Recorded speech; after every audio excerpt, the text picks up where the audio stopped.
법인 거야. 분명한 소리 들려 여기서 저기서 날 찾으면 달빛이 날 비춰와. 시작해야 let's go. 아득한 흘러는 우주 따뜻한 눈으로 감싸는 순간 신비롭게 녹아내릴 거야. 좀 더 기다려 I'll be there. 쓰러지지 마 끝까지 일어나야 해. 어딜 가든지 극복해. 힘은 너에게 있는 걸.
Yeah, that's my boy.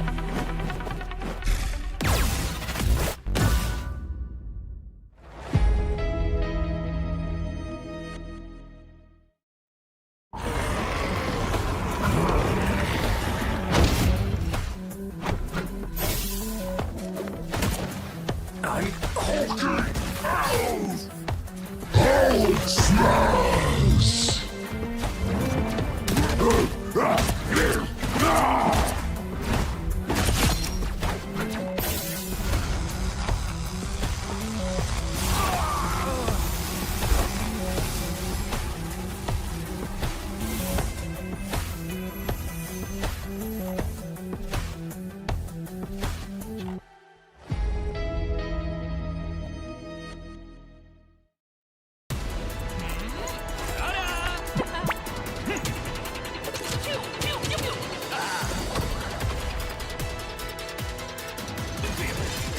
What are you aiming at?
Widow standing by.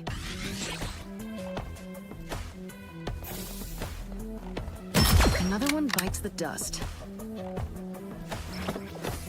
Do me a favor. Don't tell Alicia I was here. Oh, that looks like it hurt. If only Sarah were here to witness me in glorious combat. You would not last a second in heaven. Make way for King Namor. Namor does not lose. Hell bends to my will. Another soul to join my legions. Frink Castle, reporting for duty. Justice, pure and simple.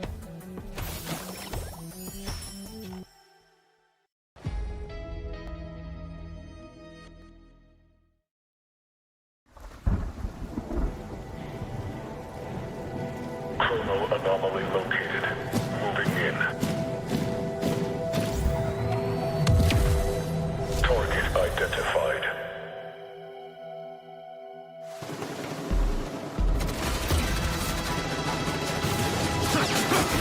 Not exactly a warm welcome, Nueva York.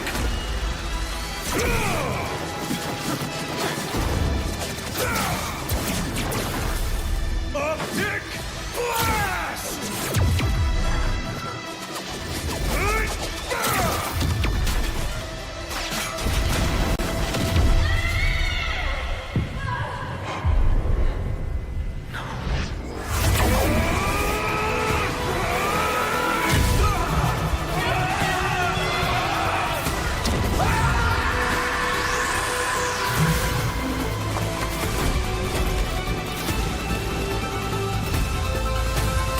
Threat neutralized.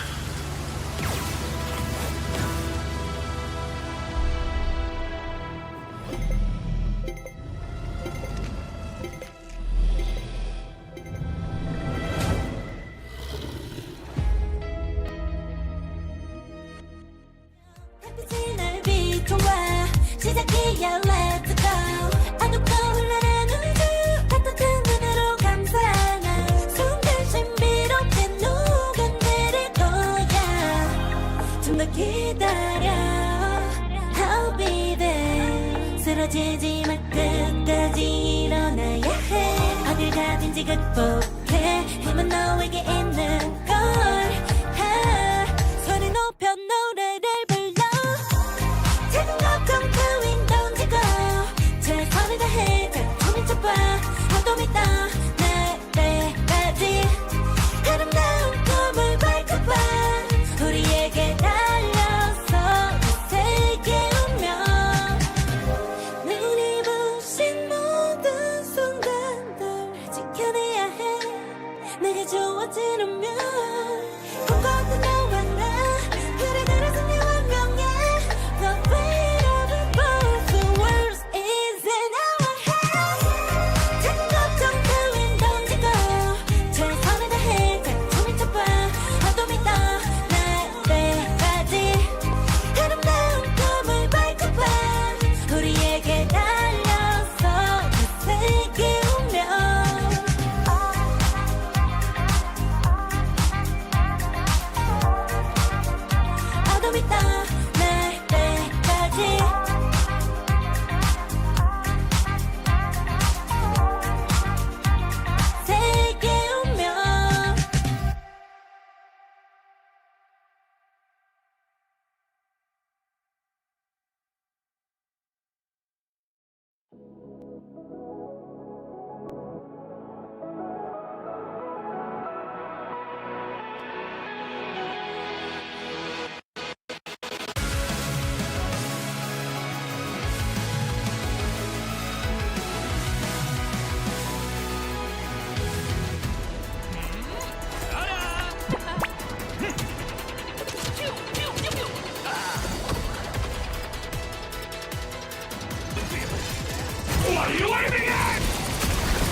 Let the devil out!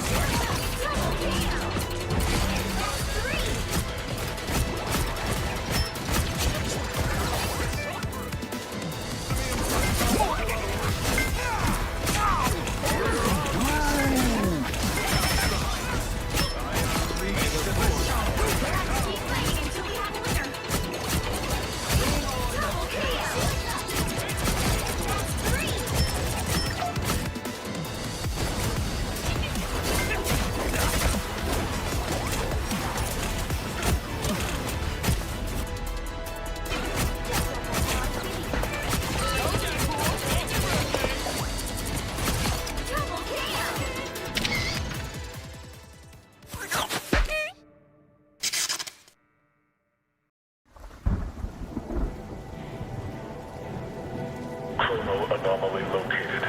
Moving in. Target identified.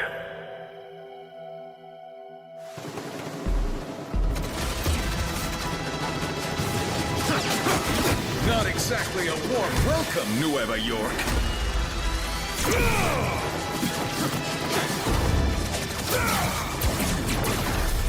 Optic blast!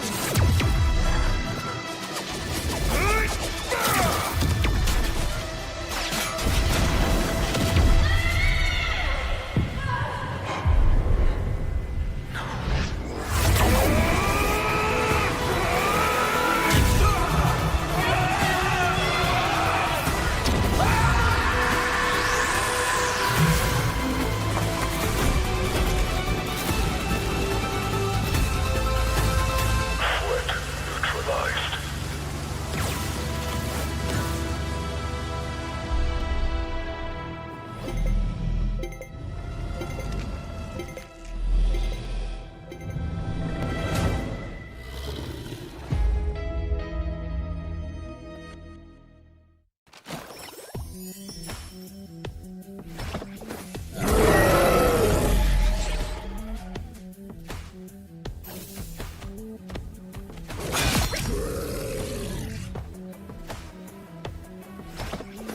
Widow standing by.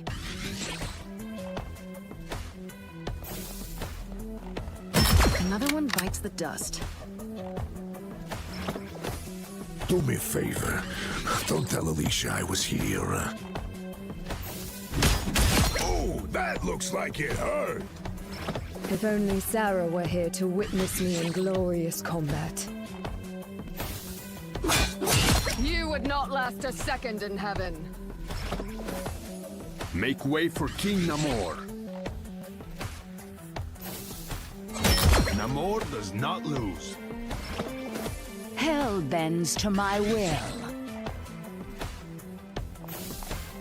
Another soul to join my legions. Frink Castle, reporting for duty. Justice, pure and simple.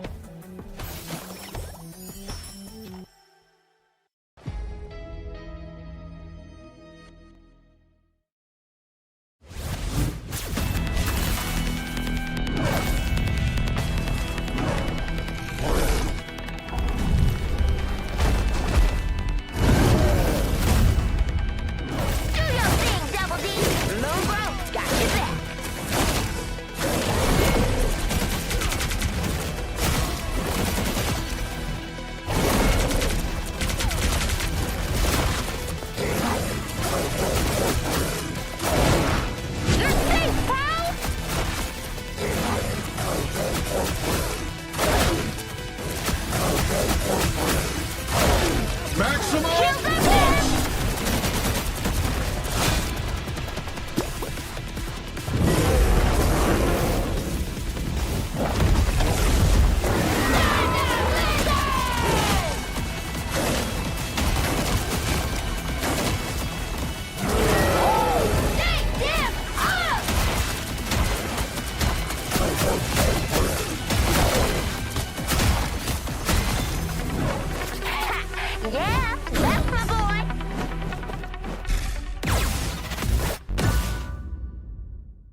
Hey everyone, I'm Nick or Vaudable, and I'm here to bring you through all you need to know about Stage 1 for Ignite 2026. The preseason started out with a bang. We had some great champions that we crowned across the regions. Team Liquid Citadel in Americas, Navi or Not Sincere in EMEA. We also had Reject in Pacific for Asia. Over in the OCE side of things, we had Gen.G take the win there in a pretty dominant performance. And in China, we actually had an upset. OUG didn't get the victory. It was Iconics who were the ones who came out on top.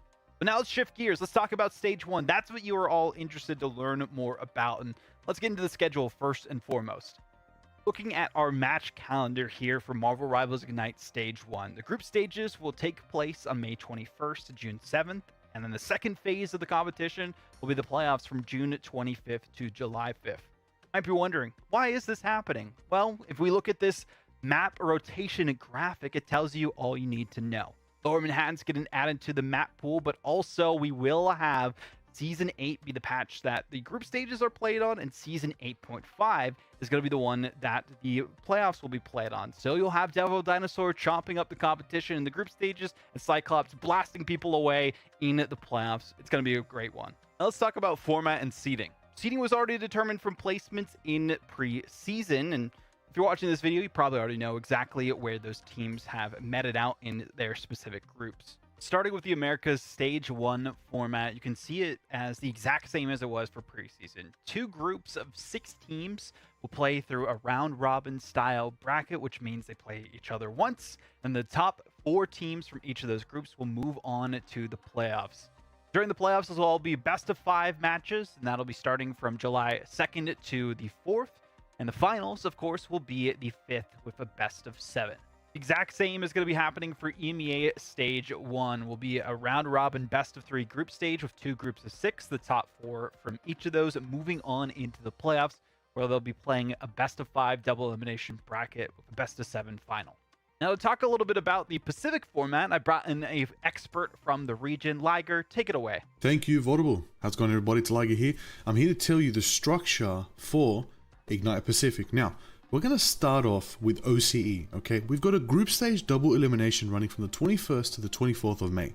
Then, Asia will be taking place with a group stage of their own, but round-robin format from the 29th of May to the 7th of June.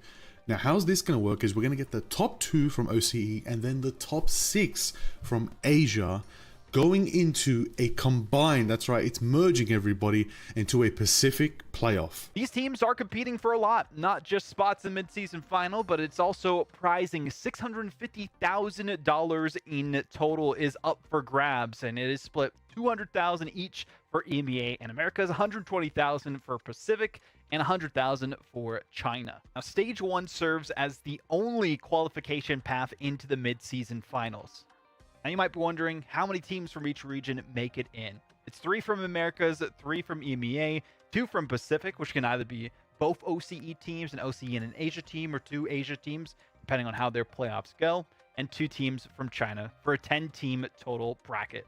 With limited spots available, this means every single series carries direct implications for the mid-season final qualifications. Now, here's one thing to note that if you saw some of the patches that were posted on social media, you might be questioning, where are the drops? What are the drops? What can we expect for that when we're tuning in to the action? Well, I'm here to tell you at least a little bit and give you a preview of some of those. It's time to talk about the Stage 1 Twitch drops.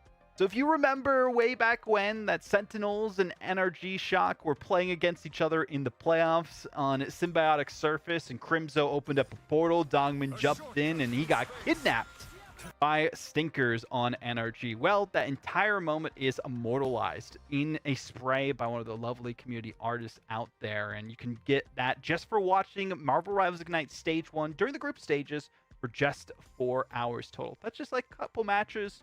Could be 2 best-of-3s that go the distance. Maybe just watch a game throughout each day, and you'll easily be able to get that spray alongside 100 Chrono tokens, the Galactica Layer Mood, and the Wolverine Will of Galacta nameplate. This is, of course, alongside the current Rogue drops that are going to be running in tandem for Season 8. And that's the big thing to note. These end before Season 8.5, before the playoffs, which means in the rest of Stage 1, there will be more drops to stay tuned for. So definitely keep an eye out for those, as you do not want to miss them and keep up with the action. But Vaudable, who should I root for?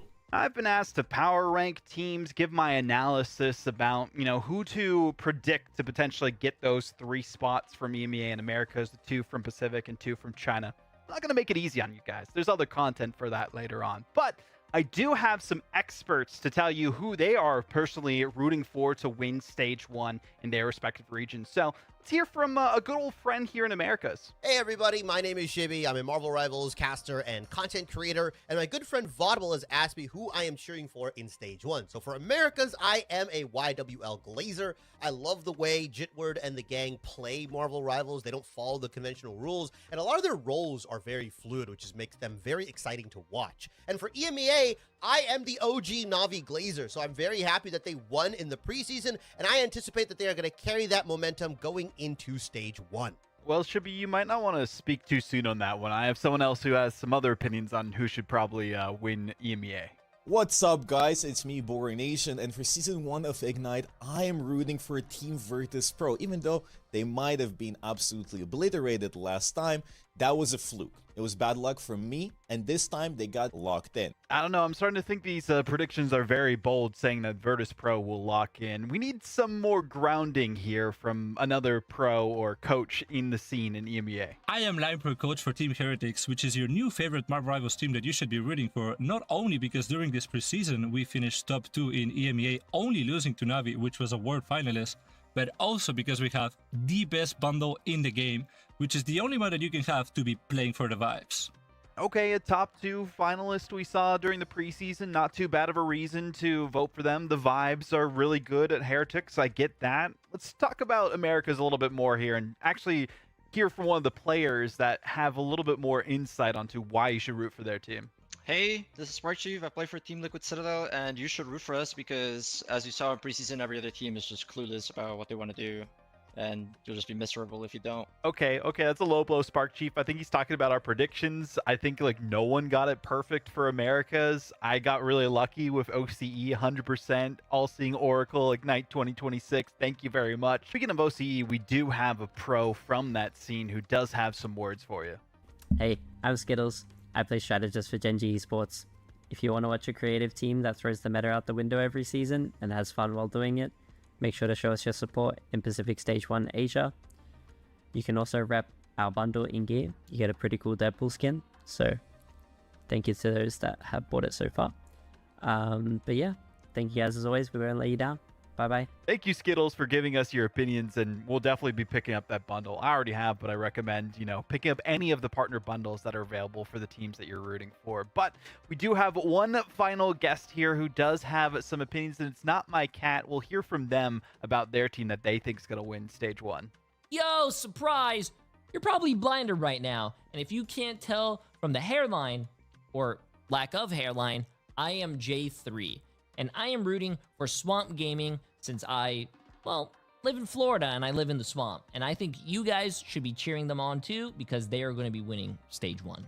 Okay, we got some insight from the community members. Thank you all for being a part of this video. But the big things that you need to know for each region. Number 1 for Americas is Team Liquid Citadel right after Swamp Gaming. And then it's just a graveyard after that. It could be YWL, it could be Sentinels, it could be 100 Thieves, it could be Energy Shock, could be anyone in Americas right after those two. So those are your safe bets for people to make it into the mid-season finals. It's a toss-up from there on out.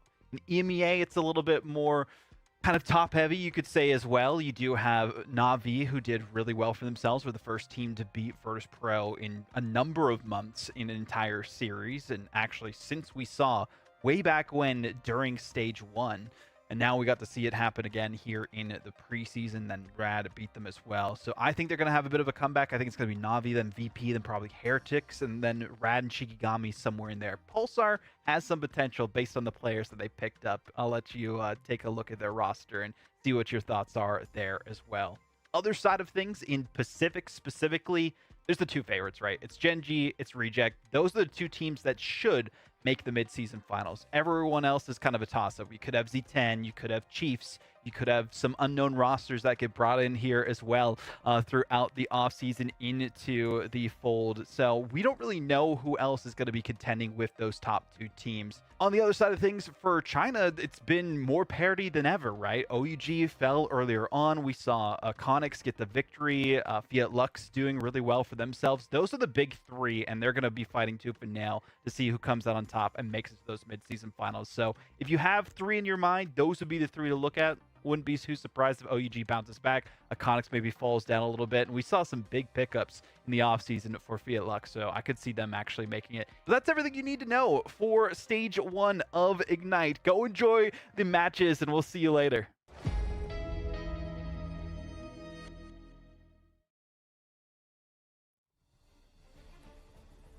Hello, my friends, and welcome to Day 3 of Marvel Rivals Ignite Stage 1. Day 2, a little bit of everything. The return of 100 Thieves, if you missed it. Stick Drift proving they're much more than just an MRC dream. And NRG Shock look reloaded and ready to go. And a lot of those teams will be going through the gauntlet once again today. That is Stage 1. I'm Cozy. No Guangguang today, but I'm joined by Vicky and Shib, and I think it's safe to say that production put together the loudest trio they legally could. I'm pumped, man. I gotta say it. Shib, let's start with you, buddy. Who needs to have a big day today? Yeah, man, I'm stoked. I'm stoked to be finally joining y'all after all the craziness. But yeah, for me, I think it's got to be Sen. Sen, obviously going against Swamp, it was tough to really get a judge on how they look right now. What about you, Vicky? What do you think? I'm on the same boat, actually, Shib. You had to take my team. I gotta say, Sentinels definitely being one of those teams. I mean, you know what? To match that, talking about that first series, I've got to say Nightmare too, right? Did they learn from yesterday's matches against NRG Shock? Well, I think we're going to find out a lot about kind of what these teams are going to bring this far in now as we're going into this day number 3. But first, let's go ahead and talk about Twitch drops. You guys know, as you're watching, you can do some multitasking that finally pays off. Getting the best of Marvel Rivals, getting rewards along the way, including this brand new Rogue skin. Rogue is, again, usually one stealing the powers, but today you can steal the look. And that is not all as well. Will of Galacta Rogue skin, but we've also got one of the most iconic moments, at least from this year in the preseason, now captured as an in-game spray that you can earn right alongside that Rogue just for watching and picking up maybe some new tricks from somebody you main from the top players within the game. But Season 8, if you've not logged in, it's here, and it's got itself a brand new Vanguard. It's a devil, it's a dinosaur, and it's already stopping its way through meta conversation with massive frontline presence, disruptive pressure, and the ability to turn a fight into absolute chaos. It gives teams a completely new weapon to build around. And Vicky, Shib, today all eyes are back on the Big Red Beast as teams continue testing just how far his impact can go. Now, I want to start with you, Vic. Devil Dino, Day 2 looked a lot stronger than Day 1 with players like TTK back on the Jurassic Park. Do we expect him to make more of an impact today? I think so, Cozy. I mean, literally, this Apex Predator, there's a reason why these dinosaurs have gone extinct. Is it the TTK-saurus Rex really going to show up again? I'm expecting it. Madara also put on a performance with the Devil Dino. We're seeing more Devil Dino showcase why this hero has been a problem, honestly. The amount of damage that this hero could soak up, the damage output together with the bleed. I mean, Shib, I'm so happy to have you here. I actually wanted to talk to you so much about your opinion on Devil Dino and what we've seen transcend so far. Yeah, I mean, Dino has definitely been a problem. I think it's kind of weird statistically, right? When you look, whether it's banning the Dino or banning the Gambit, it seems like when you leave Dino in, you kind of just lose. But I don't think that's a product of Dino. I think that's just a product of how good Gambit is. But yeah, watching the Dino play, obviously, as a Vanguard, love it. Absolutely love it. I think you kind of go back to those traditional front-to-back styles. You can peel well with Dino. He can really do a ton. And I think teams are trying their best to just not even look at him in some of these fights and think about him later on. But no matter what, he is absolutely having an impact. Yeah, he's for sure across low rank, high rank, competitive play has changed the meta, right? And we're starting to see these teams figure it out because I think we're still at that stage, if I'm being honest. Like, what do you ban? What do you pick? And what are some comfort picks to try to net yourself the win? And obviously, we know a bit more of the sauce on what are some key anchor positional picks. But we also have some big losers this season, ones that maybe fell short, and with whether it's balance or rest in peace to people like Angela, who the wings are just decorative at this point. I mean, absolutely on the ground more than the air. The Flyers are having a tough time. Adam Warlock as well, Vic. I mean, We saw plenty of the old Loki had him seasons ago. Domination, that was something, but not anymore. It's been 50 years, Cozy. And fallen heroes, more likely fallen angels too, right? It's just so unfortunate. And I think that goes hand in hand with what the new meta has been, right? You also add Devil Dino to the mix, and together with how big that grab box is once you apply that bleed, it could be a little scary when you try to fly low to get some heals from your strategist and to try to make some plays happen. Then you add that together with Phoenix when it was the Elsa show just in the preseason, Shib, and it's been pretty insane to see how a lot of these changes have influenced some more of our legends that are now have fallen. Yeah, I mean, there's just a lot of solutions. I think Dino, you know, just in particular, when we're talking about Angela, there's just a lot more immovable targets, right, that are strong in the meta, including Emma's Diamond. You think Thing, you think Dino, and not only does Dino have a way of taking her out of the sky with the laser, but can also apply bleed with laser and then jump up and chomp anytime she's trying to escape. There's just a lot of difficulty holding on to your not getting KO'd when you are playing that hero, and it's a similar story with Human Torch there as well. Yeah, not to mention in low rank play, right? You got the one Vanguard typically, and the Angela's often Marvel Rivals 2 can't find her anywhere. It's like, come on, we need some frontline presence. But let's talk about group standings. If you missed the last couple of days, I've been here all three. Can walk you right through it as we take a look at Group A and B.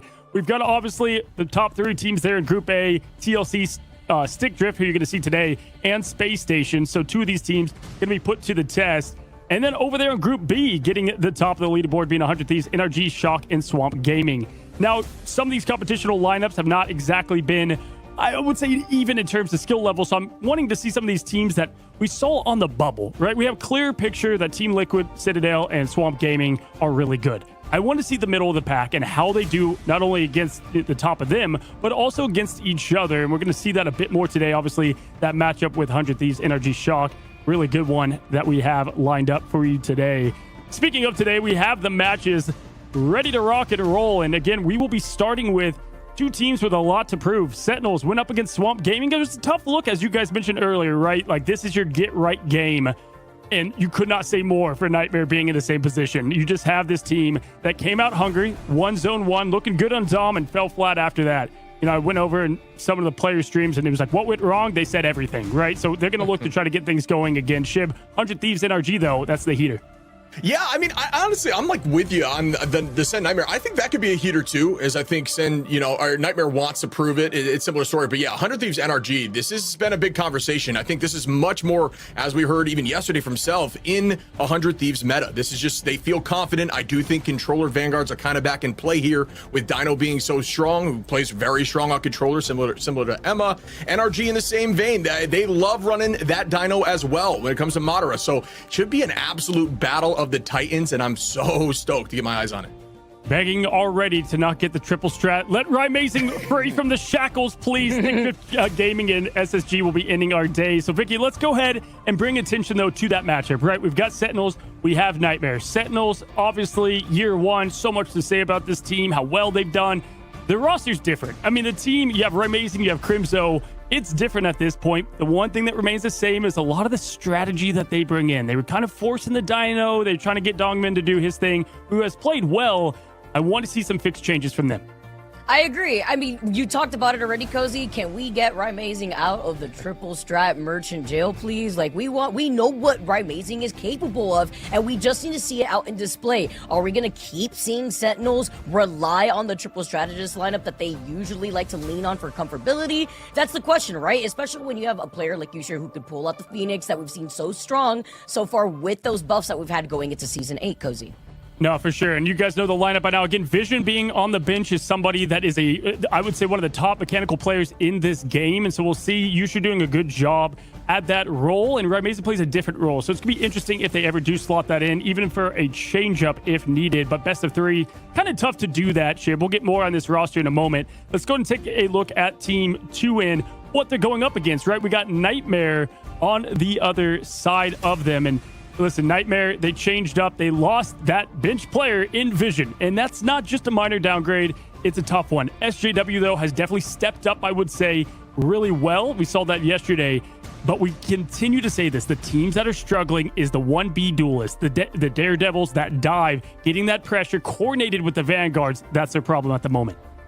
Yeah, and then you also have Fidel too coming in, right? Both from SSG, and you know, there's a ton of challenges with getting new players. It changes up the communication structure. It changes up maybe how you want to lead comms, whether it's fight planning, alt tracking, stuff like that. All comes into the works, and I would say that gives an advantage to Sen, who have been together for a very long time. Obviously, with one recent change, but outside of that, staying very consistent. Nightmare though, they just need to find their footing. They're a strong team, but it seems like they're constantly playing from behind, or they're finding themselves in difficult positions, and they're just trying to ego their way through it. I know this team has the talent. I'm looking forward to seeing what they look like as they move through the tournament.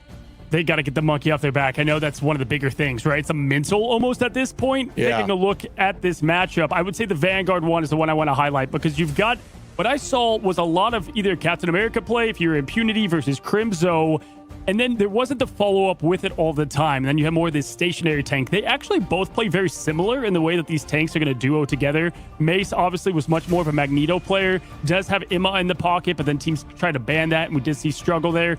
My biggest thing is Sentinel's going to let Gambit through the pick ban phase, kind of show that quote-unquote disrespect and say, hey, go ahead and play Gambit. We still think we can beat you. And if they do, they have to be able to win with that lineup. Someone like Rogue, and they can pair that in.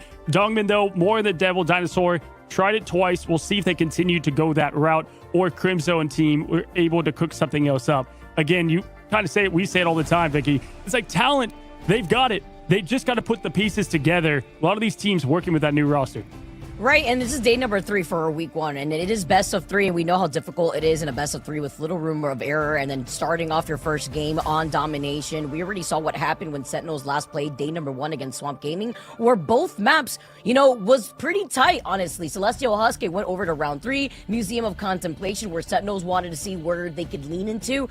Also, you know, didn't really get to achieve that end goal. So now looking at least having that day between of what they needed to fix, it kind of goes back to what you were saying, Cozy. It starts in this pick and ban phase, and things need to change up here, right? If you're gonna have to maybe rely on Invis being that safety pick, why, right? Why won't you lean into your strength instead and try to actually see what you could do differently here, especially if you don't have to run out with the triple strategist? Yeah, that's a great point, because we have, about 40 seconds of game time in pick and bans. And listen, Shib, these teams both had one thing in common. As we just said, it was the pick ban phase. It was what we saw, just kind of unconventional picks. As, you know, Vicky just said, the Invis, someone we don't see saved a lot right now, but that's because they want to go with the triple strat. So if they can abandon that, or at least have a flexible out, then they don't have to worry about that and waste the save there. But then on the other side, it's like, okay, you have the Gambit, which then forces a Loki ban, and then kind of it just ends up kind of tripping over itself. Yeah, you kind of find yourself just, oh, we let Gambit through. What do we do to make sure that comp isn't just an absolute raid comp? Like, that just walks right through us. So you get rid of the Loki to try to save yourselves. Maybe it's the Star-Lord for the combination. You just don't want to find yourself just, you know, thinking back to, oh, how do we fix our mistake off the rip? I think you just got to get rid of that Gambit. And then maybe we change up a strategy here and we don't run that triple backline, which they, you know, sometimes struggle with. No, for sure. And we find ourselves the first map. It's the Vicky special at this point. Celestial Husk is going to be where we take it. And out of the 3, you know, we don't see a lot of Wakanda. I think Celestial Husk always is finding its way into rotation one way or another. But yeah, you know, a lot of great points made here. I do think that both these teams showing more flexibility is something I want to see, and just nailing down more of those comms and that ult tracking, this thing's ready. I think Nightmare, what they're going to bring to the table is continue the strategist ban. That's what they like to do. It's what they're comfortable with. So we can expect that, and that might actually be decent against a team here like the Sentinels. Maybe they start with an Invis if they want to go that path, Vicky. Maybe, if that's how they're gonna try to play into what they feel is more comfortable, but obviously maybe trying something different against a team like Nightmare. You mentioned it, Cozy, and it's about finding where the teams that are in the middle of the pack really get to lean into with the Season 8 changes, right? Especially since we're seeing the inclusion more of Devil Dinosaur. Absolutely. So as we find where they're going with it, again, both these teams more or less weren't going too much of that Gambit ban route. Definitely Nightmare tried to do the best they can there. And this is the get right game, as we've continued to say down below. We get to see it, and right off the bat, Gambit bans both of them. Lessons learned, homework done, Shib, as they go into the Dino Protects. Yeah, immediately seeing the protect from Dino. Honestly, I like this so far. This is what we were hoping to see from both teams. They both have a lot of flexibility in the rosters, both of which can run the more divey stuff, although we haven't seen a ton of that from Sentinels. But yeah, I think Dino can fit into a bunch of different compositions. You can build completely around him or just kind of let him do his thing. So I'm looking forward to seeing what both teams try to do here. Yeah, Vicky, they're going to go with the Phoenix ban early instead of someone like Luna, which allowed them to ban and then save Luna. I think that's actually huge for them. Shutting down Crimzo, what do you think the last save is? Well, there It's it going to is. be the Phoenix. Yeah, I was going to say, you always have to get ahead of you out here, but it's going to be the Phoenix save. And that's actually something that you were talking about, Cozy, in the green room, about what that unorthodox save or that last ban is going to be looking like, whether it be the Phoenix, maybe the Black Cat too, something that we've also seen a lot of teams that are very good at running the dive composition really roll out with, which is obviously something that Sentinels, not really having to think about. But they also show the respect from the other side with the Captain America ban that we saw from Impunity just yesterday. Yeah, I mean, hey, Shib, they have both the Cat players, really, obviously Pauly, but you have Impunity and Crimzo, both not having access. But the big difference is Phoenix, what got rid of the dinosaurs? There's like a meteor fire. Yeah, hey, that is a great way to get more things igniting off of Devil Dino. So I expect that to be kind of a safety pick for them. Which, again, we know how well these duelists can play, but I need to see what Light can do alongside this Phoenix that they're saving. For sure. I also really like the Luna lock-in there over from Sen. I think Luna's been really strong in the meta. We've seen a lot of locks of Luna in Ignite so far in stage 1. Maybe something that I wouldn't have expected as much. Obviously, I know how strong she can truly be. Just a very large skill ceiling. Obviously, hit scan, a ton of damage, actually more than Hela. Outside of Phoenix, one of the best hit scan to play if you want to play even more aggressive in a triple comp. It totally works that way. Just so much in that kit to be aggro. So liking that as well. But oh man, I'm back and I'm ready. I'm stoked for this first matchup. All right, y'all, we'll take it away. We have Sentinels, Nightmare. Both teams cannot afford another loss. Buckle in. We've got a great day 3 for you. Vicky, Shib, take it away. All right, my friend, here we go. Vicky, stoked to be casting alongside you. Dino going to be showing up, and I'm sure we'll see something alongside of that. Strange being in play, potentially from both sides. We begin our first match of the day. Welcome back, my friend. It's been great action, and we are already starting things off with a portal play to prioritize our positioning onto the other side of the point. Look at Crimson rolling out on the Venom to match that with Impunity, already trying to be a thorn on the side. That Phoenix literally one shot as SJW does get healed up back to full health, but it's a neutral fight for that high ground. Yeah, I like this map a ton for the side of Venom when you can just dance around that middle segment, pulling out that E early on, some cooldowns. As Oasis is able to find one on a Mace. That's going to be a start, but immediately the BRB, from Pain brings Mace back. Numbers evened out as we continue this first fight. I mean, he was going to be right back, real quick here, and it looks like with Sentinel still relying on that triple strategist, with Oasis being able to get that first pick that we saw just a little bit ago. Mace taking a lot of that damage with Rymazing taking to the skies, and as you mentioned, Chip, Venom really good in trying to take control over that middle console, but you know what? That vertical height, too, from Rymazing, as he is going to opt for that Ultron. And here we go again as Usher finds one onto Fidel. Goodbye, SJW. A 2-piece. Make it 3 here, Usher. Seeing that extended mag, that extra 10 bullets is more than enough to clean up. Now he's going to spin to win with that Blaster Barrage over backline. Buying more time and space, but pays for it as Light finds one right back, and this will give Nightmare a chance to head back towards that point. One-on-one, as we saw Light make some quick adjustments. The Star-Lord starting off a lot earlier than what we had seen from Nightmare when they had started off on Celestial as just yesterday. Gotta be careful with a back cap, though, as a Galactic Legend comes in to immediately mark down Rymazing. Big first pick off here. Flamme is gonna be the next one to go. That's gonna be another big one. Beautiful follow-up and communication from Nightmare as Impunity is able to follow that up to prevent the ultimates from the strategist from flowing from Sentinels.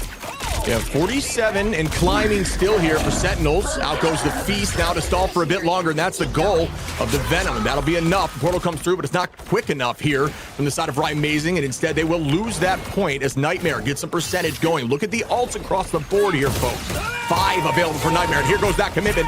Matching right back from the Galactic Legend. Immediately gonna see that boundary, and out again goes the Devil Beast Rampage to try to keep them on and get this moving. More commitments with the Sia from Pain. SJW coming down with a combo bang, and that one's not able to find one, but it's cleaned up from Impunity on a Flamme, and that was a ton of commitment from Nightmare.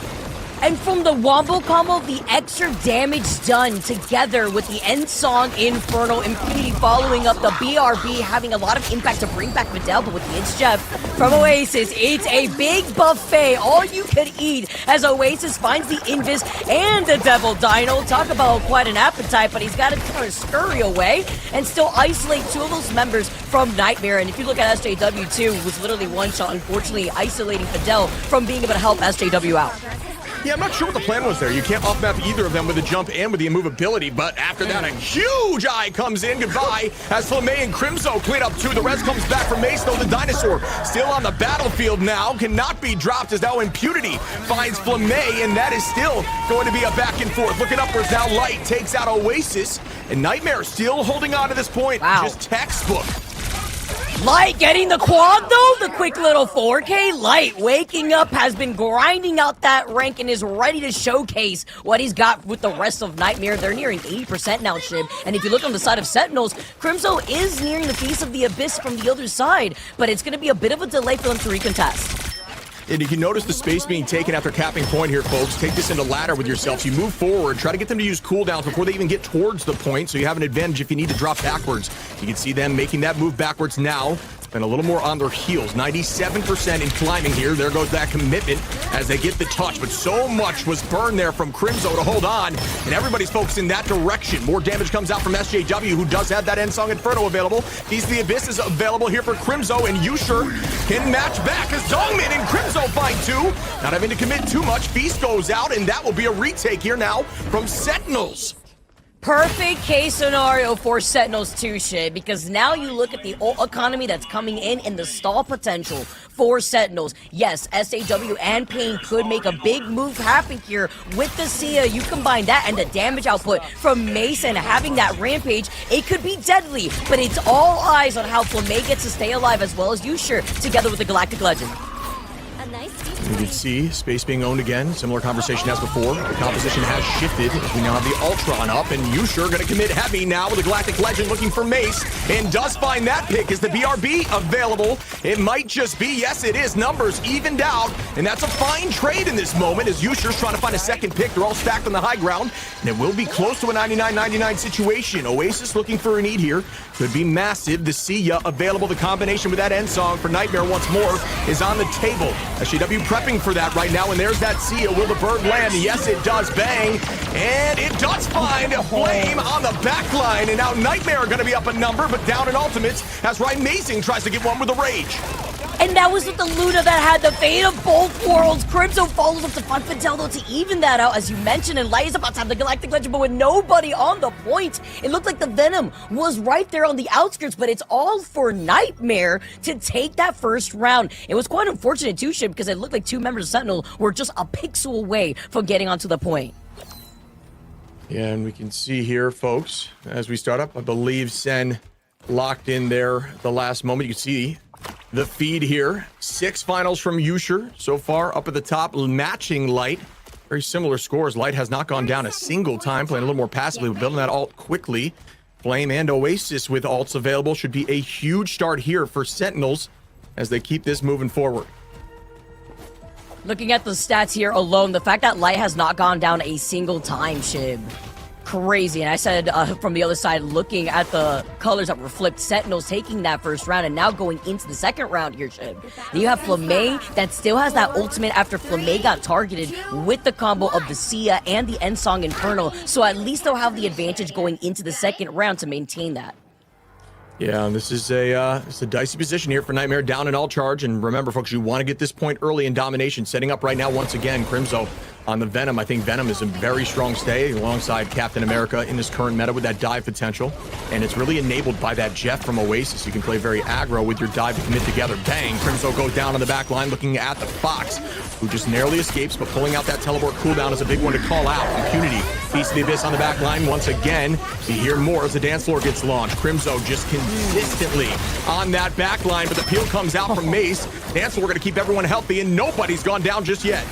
Wait a minute. Crimzo said, don't worry, I'll hold that real quick, with Mace being the first casualty. Impunity may follow, though. It's going to be the reset as well as a piece of the Abyss on the extra damage together after Oasis had used the Itch Jeff before. Impunity has been one shot for so long, and that's going to be Light going down for the first time after staying alive for so long. And we were taking a look at that scoreboard already, Shib, with Right Mazing, who had made that swap from the very beginning of the second round into the Black Hat. I like the different plans that already Sentinels is rolling out with it. Yusher popping off. Yeah, you're finding one. Again, percentage in Sen's favor, looking to take this first map quickly. Flame able to find one once more onto Nightmare. And again, folks, just the raw damage potential from Luna right now, as you see Yusher trying to get that pick onto Light, who's made the switch away from the Star-Lord and is now on that Daredevil. Be very aggressive onto that backline, trying to find Flame. You're looking for that Luna, who doesn't have a ton of answers in terms of cooldowns to keep yourself healthy when there's dive. It's really only going to be that snowball without the Fox on the field. Crimzo holding this height, and bang, right on the back line, he goes once more. Commitment goes out from the cat of Rymazing, but they can't get that pick through. And now letting the devil out from Light as Dogman is trying to back away, still getting it back up to health. Thanks to Oasis being right there too to help pressure them out, together with Yusher, who's just been this silent assassin in the back. SJW does shut down Rymazing, but guess what? SJW looks behind him, and guess what? And Yusher has had his way with the rest of the team, followed up by Dogman. A great performance right now from Sentinels. Yeah, and this is something we were talking about early on that I really do, I'm happy to see it from Sentinel side at least, where they're committing with that dive. Crimzo's engaging, and then you have Rymazing, who's not on that triple strat. Instead, is going to be on Black Cat and just hard commit together, enabled by the Jeff dive, and it is too much to handle here at the current moment. 90% almost in climbing. Mace able to find one with ultimate committed, as Rymazing trades that right back on the Light. Numbers going to be roughly evened out for the moment. There is no BRB on the field, but so much is out, as out goes the Boundary, the dance floor, and the Devil Beast, as SJW gets the next pick. I hope your GPU stays alive out here with all the colors on the screen. SJW with Rymazing, getting these resets. The iframe, Fidel's the next victim. Crimzo comes in, a nice ante together with the Beast of the Abyss. And now you have the match for Impunity. But they had lost on Fidel a lot earlier on, and Nightmare are up in numbers. Galactic Legend from Yusher, as he's really stepped it up this round about, but Mace has chomped him back to the spawn room gates, and Nightmare are coming alive right at 99% in favor for Sentinels. Yeah, really clean play there from Nightmare. Obviously, up in the sky, it's difficult to hold on when your team goes down in the face of the dinosaur. SJW able to find Crimzo to clean that up, and 99% here, folks, for Sentinels. The idea now is to get ults together, do not overcommit in any of these fights, and then press Q virtually in one fight as a unit, end this game. That is the thought process. The question is, can they do it, as Nightmare wants to hold on and push this to map 3? Look at what they have to work with too, Shib. Unity still constantly harassing Oasis, backing away just now. The nice stun onto Dogman before Light tries to get away, forcing out more of these cooldowns, but it's a 1v1. He was hugging the health pack. He has the advantage, but it's a reset in the neutral before Light tries to find the next victim. And the space has been taken back here from Sentinels. Nightmare dropping back beautifully into that frame as we see Light trying to find something, just trading back and forth, very low in HP. Rymazing making some aggro plays. Crimzo doing the same. The portal through wall to get to that back line is disgusting. Crimzo instead going to dive towards the left side, not allow them to patty cake around that corner, but they're doing a great job in positioning on the back line there. Nightmare looking clean with Pain and Fidel. Out goes the commitment now from Mace, but again, Sen doesn't matter. They don't care too much as they just want to press Q at the same time, force out as much as possible. SJW able to find Crimzo. That's going to put them up a number once more. The Kamiho unleashed from Nightmare is a lot of commitment, but wow, Dongmin presses Q. Flame's able to find one. Is this going to be the time they turn it? Are they pressing Q now? Flame still holding on to the dance floor. It looks like that might have been a little bit premature. With him holding onto it though and looking at what Light, he's gonna let the devil out, and Fidel's gonna match that with the invisible boundary. But Sentinels have everything here with Rymazing nearing having that Black Hat ultimate too. Yusher with a Galactic Legend, then that's gonna be all green lights for Yusher to go crazy because there is no counter strat ultimate to hold them back. Nightmare now with them finding a way to the Yusher show, finding the entire backline, because guess what? No one is there to stop him. Yusher's on a quadra right now. Will we see a penta here, folks? The commitment comes out to let the devil out. Can they battle this back? 80 HP and a dream here from Yusher. Can he get the cleanup on Light, who's found Dongmin? Mace goes down, numbers goes down as the portal gets committed, and Yusher takes out Light. In overtime, it has been switched. We're in a 99-99 situation. Can Sen keep this held? It looks like they cannot as the touch comes in. Will this be another fight, or does it end here shortly? It's desperate attempts though here, Shib, with Light making the desperate swap over to the Spider-Man. SJW finds Dogman to trade off on both ends. No strat ultimate from either side to keep these fights going, but Yusher has been on a tear to open up this series, has been popping off format after format here. Flamay finds Impunity next, no Piece of the Abyss online. Light is swinging around on his own webs here, and even Mace, who had swapped over to the Hulk. It's the stall potential, and Crimzo, who was one-shot, pops the armor, finds SJW, and Yusher, together with the rest of Sentinels, clear the point.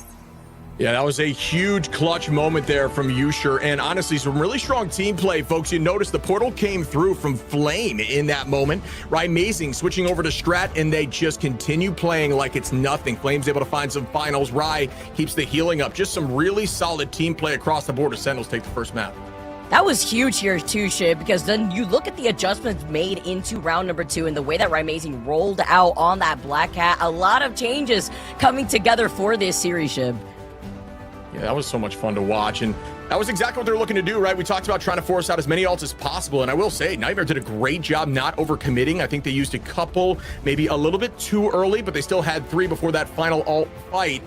Just was not quite enough, as Light almost made it work. Yeah, it's going to be fantastic. Don't go anywhere, guys. We got map number 2 Among Us. Don't go anywhere. On the other side of this break, we'll be right back.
Show me that you are still the only one that matters for me. I'll be waiting for you. Wait up, open your hands, holding on to your heart. Look inside you. Can you feel it? The sparks in you. And it unleash it. Wake up, open your eyes, raising the distance, smashing through time walls. Before the rift splinters yet again. We are rivals to the end. And rise up, open your minds, hold on to your powers. No one can stop us. We are rivals till the end of time.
Hello and welcome back, my friends, with Daredevil stepping back into the shadows with the new Shadowed Start skin in the in Devil's debut event inspired by his classic 1993 comic. We saw some Daredevil on that match, and you can also rep this costume live in game right now. Scoop it up as fast as you can. Now, speaking of which, again, we promised you a loud and a hype desk, and we got all of that to open up that domination as we did get Sentinels to get that win. And I think we saw a little bit more of the same, I would say, with the flow, Shib and Vicky, how Nightmare plays. They can get the point. It just seems like getting that second, maybe fourth fight going through that entire map is where they start to falter. And for me, it goes to that pick ban phase because they went all in on the Phoenix ban. They tried to shut down Usher. They said, okay, we're going to take that away from you, right?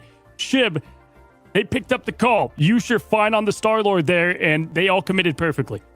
Yeah, they just essentially allowed Usher to play his own game on Star-Lord. You know, there's no commitment with the Gambit for Ultimate, and instead commit with Dive. And that's something I've wanted from Sentinels. I think you and I have said in the green room together, let's just put Ryan on some sort of Dive, let Crimzo play the Cap or the Venom, and you enable with the Oasis Jeff. That is a match made in heaven. It just makes sense, and finally, we get to see it. Yeah, for sure. I mean, obviously our MVP, we're going to go and give to Usher, who adjusted so well and obviously had some big pop-off plays, elims at one point. 31-4, look at the stats across the board. Want to say this too, like with that Phoenix, you know, you're then able to get the protect for the Luna and the ban over to your side on that. You had White Fox, don't have that team up. So it kind of snowballed from there as well. And yes, Shib and Vicky, we said the commitment to the dive is what we needed to see better from this team. And they did just that. With the Jeff in there having symbiotic shenanigans, I thought Oasis fit the role really well as indeed too, Vic. Yeah, together with that, with the team up that you have with the Venom, like you mentioned already, and then the way that they were able to make those quick adjustments, something that I believe Shib had said too, with Flamme making that quick change over to the Doctor Strange, so that way they could portal in, and then you saw the swap of two from Amazing. It's kind of like those micro adjustments in those last second fights that make a huge difference here that allowed Sentinels to take that first map, Cozy. Yeah, for sure. We take a look at the stats, Shiv, and, you know, it's a team match, right? Everyone is to blame if you take the L. And looking across the board, obviously the survivability of the backline for Sentinels being a little bit more on the healthy side, especially on Oasis is in.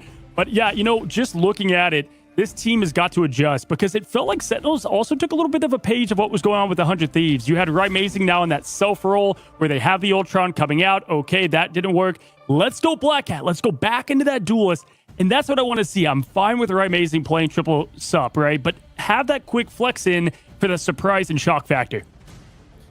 Yeah, and you see Flamme too, right? Like 12k damage, 5 finals. That's the power of the Luna, right? We said Luna is so aggressive right now. It could be very scary, and that is one of those ban protects that we saw from the side of Sentinels that was more unique, and it clearly worked out. You can see 5 finals there too, and you look over at Fidel and Payne, you're just not able to find as much value in terms of getting those finals for the team. So really, really strong change in bans there from Sentinels.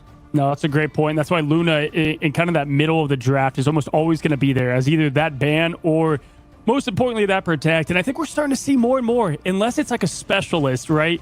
Using duelist bans is not always the case, Vic. I mean, obviously Black Cat, you'll have that. You have a fair amount of Daredevil. But when you go like something like Phoenix, which definitely warrants a ban, it is a good ban, but you do have to have a kind of a different game plan on the beginning of your draft if you're going to go that route, because someone like Usher is going to go to Star-Lord, who is doing pretty good in this meta. And we see that throughout so many different regions, right, Cozy? It's kind of like, I feel like I'm being brought all the way back when we had to prio the ban onto Luna, and we're seeing it happen all over again as we take a look at what our second map is, and it's going to be Museum of Contemplation. Yeah, it's the museum, and this is always, and this is where it feels like so many different teams like to take it, and kind of funny because this is a very dive-heavy map. Obviously, Light loves to play dive on that Daredevil, but this really rewards communication and, you know, being synced together and synergy there. And right now, that was on the side of Sentinels. But again, it starts here.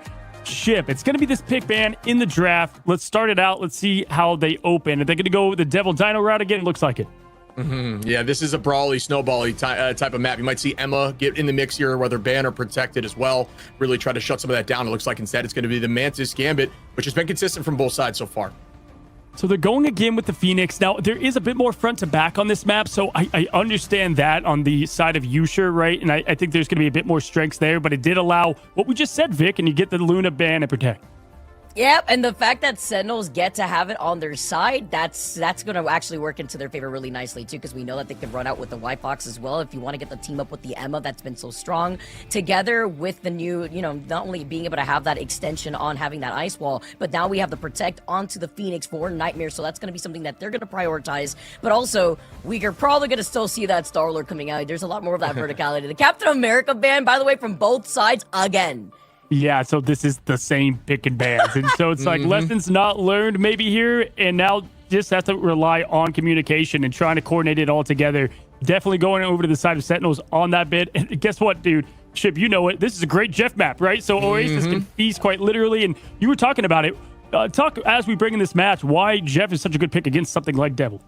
Yeah, I mean, Jeff, you really want to play Jeff kind of in their backline and healing through them into your team. So it enables dive, it enables the chaos, but Jeff also has a lot of good answers, right? So you can use your your ultimate, the It's Jeff, if you will, to take out Devil as soon as he ults. Very similar to how it's a counter to Hulk, who's very vulnerable in ultimate. If you launch your ult as soon as you see it, it's almost a guarantee to eat. And there's not a lot of solution unless the team is looking at you during that chaos. So immediately you respond, you off map Dino in that moment. And although you can't throw him, get right to that edge. And it's pretty much a guaranteed situation of where you can just shut that thing down, especially at this level of play.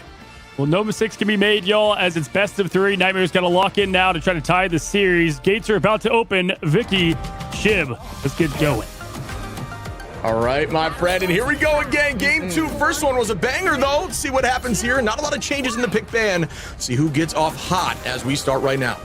I love how we get to see the replication. You know, if it doesn't work, we just go again, it seems like. And that's going to be the game plan for Nightmare. Mace rolling out on the Devil Dino. Donovan still relying on the Devil Dino himself. Future, after popping up and getting multiple 4Ks, it's going to be Impunity who's looking to get some revenge. And going out with Groot here on the attack. I want to get your thoughts on this, too, because you have that together with trying to block out the line of sight of Flamey and Oasis. And that could be trying to get the game plan in. But with Usher getting another 2K, make it a 3K? Can Usher get nerfed? And he's trying right now, specifically Light, to isolate the backline, but then Usher's like, don't worry, the bodyguard for the rest of Sentinels is here.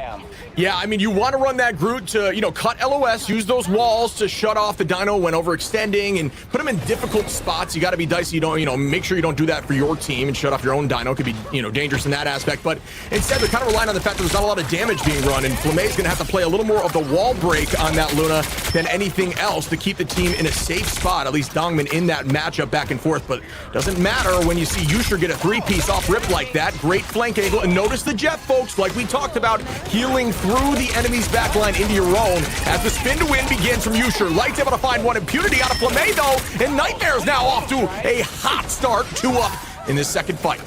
Usher forced to look at the Graveguard before their eyes, but together with Rymazing, does get the teleport, doesn't have it anymore. It's going to be on cooldown before backing away, but it has the bodyguard. That is Usher. And also, splitting the attention of Impunity, who is very close to that strangling prison, but now you have to get back onto task and get this payload over to that next checkpoint. Also splitting the attention of Nightmare before they have to look behind them, and now it's a Galactic Legend from Usher. And right now, Nightmare, aside from Fidel, who does have the invisible boundary, gets it right on time. A good patience there, coming at the last possible moment. Almost able to turn that around on Usher. There's that strangling prison. Does that find value? It does. Impunity able to find 2, make that 3 as SJW takes out Crimzo. And Nightmare are off to a hot start. The vengeance has begun. Can they keep this moving? It's just a matter of time. Will they be able to stall for the portal? Looks like they might actually now with a commitment from Flame. On point, the dance floor, keeping the team healthy. The dinosaur is still staying alive as now the portal goes through. Is it enough? Light with the tackle is able to find 1, but is that going to be enough to push them up? No, not quite yet. I did see the slight stun right there as Oasis uses the It's Jeff as a safety measure, but now you have the Kraken impact. You have the reset potential after SJW does find Crimzo again and again. Can he find the last one? That is Usher. He gets to the health pack. It wears down, and he is safe and sound. We keep seeing this 1v1, and it's Usher versus the duelist that is Nightmare, but this is still a lot of attention as SJW does come out on top. They still have not been able to get this first checkpoint.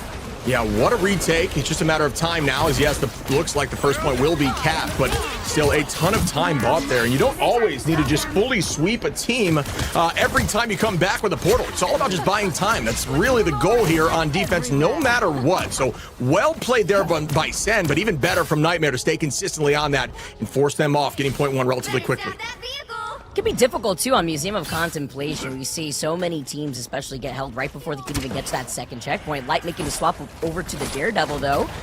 Oasis already looking to reposition too with Rymazing also making the swap. I like these changes going into the second checkpoint. You have a lot more flanking angles here for them to rely on. Impunity having to be careful before backing away and looking for the next target that is isolating Flamey.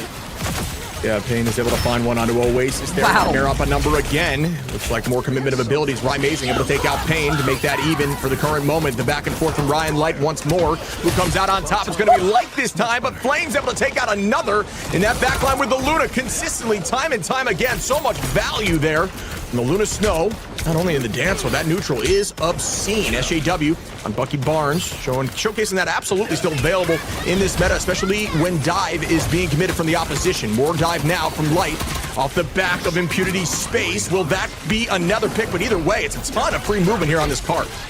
The whole economy, though, for Nightmare is on fire, but the invisible boundary as the Galactic Legend comes out from Yusha, which looks like it was actually stunned. So it goes back to 50%, and it's SJW who grappled him and pulled him in right at the very start of the Galactic Legend. Now you have the Feast of the Abyss, you have the Kraken Impact, as SJW is waking up together with Payne, who has the Kumio Unleash. Together you match that as well with Mace, who goes on a rampage, and the It's Jeff to try to counter that. Delay the inevitable, you let the devil out if you are Light. But the stun as Yusha comes back. Oasis having a buffet before backing away, but it's the piercing healing that you were mentioning before, Shib, that allows Oasis to get more value off of this Jeff until Impunity dives onto top of his head.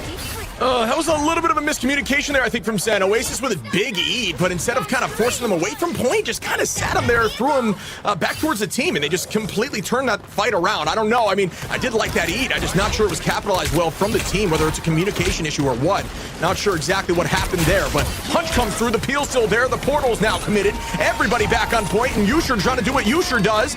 Out goes that Galactic Legend. Will we see some value in? Not quite yet. Great commitment from the team to dive back to that corner to stay healthy. Disgusting communication there from Nightmare as they retake once more. Down an ultimate from the side of Sentinels. Crimzo available with the Feast. It goes in now onto the back line, able to clean up one as Flamay comes back on the Strange. And what do you know? Gets another final on SJW there. Well, like a can of sardines stuck in the corner. I mean, what else can you do when you don't have a strategist ultimate to try to counteract that Galactic Legend? Here comes Crimzo diving down the charm, dealing a good chunk of that damage. He does get hit with the bleed too, and is going to be able to stall and get healed up, thankfully, because they have Oasis on that Jeff. He's stuck on that pillar. Nightmare do have these 3 ultimates to combat this, together with Rymazing, who also made that swap up over to the white box. I really do think, although sometimes we go after Sen for saying that they're really role swapping a ton. I think it's an advantage when you do use those strange portals if your team's so strong on these different roles. Impunity committing heavy with a huge Feast, able to find backline, doesn't get the pick though. Dongmin playing soft, safe, drives backwards now towards Oasis. Hayabagamoto goes out, the combination goes through, but Flame's able to find one onto Mason instead. That Kraken Impact does not. SJW still gets a pick on Crimzo. Yusha trades that back to Light, and Sentinels are up a number still as Yusha is able to get a 2-piece, make that 3, folks. Looks back towards the point, and it gets held. The 4.2 Sentinels. What a defense.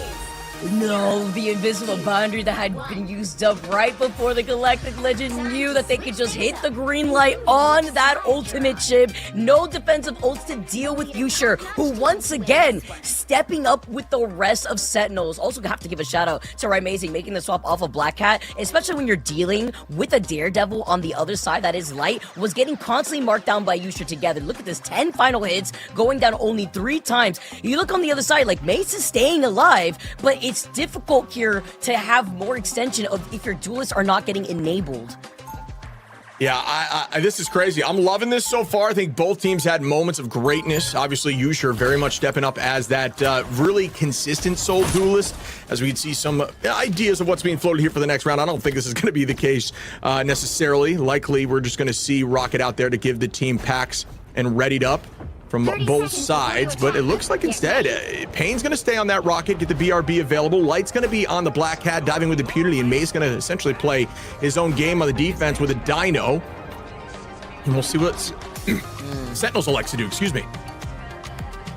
Cat's got your tongue out here, Shiv. Looking like listen, let me tell you something. Black Cat's addition to the game has been a nightmare if you're a strategist, but it's also just been so exciting to see at top level play. And the way that we're seeing Black Cat also get countered when you have Daredevil also marking down that Black Cat, it could be difficult. But then you get Yusha on that Star-Lord. No Gambit necessarily when you got the triple strategist here with them swapping sides and Sentinels still approaching the same similar composition on the attack. And let the games begin here, folks. Light gonna dive in. There's that commitment on the back line, now heading towards the team. Some of those cooldowns to stay up at the moment. Fidel just dancing. And some pretty decent positioning here, keeping the team healthy, but the space is being created for sure. Sentinels are still walking right now. Spin to win above. The Blast of Barrage Mace goes down to nothing. Goodbye. Rising able to find one here. Usher tries to clean that up, and that triple comp is being run here by Sentinels, and they do tend to really love it. Found success without it, but always going back home can feel good if you want to keep your confidence up. Feels nice when you get to roll out with that momentum too, going into this next round as well. Usher just going to be able to rack up more of that damage building into that Galactic Legend. Then you look on the other side as Light gets the follow-up together with Impunity. It takes the 2v1 to shut down Usher. Here's the dive down from Crimzo onto that back line. Everybody in a dangerous spot here. That's going to be one. Good follow-up there. Melee weaving between each of those attacks. Make sure you're doing that. Pain got a res. SJW with that BRB. Crimzo still applying that pressure. Almost has the feast. Waiting a second here. Potentially just going to try to kite that cooldown, folks. Kiting is essentially looking away, walking away, turning back and dealing some damage, and proceeding to move away while you turn back. Very similar to how a kite goes away from you, comes back, goes farther away, comes back. Very strong play from Sentinels to not commit anything into that Sia. There's SJW committing, Impunity doing the same, forcing out a lot of ultimates here without pushing anything of their own. This is very much in Sentinels' favor here on this attack, as this next fight statistically should be theirs. Yeah, I'm not a big fan of the trickling in of ultimates, but at least the Feast of the Abyss, you have the ante and you get the follow-ups, and Sentinels, as you already mentioned, Shiv, do have the advantage just in terms of ultimates, because then you mismatch the Sia together with SJW, who wanted to combo that together with the Ensong Inferno, and you try to go on a rampage, get shut down, Usher with the Beyblade spin to win, and you activate the Black Cat ultimate to match that, as it's going to force Flamme to have the dance off. Now you have the It's Jeff, Usher looking up, Impunity gets swapped out from the wall, and SJW does get the change up here. As two members do go out for Nightmare, it's going to stagger them just a bit and try to hold them back on the next show. Yeah, I'm with you. I think the trickling there of ultimates just was not the play. I think they committed the Sia. The team kited away successfully, and then you threw two more while they were gone. I'm not sure how I feel about it. I think the idea was we need to find something. We should have committed harder, but that comm came in maybe a little bit too late. Yeah, and then right off the back of that, Sentinels comes in, presses Q a few times, walks right through, and down 4 ultimates now. Usher still has a big one available here, as here goes that Galactic Legend now, looking towards the backline, looking at SJW, does not get that pick now towards Pain, tries him in a weird spot. The space is being created this whole time. Now, oh, what a shot there by SJW, is biding time with some great patience as Flamme cleans up one. Impunity gonna trade that right back.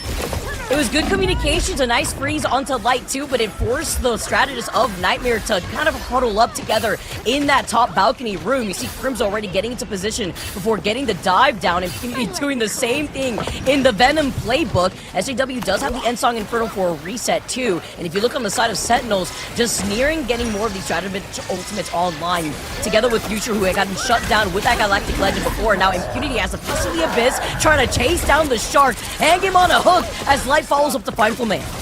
Yeah, great follow-up there from Light, and that's that coordination, that okay, ready, 3, 2, 1 dive type stuff there. Very hard to react to that off the Feast. Immediately gets deleted now. Fighting some time here. Got to wait till they're 6 stacked up and re-engage, and now they are, folks. Ultimate's about to be all over the place here. Sentinels making a change as Rising's now on the Ultron. You can see Impunity on height here. SJW and Fidel have answers. Crimzo ready for that Feast now, likely trying to pull one of those out.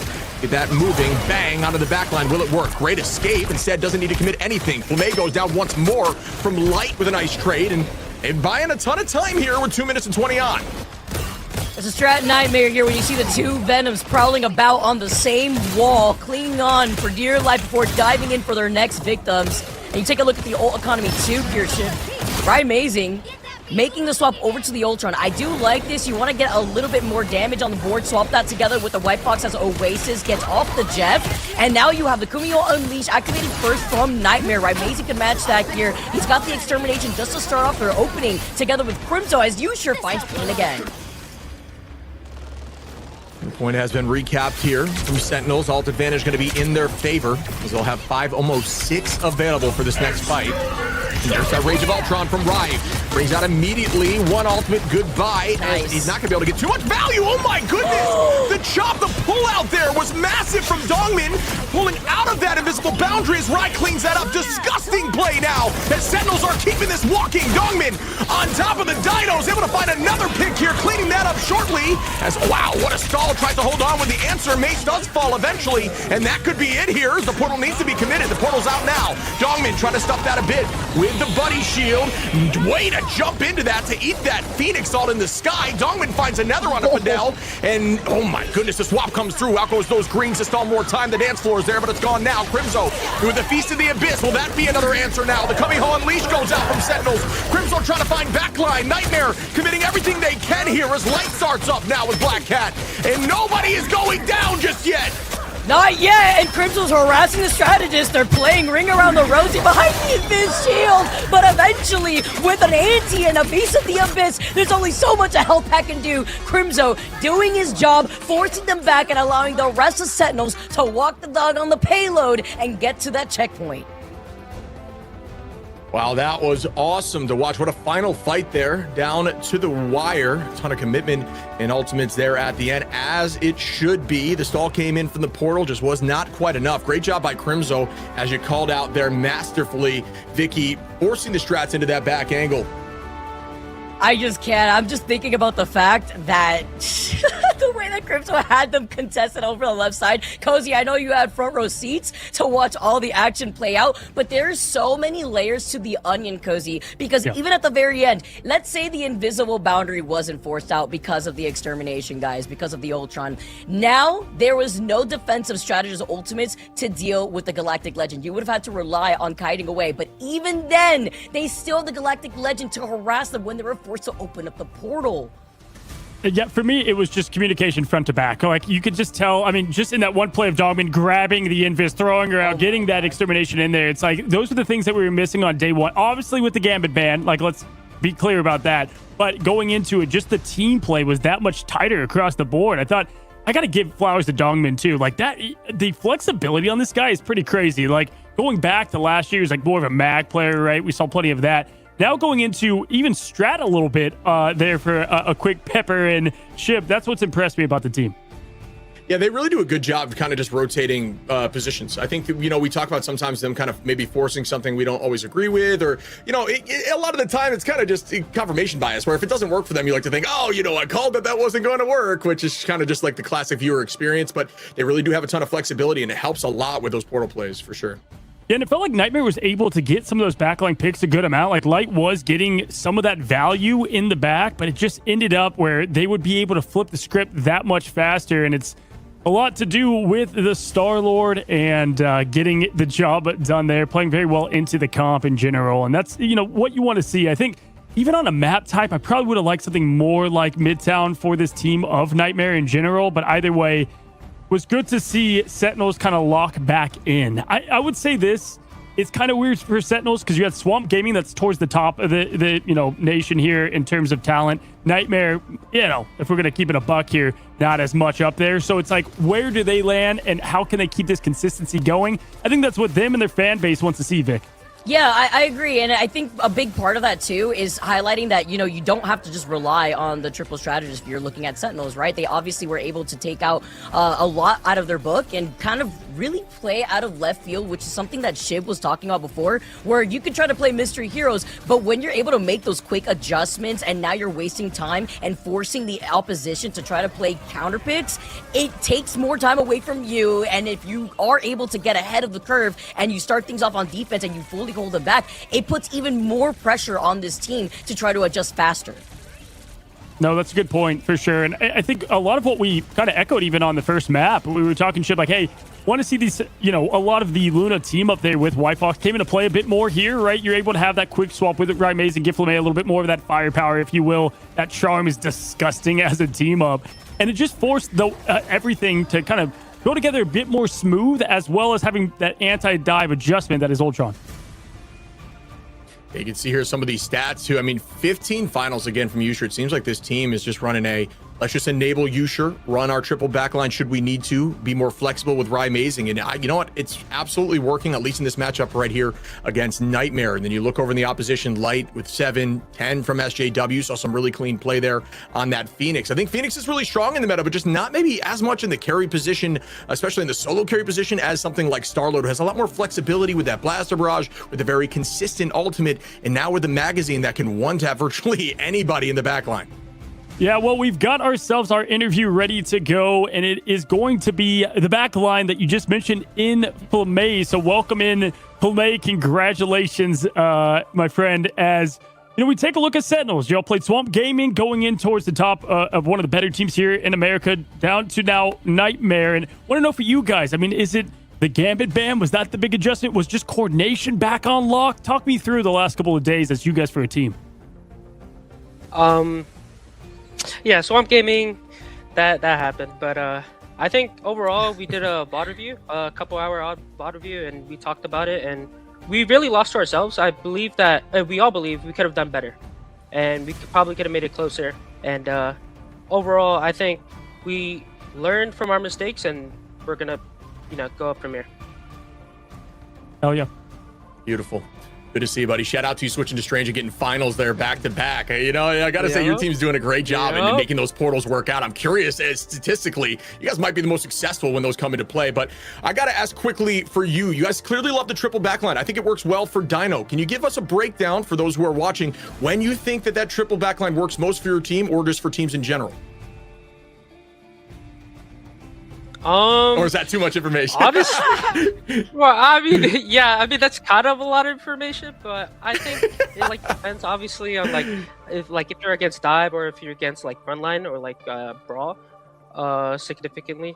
Like if we're running Jeff, if brawl's in a factor, we just go backline Jeff. It just really depends on what the enemy team is running. But 2-2-2 works, 2-1-3 works, anything works, just depending on the team. Beautiful. I like your input on that, and especially coming in from the main strategist here and keeping everybody up here, Flamay.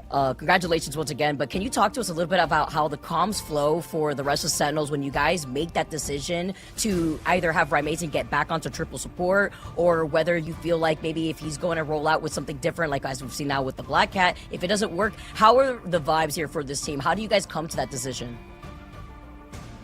Well, if Rye complains too much, we're swap. But no. It's if Rye really doesn't feel the character, it's sometimes sometimes it just doesn't work out. We just say swap.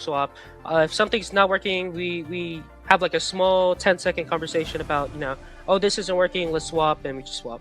So everyone has their own input on what we want to run, but everyone is pretty flexible on the team, so we just swap to what we can and what we know could be better. Well, listen, I'll end on this because I got to ask, I know in my own comp games, it can be so tough having such a powerful team up and then that person swaps and you lose it. So as a Luna player, it's Rymazen goes to White Fox, you're hell yeah, I've got the charm, and then it's gone. Are there times where you're oh damn, I lost the charm, damn. Is it does that happen often with a team that is this flexible? Yeah, that happened to me once, I think, this match. I think it was second point of Museum. I lost it and I was so confused. I was where's my team up? But yeah, I hate when that happens. But I always just swap to White Fox later, so I forgot I had it. Well, hey, listen, you guys put on a show today. It was fun to see you guys get back into form a bit. And we're excited to see you against the rest of the group, right? You've played Swamp and now down to Nightmare. Want to see what everything in the middle of the pack looks like. So good luck, prep up. We're excited to see you guys as we head into next week. All right, thank you so much. Have a great one. Thank you. That is Flamay, that back line, and fun to hear. I love to kind of highlight some more of these strategist players, and cool to see Sentinels kind of get their vibe back, right? We saw that yesterday, y'all, with 100 Thieves, and gave us a lot to kind of chew on as they've got a whole week now to prep for the next, couple of days. And man, I got to tell you, 1-1 ship, a bit different than that, 0-2. Yeah, I think a lot of teams are just working on getting that confidence back. And I think although we had the preseason, teams have vastly shifted since then. So it's just another retake and starting for these teams. They just want to feel good together moving forward. So that's definitely a confidence booster for them. Well, y'all, we've got another matchup today. Again, 3 heading your way with the first one done. We're going to our second. We're going to take a quick break, allow the players to lock in. We'll be back on the other side of it.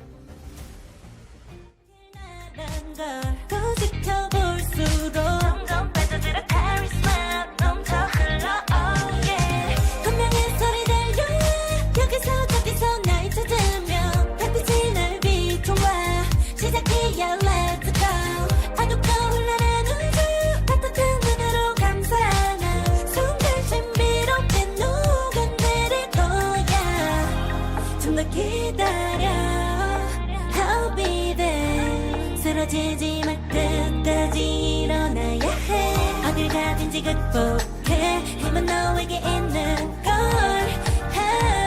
소리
Hello and welcome back. We are back that quickly to that match number 2. And while you play Rivals yourself, you can go ahead and get this Penny Parker, the freshman costume, ready to wreak havoc there with the spider nest. You got to check it out. They've done awesome customizations this time around. Every single effect, the nest, even down to the shots, have different sound effects and looks all together.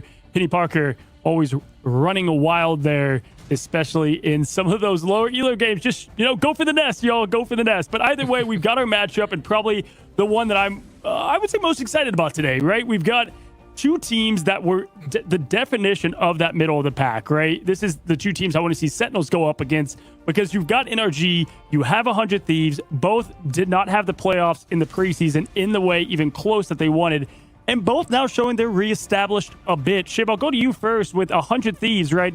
They came back into form. They look very confident. What do you want to see from them today?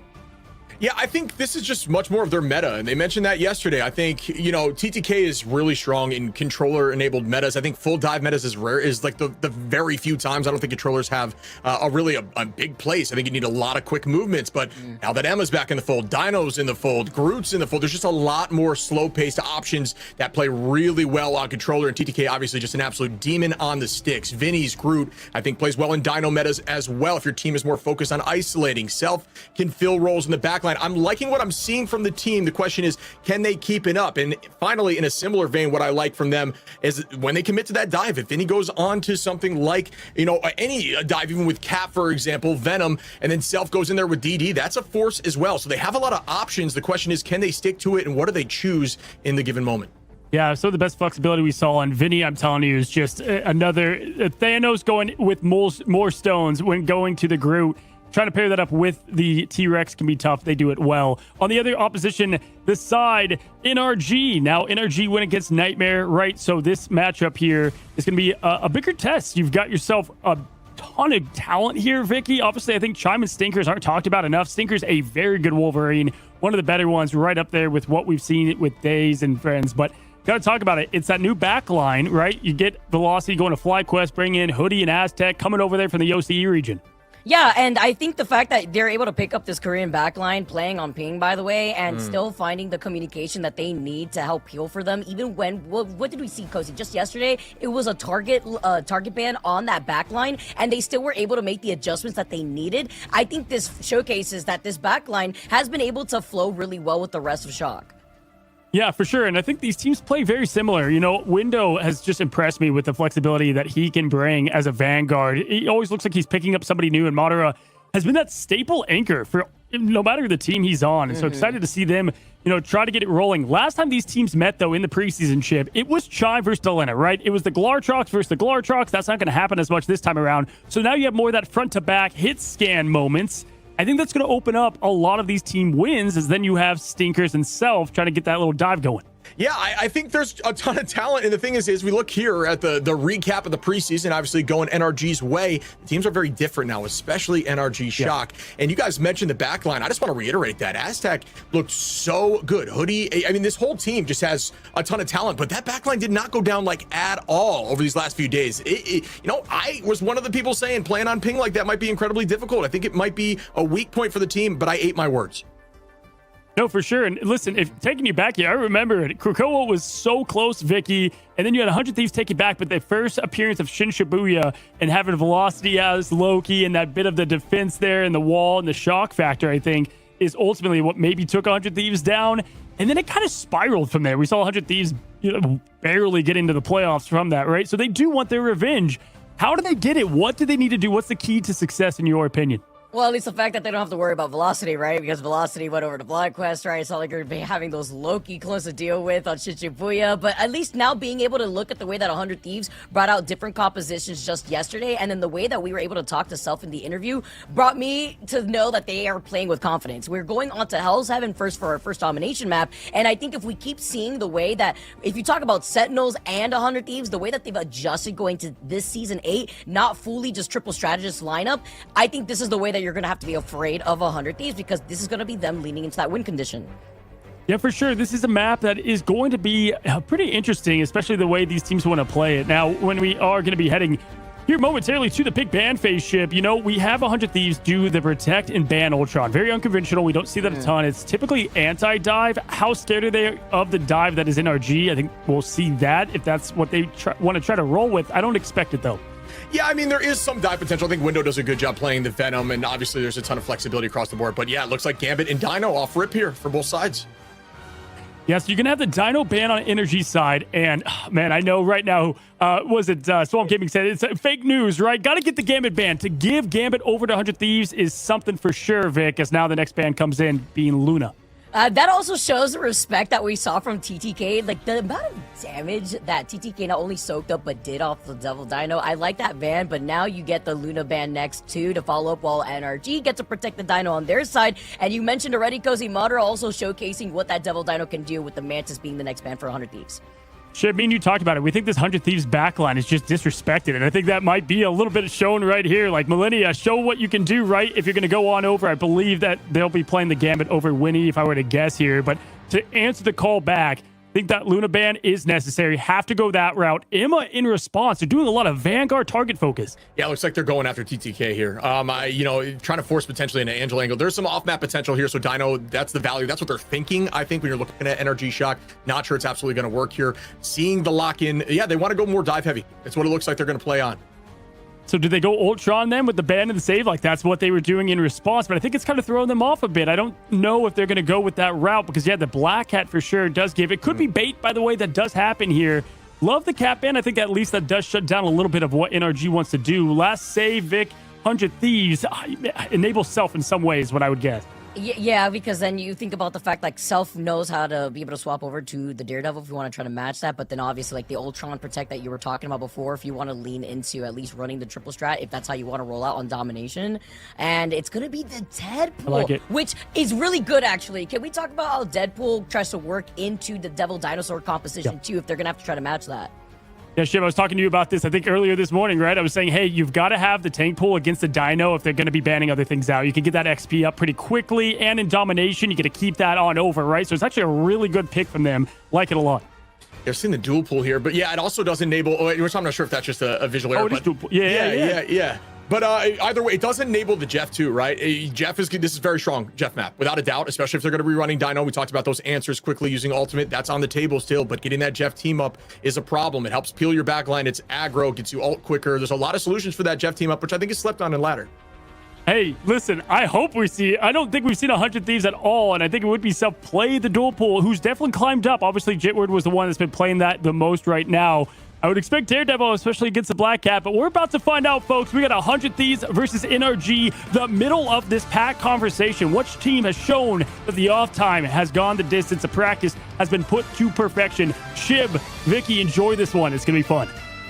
I'm looking forward to it, my friend, as we go in. Prepare for some off-map stuff. Dino going to be one-sided, so odds are they're looking to just essentially throw off as many Vanguards off-map as they can and just kind of play off a snowball composition for the side of NRG Shock. Yeah, I was really surprised. I mean, now you get to protect the Deadpool, and TTK is going to roll out with it. It is going to be the tank pool coming in for 100 Thieves. I like what I'm seeing, Self leaning in to the Devil himself. This time I'm going to be with the Daredevil, but already coming out of the gates, I know Cozy had mentioned Stinkers being on the Wolverine, and we're going to start things off with the portal play from Window, Shib. All right, and yes, we will be seeing a potential switch here from Window after the fact. Madara going in with that Dinosaur as predicted. You can see TTK on that Van pool, so yes, it was probably just a visual error there, folks, as TTK is going to try to enable. But instead of running the Jeff team up, it's just more so to stay healthy in that front line. That's the idea of what Van pool can do while still providing a ton of distraction and annoyance with that ultimate on the back line with the Van Hammer. Commitment starts up now. Both teams kind of feeling each other out, seeing what composition they are running and preparing for this fight. The tackle comes out quickly onto TTK, and the res is forced out as Madara cleans that up. TTK back in the fight. Self falls to Chime. It is Chime time right now as NRG are looking to take this point right back, and it looks like they just might up numbers at this current fight. I can hear the chime of the bell ringing here in our ears. Chime already stepping up to the plate on this Phoenix, especially here on Hell's Heaven, where everybody's trying to group up together to contest down mid. And now you have Winnie over to the left side too. Trust trying to get able to get more of an extension off of these BRBs. We did see one earlier, but Chime so close to Ensong and Furl together with Aztec that they want a combo and the CEO. And the next fight begins. Getting point early is huge for the side of NRG, who want to stay as a unit, using those BRBs from Nasdaq to keep the team up. And Nasdaq's done a great job playing the Rocket over these last few days. There's that tackle. The bite comes in as Madara finds Self immediately on peel duty. Delena trades it, though, with the front line of Window. And out goes the Sia. See if anyone gets any more value. It looks like the point is kind of just in a stalemate now. They're doing a good job just slowing things up. But Madara going to be in a dicey spot when that map changes. Stinkers coming in too from left field to follow up together with Chime to take out Vinny, who is on that cap. Delena does have the Galactic Legend, but it's going to be met with Hoodie, who's holding on to the invisible boundary for now. But the 100 Thieves in those win condition here, Shib, is going to be relying on that Raging Royal Flush Self too, making that swap up over to really utilize the Black Cat. Well, it's going to be in favor of NRG in this fight. Chime and the answer, the invisible boundary from Hoodie. Both teams owning the height now. Chime trying to find that off-angle play from the cap. That is Vinny. Map change, and you see now composition change from 100 Thieves. But they're initially running that Gambit team up, or excuse me, Raging Royal Flush is available, and there is that commitment to the combined ultimate in the sky with the Galactic Legend. Is that, oh, what a... That was disgusting, but they're not able to clean that up. Good movement there from Delena to stay healthy. Nobody's fallen just yet. But a ton of commitment it was out there for 100 Thieves. Ever more so than NRG as the Endsong Inferno comes down from Chime. Will this land? Using it as a distraction. Bang, it's going to get rid of any BRBs on the field too from Winnie. TTK able to find Madara in the chaos, and that retake will be there for 100 Thieves, but 92% before the take is massive for NRG. That was such a good answer from Chime. The delay on the Banhammer that you saw from TTK, just waiting in the Endsong Inferno before diving down, then also still calling out where the BRB was placed after they retracted it to wait out the end of the Endsong Inferno from Winnie's side. They finally flipped it, but NRG still have 92% on this point. And Shib, Stinkers and Aztec have their ultimates for this next upcoming fight, together with the Sia and Madara on the Rampage. And there's that Sia now. Vinny able to find Chime. Aztec goes down. Goodbye to the BRB. Great pick there from Self. On that Black Cat, looking to make it another pick. Now driving back towards the back line. Hoodie's in a dangerous spot. Goodbye. Self able to find two. Cleaned up. Make it three, why don't you? As they win that fight. But again, they're just trying not to overcommit too much. Self committing ultimate in that fight. Now going to head and try to keep it going potentially. Now finally going to wait for that to die out. But Freedom Charge available here for Vinny. You know what the goal is here. Stick on that back line. Charge up those ultimates and keep going. Shiv, I know Cozy is sitting on the edge of his seat right now. He asked Self, when are we going to see the Black Cat? Are you not entertained right now? Vinny having the Freedom Charge and Lena close to the Galactic Legend, but it's going to be Madara, who also has that Rampage window too on the hold. It's going to let it rip here, go berserk. Over onto the backline too, but is immediately marked. You see that BRB that's right behind them, and they immediately terrorize Window, who's going right back to the spawn room gates. And now you have the Freedom Charge here from Vinny to delay the inevitable, because it's 100 Thieves that are nearing 80%. It tries to set up a flank there, and I think it was outside of the range of the BRB, so that is just going to be more time here. 100 Thieves divide, you know, just this percentage gain. They're already at 85% and climbing. TTK with ult available to Lena as well. Madara, the only answer here for NRG. It's going to be used to try to stall. TTK now on the back line. Starts up with the commitment. Out goes a bunch of cooldowns, including the shield from the front line of Madara. The commitment goes out onto TTK. TTK with a ton of movement on this hero, and Overhealth is not stressed about it yet. Down with 300 HP. Out goes the Freedom Charge, or excuse me, the Raging Royal Flush and the invisible boundary to answer it right back. Is that going to be enough of an answer? Delena up in the sky trying to find one, cannot. Nobody has gone down yet. The res comes through, and it's a 6v6 in a neutral fight as Delena finds the first pick. You see Madara still chomping around while Chime has the Endsong Inferno. Madara finds the next victim onto TTK. Vinny's incredibly low. You get the Endsong Inferno harassing that backline, but Millennia is still up Self to follow up to find Aztec, and that's going to be the strategist struggling for NRG before 100 Thieves eventually flip this point back in their favor.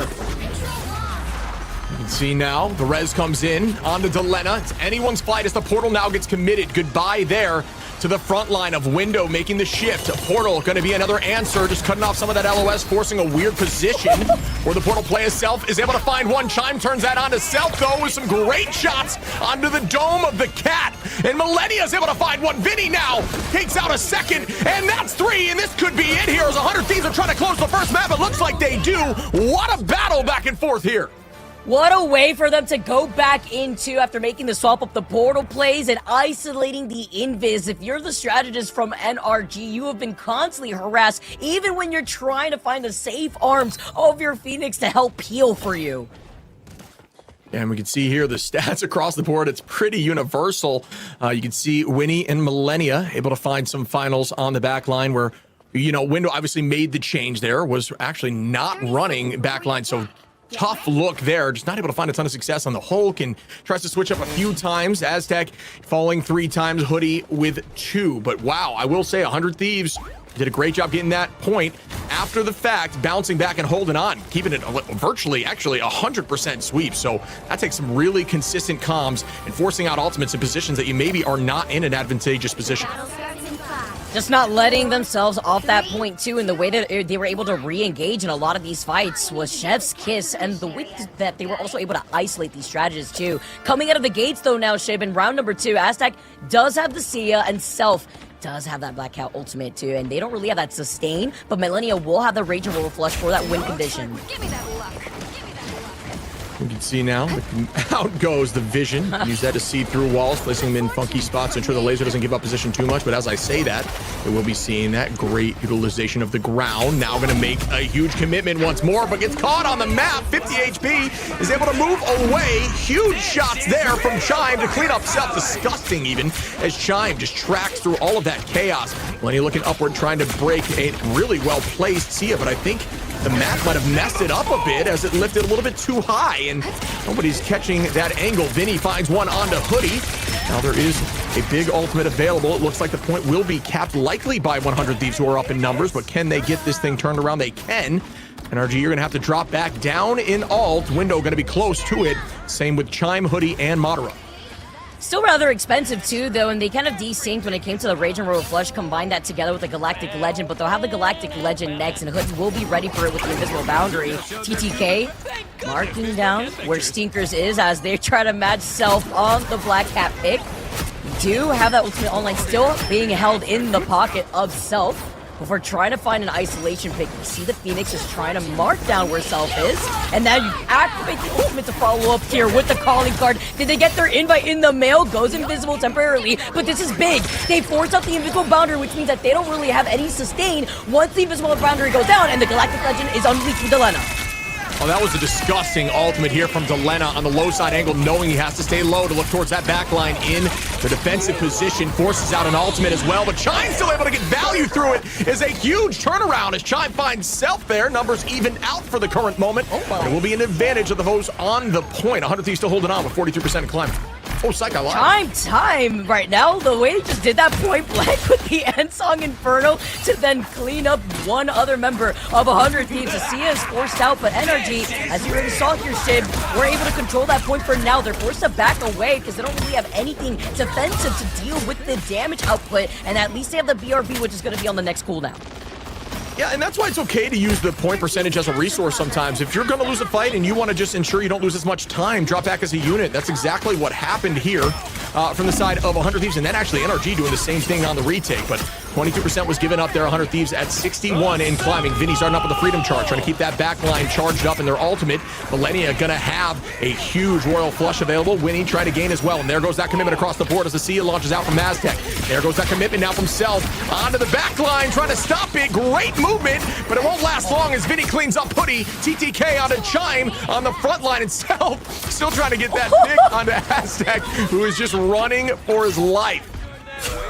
Window got whiplash there, saw the situation, said nope, and just tried to jump right out of there before unfortunately turning into the small Bruce Banner. They hear the portal, by the way. Vinny is looking to dive back in together. Can they stop this? They do get to pull it off. They're going to be able to get right back onto the point. It's going to be Madara who made up that swap up, and then TTK with that Deadpool ultimate too. He's going to be able to hold on to it for right now with overtime ticking away in favor for 100 Thieves who are playing out of their minds right now. No invisible boundary just yet for Hoodie, but Chime is able to help sustain the backline and find Self. Yeah, Self gets rezzed right back up for the moment. Numbers evened out. Sneaker's trying to get this pick here onto Vinny, who's using that movement to hold on, but I don't think it'll last too long. Psych, he does get away as Madara's able to find Millennia. Huge pick there from NRG, who are looking to recap as Stinkers takes out Vinny finally on that battle. But yeah, this is just very much another instance of NRG has ult advantage now while defending. Can they make this work and do exactly what 100 Thieves has done on map 1?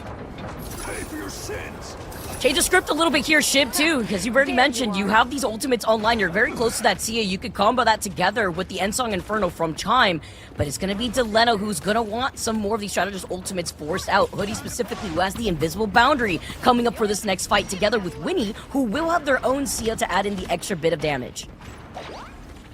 Yeah, now, if you are defending for NRG, you just don't want to commit too much. You want to use these to guaranteed answers, and you don't want to double stack ultimates if you don't need to, because it's a tough spot to be in, but 60% in climbing. His Chime now goes up in the sky, tries to break the Sia, does just that. Great idea, but Self's able to find one prior, and no one goes down off the back of that ultimate.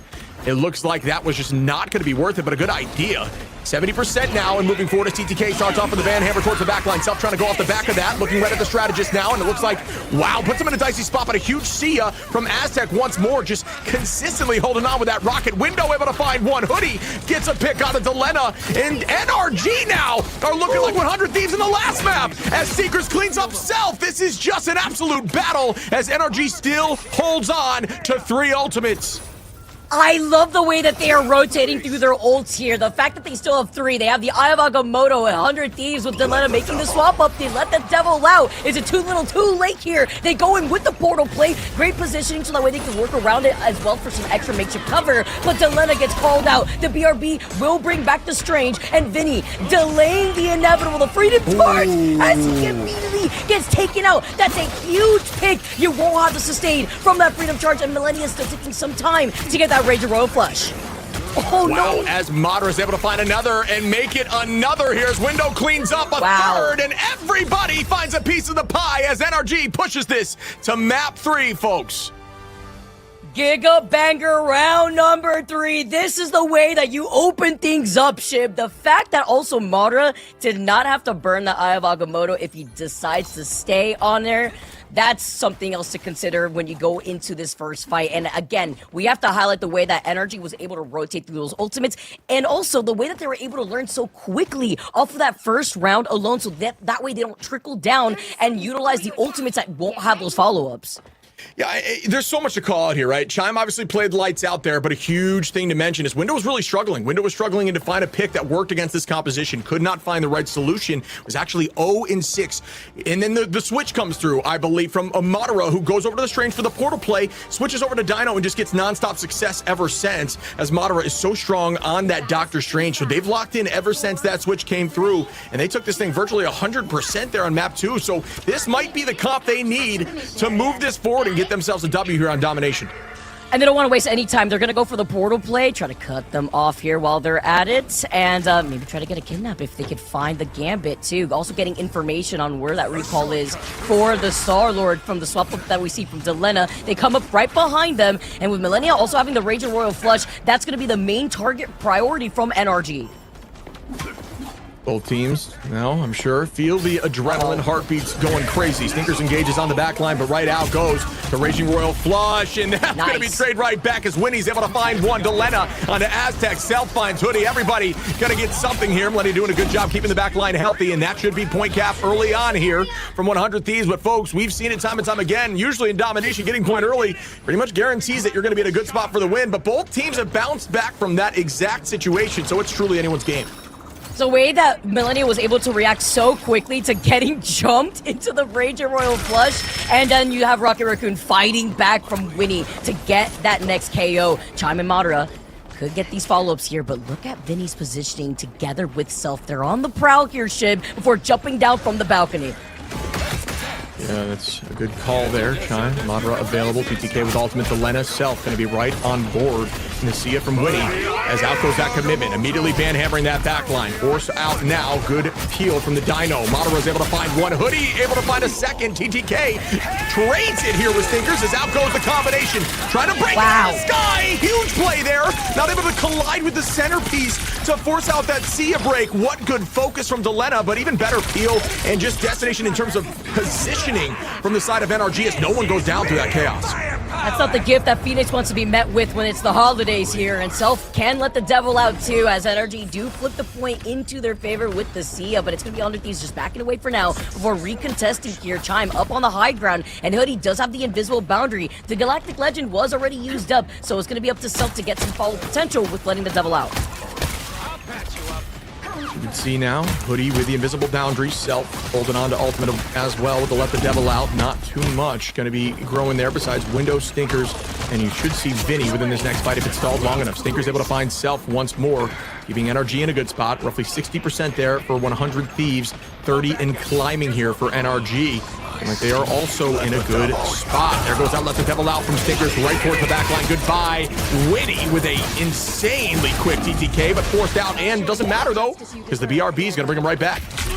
Good timing on that BRB, by the way. Used it from both sides, even with Winnie going down on the 100 Thieves side, but it's Millennium who stays up close to that Rage of Royal Flush to match that with NRG still planting their feet on this point. They're nearing 50% now, and Hoodie is still holding on to that invisible boundary window, as you mentioned, Chip. After making that top flip over to the Devil Dino, has had a lot more success. Nice little stun, too, onto TTK and Delena. The BRB is going to bring TTK right back, as Winnie had used it up just a bit earlier. Madara just looking for the opportunity here. It's the Rage of Royal Flush now to open up the Devil, getting let out from Self. Can it be countered here from the other side, as Aztec is going to be the first to follow, and Window dealing just enough of that pressure, has nobody left from NRG to help follow up because Vinny has wiped the floor with the rest of the team. Yeah, 100 Thieves needed a victory out of that using the Raging Royal Flush. If you don't find value, you are pretty much cooked, especially in the given situation where Madara, Chime, Aztec will have ults available for this next fight, where you're going to have Delena and Vinny. You do have an answer. Winnie going to be close too, so likely we'll see Delena and Winnie combined once more to try to burn potentially Chime out of the sky with that Ensong Inferno, the Phoenix as she lands. Portal, I believe. I thought I heard. I guess I didn't. Delena now looking for that BRB, looking for that backline. We'll be able to one clip. No, out goes the Sia. Immediately, Delena portals out, trying to force out some cooldowns and regroup with the team as Vinny uses that freedom charge to keep the team healthy. It's again just more of a neutral as no one gets a pick just yet, but down goes Millennia, huge pick. Chime able to find Winnie. Out goes that Sia, and it gets deleted instantly here from Chime, who's trying to get a pick on Delena. Turns that around instead. Stinkers on a Millennia. It's anyone's fight, but Stinkers able to find 3 now as Vinny and Self go down, and the portal needs to be committed, but they're looking for potentially an off-map answer to counter it. The fact that Madara is just trying to get cheeky with it right now, though, they know time is of the essence. Stinkers getting a huge stagger onto Delena. That is with NRG, who did have a win condition against the Galactic Legends, as he's trying to find the perfect opportunity to place us and block them out. Nearing 95% now. He blocks one side, forces them to trickle in from one direction here, and he's got the Eye of Agamotto ready. Yeah, really smart play by 100 Thieves to keep things confusing, walking in all different directions, understanding that that portal was likely heard by the team to ensure they don't fall into a trap right now. They didn't commit with portal. It's overtime right now, folks. It's anyone's game. We are in the final map here on Domination. Who comes out on top? Immediately, 100 Thieves take control of point. They're going to use that to their advantage as Millennia is trying to build this ultimate 60% and climbing. Madara holding on to the eye. The point immediately almost gets recapped right back by NRG. It has the only ult available. Self able to find the first one onto the backline. It's a huge shot. The Eye of Agamotto goes home, but it does not find purchase. Can Delena trade this on a Stinkers as the Let the Devil Out goes out? And yes, it's match back as Madara and Stinkers get 2. Chime following up, gets the stun with Stinkers going in and cleaning up the rest of the team. Time is of the essence, overtime taken away, and the numbers are in favor for NRG, but the fight's not done just yet. We still have that 1v1, and now 100 Thieves have lost out their strategist. They lost out on TTK. Delena makes the swap over to the Doctor Strange, but the stall comes through, and the portal as they jump back and forth. No more stall. NRG, the fact that they were able to reclaim that point when they were at ult disadvantage, did not have a strategist ultimate to deal with the Galactic Legend. It was the Daredevil Shib. NRG Shock come out on top, and the Duelists really stepping up for this team. Oh, wow. This was absolutely insane, folks, as we see the bounce back there from NRG Shock. What an absolute pleasure. We're looking forward to more of this, folks, right after this break.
Show me that you are still the only one that matters for me. I'll be waiting for you.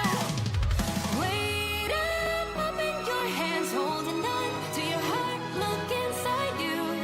Can you feel it? The sparks in you. Ready to unleash it. Wake up, open your eyes, raising the distance, smashing through time walls. Before the rift splinters yet again, we are rivals to the end. And rise up, open your mind, hold on to your powers. No one can stop us. We are rivals till the end of time.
Hello and welcome back, my friends, as we just saw one of the closest matchups that we have had thus far in Stage 1. NRG got the win just by a pixel in the portal against 100 Thieves. And there's so much to break down against these two teams that have a lot of fans, great players, and really storied history.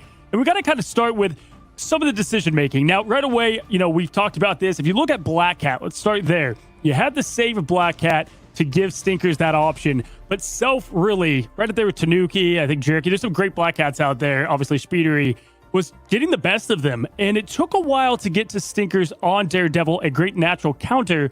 But Shib, I want to start there. Window, then swapping on over to the Dino, which they kind of based a lot of those pick bans with. What were your thoughts?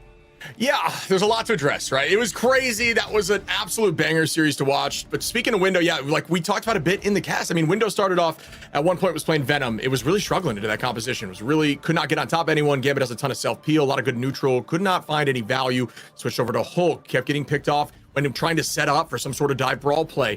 And then eventually what happened was Madara was forced to Portal at one point, forcing the switch to Dino over there from Window, and they just locked in after that, man. They looked so much better as a unit. Yeah, it just ended up working. And I know this is kind of counter to what a lot of what we say. It is sometimes team, specific. And Vicky, I do think this is a team that you can let Gambit on the table. I think 100 Thieves is one of their weak points. They're not much of a Gambit team. I mean, Millennia playing well, sure. I do like the Rocket pick. There's plenty of great things about having that ultimate, but then you don't go Gambit Loki. And in just general, the way their playstyle is, it just doesn't really suit them as a team. And so I love the pick bans from Energy Shock. It doesn't exude confidence, right? When you have the Gambit, you usually have the ready, set, go green and win button. When you have the Rage and Royal Flush, combine that together with a, Galactic Legend like we usually get to see.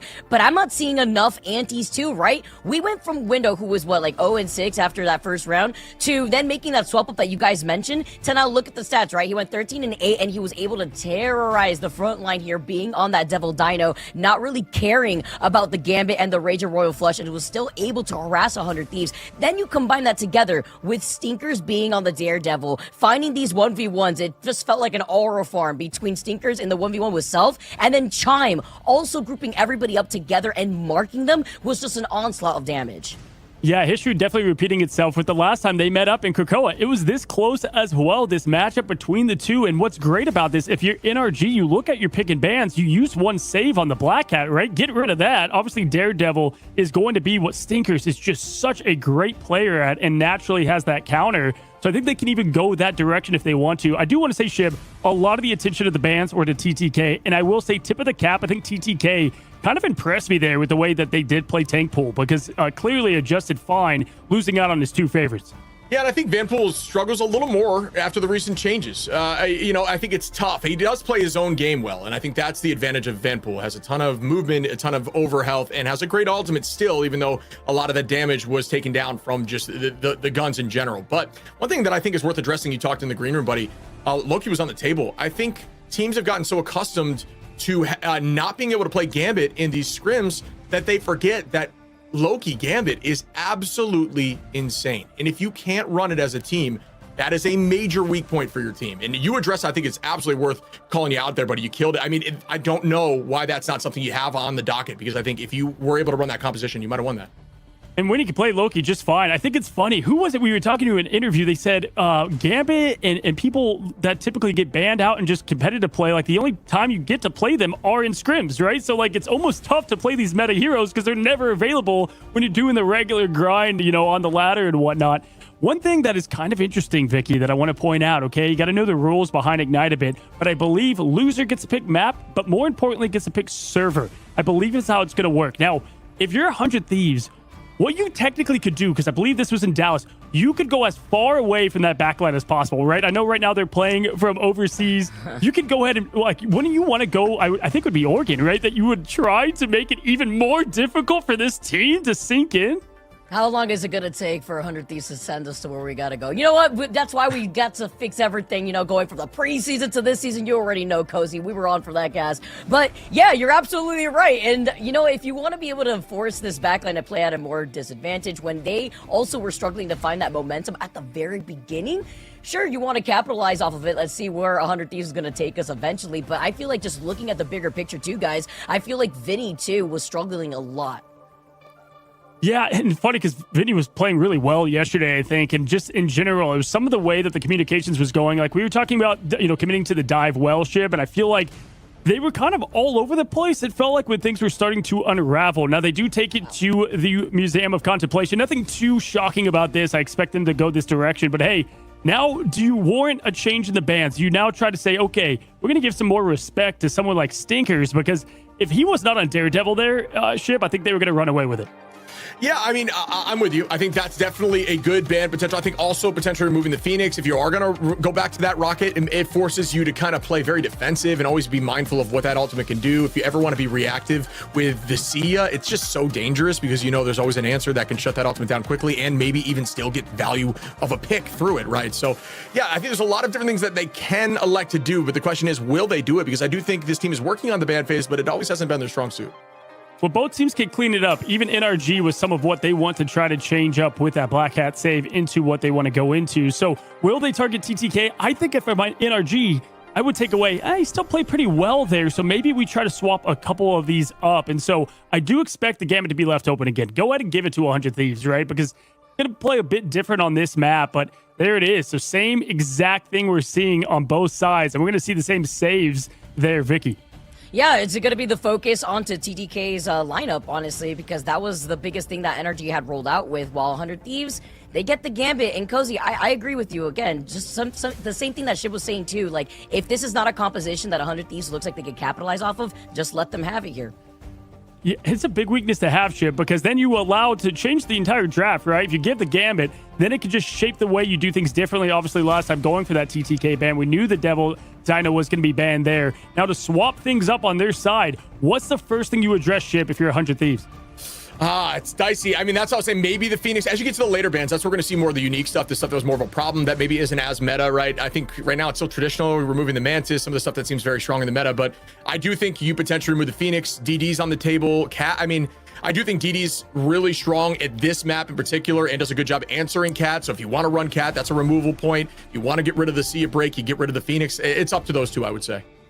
It's like, do you go DD last ban? Because then they can also ban Cat from there. That's kind of what I'm thinking if I'm on their side. The Luna ban's just a very staple, great one to have right now in this meta. I agree. Still attacking TTK, right? So getting rid of Dino, getting rid of Emma, maybe challenging even more. But the only problem with that is Window's going to be, in my guess, on that Devil Dinosaur right off the rip. They're not going to waste any time with the comp. There it is. There's the save. That's what you want to see. They had the change up we predicted there, Vicky, with the Devil getting the save instead of Black Cat. And leaving it to the very end too, right? And now it forces 100 Thieves to linger. Okay, so what is going to be this next band that lines up? It's going to be the Phoenix. The respect that we see right there too, when we saw Chime really popping off, is that going to be enough on a map like this? Yes, you have open sightlines, but especially when you get to that second checkpoint, guys, you have so many different flanking angles too to just tear apart the attention of the strategist backline, as now they want to prioritize the Phoenix for their side for 100 Thieves.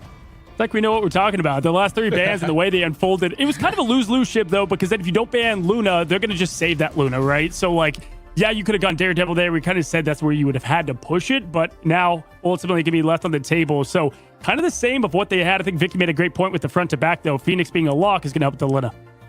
Yeah, and looks like they're going to remove the group. This is just a Vanguard slaughterhouse right now, and I think it works. I think this is an Emma group map, truthfully. I think this is a great map for both of them. They've had success across all of Ignite here.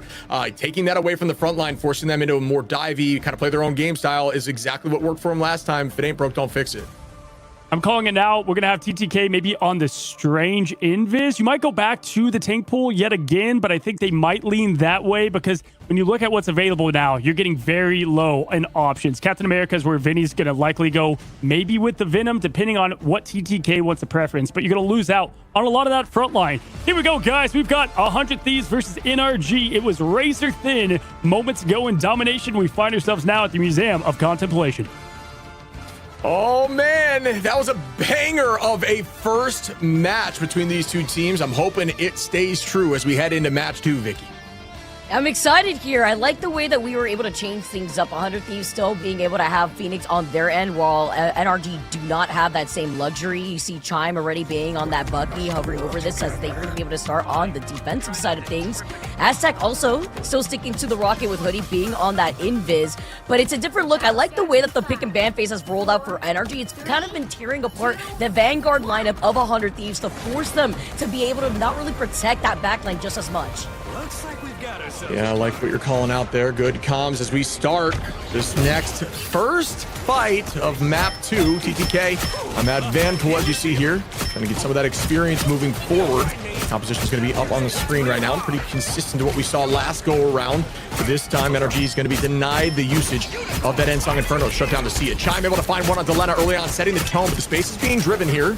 The cart is moving, and Self is going to be able to head back towards the team after forcing eyes backwards. Already showcasing the success here with Self being able to have the information being on the Daredevil themselves. Also calling out where Stinkers is positioned. Before diving in, Chime has been on fire though, now trickling into the second map ship. TTK already has that ultimate online 2 going into this next fight. And if you look on the other side, just a quick Stalkboard window dives in, continuously harasses them before swinging away on this Venom. Yeah, forcing out cooldown's going to retreat. You'll see that a lot against Emma's, just forcing Diamond, because that is so much value in and of itself. It's not always worth getting a KO. It's all about cooldown and management and understanding what you have just burned from the opposition to call out for your team so they can set up something else. Chime looking backwards, trying to peel a bit from Vinny. Is just driving eyes backwards, doing exactly what Cap always does. You can see the cards already moved significantly. Window able to find Winnie there early on for NRG, is putting them in a strong spot on this defense. And out goes the Banhammer there from TTK. Window able to find Vinny once again. Now numbers are heavily down, driving everyone backwards. Huge defense so far from NRG. You would think at this point, if you're 100 Thieves, right, and you see the Venom that is from Window and Stinkers as well trying to go in for these diving opportunities, will we ever see the swap from Winnie to the Loki, right? You have those lamps available if you don't get baited out, and you actually allow Vinny to go back into the safety of your lamps, and you also can try to prevent the dive from finding its success here, and you get double Rage Roll Flush, but they're still sticking with the Sia that they're going to get eventually. Very close to that with Stinkers 2 on the prowl. See them setting up now, using that counter. DD able to find invisibility at all times. It's very difficult to set up and play well on Black Hat. Self still trying to make that work though. As you can see, the escape comes out, forcing out cooldowns, retreating, not even worrying about using the feast. You don't need to burn everything if it's not advantageous for your team. And now likely in the next fight, we'll see that feast go through. The Raging Royal Flush comes out quickly though, folks. Is that going to be a trade? And a huge ult comes out. Goodbye to 3, make it the entirety of the team. What a combination there for 100 Thieves on the attack. Huge follow-up here, too, from Delena, and they still have that Sia available, Shib. Vinny, close to that freedom charge, getting all on top of the cart to get to that first checkpoint. Madara making the swap up to get the portal play, just to go in for the contest. And Stinkers lets the devil out from the other side of the portal, and it's met from Sia on both angles. Window comes in, the anti-heals, follows up, and finds Millennia. That's a big pickoff, only leaving Winnie to sustain the rest of 100 Thieves. Freedom charge too to help them out, but Chime 2 was also trying to go in with the Kraken Impact. Doesn't get the resets that they were looking for, and now they have to worry about Self being on the Black Hat activating the ultimate. See, TTK is able to find one on Madara. Good start once more for 100 Thieves who want to get this thing pushed. And it looks like they just might be. Oh, it's traded right back as Self falls from Stinkers again. That counter coming through with the win so far. Point just being stalled right now. And it looks like in a tough spot, Delena is able to escape, get fully healed up. Aztec with some nice positioning here towards the back line, not pressured at the moment. It's going to enable infinite frontline pressure. And yes, it's traded on as Madara comes in, is able to find one. Chime with a two-piece. And now NRG are up and able to take control of this point. After making the swap up too, as Madara goes over to the Angela to get right back together with the rest of the team. Aztec has that Sia. Hoodie makes a swap over to the White Fox. 100 Thieves have not gotten to this first checkpoint, forcing Vinny to come in with a portal play down to the last 3 seconds. Yeah, it might have been worth it to try to wall off there the strat line with that. Instead, they like to put it right on point. I'm not sure if there was enough time. Might have been the case there. Madara using this as a great position, just dancing around this like it's a wall, much like you want to do. And there's the answer. Bang! Ensong going to go through to burn the Sia quickly, and it does just that. Delena using this positioning to his advantage. Applying a ton of pressure. Madara going to be in a tough spot, very low, but able to drop back towards that strat line indoors. They got to get pressure on that back line if they want any success here. Right now, it's just farming these ultimates. Millennia, TTK's able to find one. Out goes a huge Raging Royal Flush. Can they find value through this as Black Cat is dancing? Self and Winnie able to find one. Is that going to be enough? Yes, it looks like the numbers are dwindling here for NRG. Will the portal play come through in time? Overtime ticking down, and they are so close to this point, but it's still being stalled. It might be enough time here. Yep, the thing is they had used it up just a little bit ago here, Shib, and the fact that you aren't able to harass Gambit, Millennia, who was just uncontested in the backline, it was tough. They were leaning into that Kraken Impact from Chime, and he was shut down at the hands of TTK. It was a good cleanup from 100 Thieves, and they didn't really have to expend everything with Vinny lingering. Do I swap? Do I utilize his Eye of Agamotto? They just used that portal not too long ago. They want to clear more of the space, and even Madara had swapped off the Angela to go over to the Devil Dino this time. See the commitment now as Stinkers trying to make something work out here. They'll let the devil out, walking towards back line. Instead, going to be driven forward just a little bit from 100 Thieves, or keeping the aggro. Winnie using that Kamiho Unleash. Going to keep the team moving. See the drop back here from Delena, just peeling back line with a ton of hit scan pressure from the side of Phoenix. There's that dive now towards Rocket, tries to escape through Portal, does just that. That's some really good utilization of Portal in your dives. Trying to get a robbery going here as Self on the prowl. Delena having the open sightlines that we were mentioning before, especially when you get to the second checkpoint. Taking a different flanking angle, trying to dive in together with Vinny. He goes in through the TP, right into the other side of the wall. Safely is able to get away on that one-way TP, but it's met with a Daredevil from the other side. Is still able to go right back around, with Delena also getting the reset on the Ensong Inferno. They're splitting the attention of NRG, and they had lost out on Aztec originally, and Chime does have that Kraken Impact, but they're down in numbers if they're looking to reset. Delena's back home right now with this hit scan, finding two right there in this neutral, giving them a ton of space. But folks, there's only 50 seconds on here. 3 ultimates available for NRG, and only 2 for answers from Millennia and Self. But it is the Raging Royal Flush, and we all know how valuable that can be in the right hands. If this team is committed here, we'll see Millennia likely use it now. Yes, and there's the commitment. Dives in right with them, but everybody's collapsing there. It's Millennia in a dangerous spot. It looks like Winnie's able to find the first pick onto Chime, who had ult available, but the rest comes through. Chime still in the fight. Self finds Aztec. Will not be an answer from the Sia just yet. Self in a very dangerous spot, still holding on somehow. How are you so healthy here, Self? Finally falls to Stinkers with the space is already being generated. Is this enough now as Millennia finds Madara TTK on the window? And wow, that was disgusting as they take point 2. That was so big from Self to distract so many members of NRG back into the spawn room gate, splitting the attention of the rest of the team, allowing 100 Thieves to have the space, and Delena with these staggers one by one as they fall. They had the spawn room gate advantage too, so Self came right back around to follow up with Delena.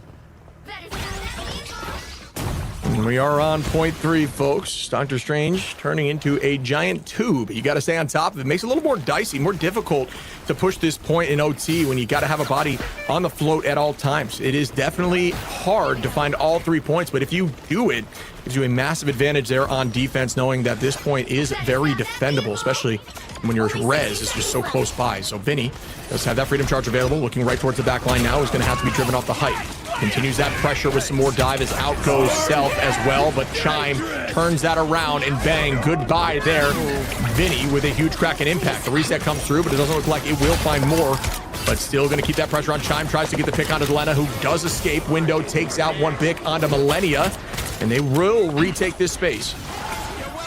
Not expending too much, though, even after feeling that pressure. It was really just TTK had to utilize that ultimate. Now they're down to less than 30 seconds on the clock. This is when they were almost held in that first checkpoint. They just basically walk and stroll the point into that second checkpoint. Vinny does have the freedom charge to get with Delena and the End Song Infernal and Winnie, who has the Kumio Unleashed. It's going to be crucial with Stinkers letting the double out.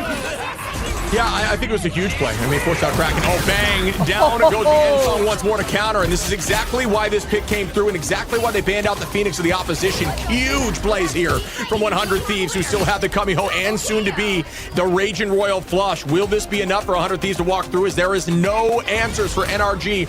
Very much in favor of 100 Thieves in this fight. It's huge here, too, that they only had used up that freedom charge for that sustainability. They're going to have that Kumio Unleash, as you mentioned, together with the Raging Royal Flush, cycling through these two strategist ultimates now. If you look at Energy, they don't really have that sustain. Hoodie now still building into that invisible boundary. The intercept from Aztec after making that swap up. Here comes the Raging Royal Flush and the follow as Self is on the prowl. TTK is able to find one. Numbers up now once more for 100 Thieves. Maybe it's going to be launched here as Millennia using that Raging Royal Flush, but Window's able to take out Winnie, who had ultimate, and Delena finds Window to trade that back, but is that going to be enough? The portal gets launched out now too. See who gets more play off this portal. Still staying on top of point for the current moment. Hoodie's in a tough spot, very, very low, and does fall there. Herself cleans that up. Point still moving forward. TTK applying pressure with those guns at range. Self once more has ultimate available. Likely gonna pop it here, and he used that eye to see all and try to commit on backline, but 90 HP. Oh! Wait a minute, the Kraken impact though reset from Delena. Can they stop Self from going on a rampage here? You find the next victim, you find Window, Madara, Aztec, they all come crashing down. Only 2 members left on the point from Energy's defense, and it is 100 Thieves looking to get this payload to the finish line. And they did just that. Full 3-point sweep there. Well played across the board by 100 Thieves to figure it out, and really this ban phase absolutely worked for them. I was a little scared there, though, Shib. At the very end, you know, right before we saw the Black Cat use that calling card, get an invitation in the mail, Winnie did go down with the ultimate in hand, and it was just enough pressure, even after Chime had used that Kraken impact, and found that pick there to try to get the reset, and then it was just Self that was harassing that backline, looking at the stats alone. Yeah, I mean, disgusting play by Delena. 14 finals there. I mean, the Phoenix and the ban out was just, it was just the right call. I think they knew that Rocket was the solution, finding out so quickly, strong, honestly, in this meta. But the biggest counter ever is that Phoenix. If you from them and you're able to run it, now strategists, look, now they're forced into something else. They're thinking about what they want to run in that backline. It's like now or potentially running that Cloak and Dagger. Man, look at Delena, by the way, 26-3, 14 final hits. And yeah, like you mentioned, going out with the Cloak and Dagger from Madara was not on my bingo card, but you know, desperate times call for desperate measures. When Hoodie was forced to swap over to the Doctor Strange, when we saw Hoodie unfortunately go out first here, and that forced Madara to try to build into that Eternal Bomb, but it's difficult when you're getting harassed into your own spawn room gates. Together, the Delena and Self show, though, I like the cover that this duelist lineup provides, and now looking to see if this is going to be the same success on the defense. Yeah, and folks, look at the top right. Oh my! Listening to us. As you can see, that Loki gives being run. We knew Winnie had it in them. Just thought it was just an idea that they weren't feeling comfortable with it. We were wrong. And now 100 Thieves are going to be able to make that work here on this defense. NRG feature changes. It's going to be taken away. Instead, Cloak and Dagger on the field. Window was considering that Van Pool, but which comes through for Strange. This is crazy. It's almost like they're listening to us here, Shib, before following up to Window still sticking onto that Venom. Finding a lot more of that oppression from Delena being on this Phoenix too. split up that back line with Winnie, not getting baited out, still having those slants available. Millennia wanting to build into this Rage Royal Flush, the win condition that 100 Thieves want to rely on. TTK already activating that Ban Hammer. First onto Stinkers, still finding that 1v1 against a Black Cat. It's going to be Stinkers versus the world before backing away and just delaying out on that ultimate before re-engaging. You can see here now, folks, still committing. See the dive comes in, bang, Vinny on the back line, looking for one, gonna force out Crystals, likely no good patience, as the peel still there, forced to escape with 300 HP, but does get away. Window holding on to reset for the team. And to the other side with that Ensong Inferno too, that's right around the corner. Will he hold on to it to deal some more of that extra damage, or will he be used up as a reset? Together maybe with the Rage of Royal Flush. It's gonna be Aztec that has the Eternal Bond first. It's gonna help with the sustainability. It's gonna activate it, paint the floor purple, but it's not gonna be able to sustain them once Delena uses his Ensong Inferno. All right, folks, and back in once more. What you're saying? Out goes some commitment with the Eternal Bond. Aztec able to find Winnie. There's a huge pick. Millennia trying to keep the team healthy on the front line. Vinny dancing, but it won't last long as Madara takes out Vinny. TTK falls to Stinkers and make it 2. Why don't you now? As Stinkers is cleaning up on the Daredevil. Window and Madara with 2 more will be enough for them to take point 1. Cleaning it up here, NRG having a much more successful time getting that first checkpoint in comparison to 100 Thieves here, and now making the changes that they will have, because let me tell you, that Loki Gambit did not last very long, Shib. Winnie going right back over to the Invisible Woman, and they do have that Rage and Royal Flush for this next fight. Yeah, it can be difficult with a ton of movement to be running the Loki, but I do think it's still an incredibly strong composition. Definitely lends itself to be available for triple comps too, if you really want to have 2 Royal Flushes. But yeah, immediately switching off it is a tough look. The defense comes through as the Raging Royal Flush gets committed. Everybody applying that pressure, make it 2. Do I see more coming through? Yes, we do. Self, somebody stop him as Delena just cleaning house here on the Phoenix. Just an absolute hit scan demon. Has been known for it in the past and is back right on a home here on this Phoenix. And every single time I also see Black Cat get these follow-ups, having the calling card in hand too. It's like you'll never see them coming. Almost like they got the Phantom Thieves themselves to perform a delivery, and Self is holding on to that for this next fight. You look on the other side too from NRG, and Hoodie does have the Kumio, and these Stinkers could let the Devil out, but they're trying to match that together with these strategist ultimates for Aztec to have that Eternal Bond. And take a look at Delena marking them on this Phoenix. And here we go now, folks, as out goes the entirety, the suite of the charge. Madara starting up quickly with the Devil Beast Rampage, walking forward, Matt right back from Vinny with a Freedom Charge. Team's gonna have to stay in it. What a shot there from Delena, the takedown window in the skies. Vinny is keeping the team moving. The huge iframe there from Self to avoid the DD, and out goes the Kraken Impact. Bang, the Ensong Inferno. Vinny able to find Chime now, is gonna put them up a number once again. NRG driven backwards. The autofocus onto Chime this entire map has just been night and day in comparison to what we saw for map number 1, Chib. I mean, you're allowing Chime to get away with what is basically murder here for that final round, and now it's a completely different look. Yet in Whiplash, they not only prioritize him as in their pick and ban phase, but now they have been marking him down, forcing him to swap over to the Namor. Yeah, switching to Namor here. It's a little bit different. Namor's, strong into dive for sure. Haven't seen a ton of it in this tournament so far. You saw the setup there on the low side of 100 Thieves when it came to Self, getting that vision through walls to get the team committed together. Out goes to let the Devil out. Hoodie gonna clean that up with Window. The dive was perfect as all 3 come through and find the entirety of the back line. Self able to trade that with Stinkers, but is that enough? Still stalling the point is all the goal is here. If you're gonna go down, you might as well go down on top of the point. Hoodie trying to get this trade onto Vinny. 1v1 will begin. Hoodie gonna have to be driven away and almost goes down. Great movement there to stay healthy as they look for point 2. But that forced 1v1 also split attention away from a Hoodie and did not allow them to keep Window up. He will come back into this fight with the Freedom Charge. He smarts the Phoenix. One shot, but it's okay. Aztec is right there. Also has the Eternal Bond charged up too.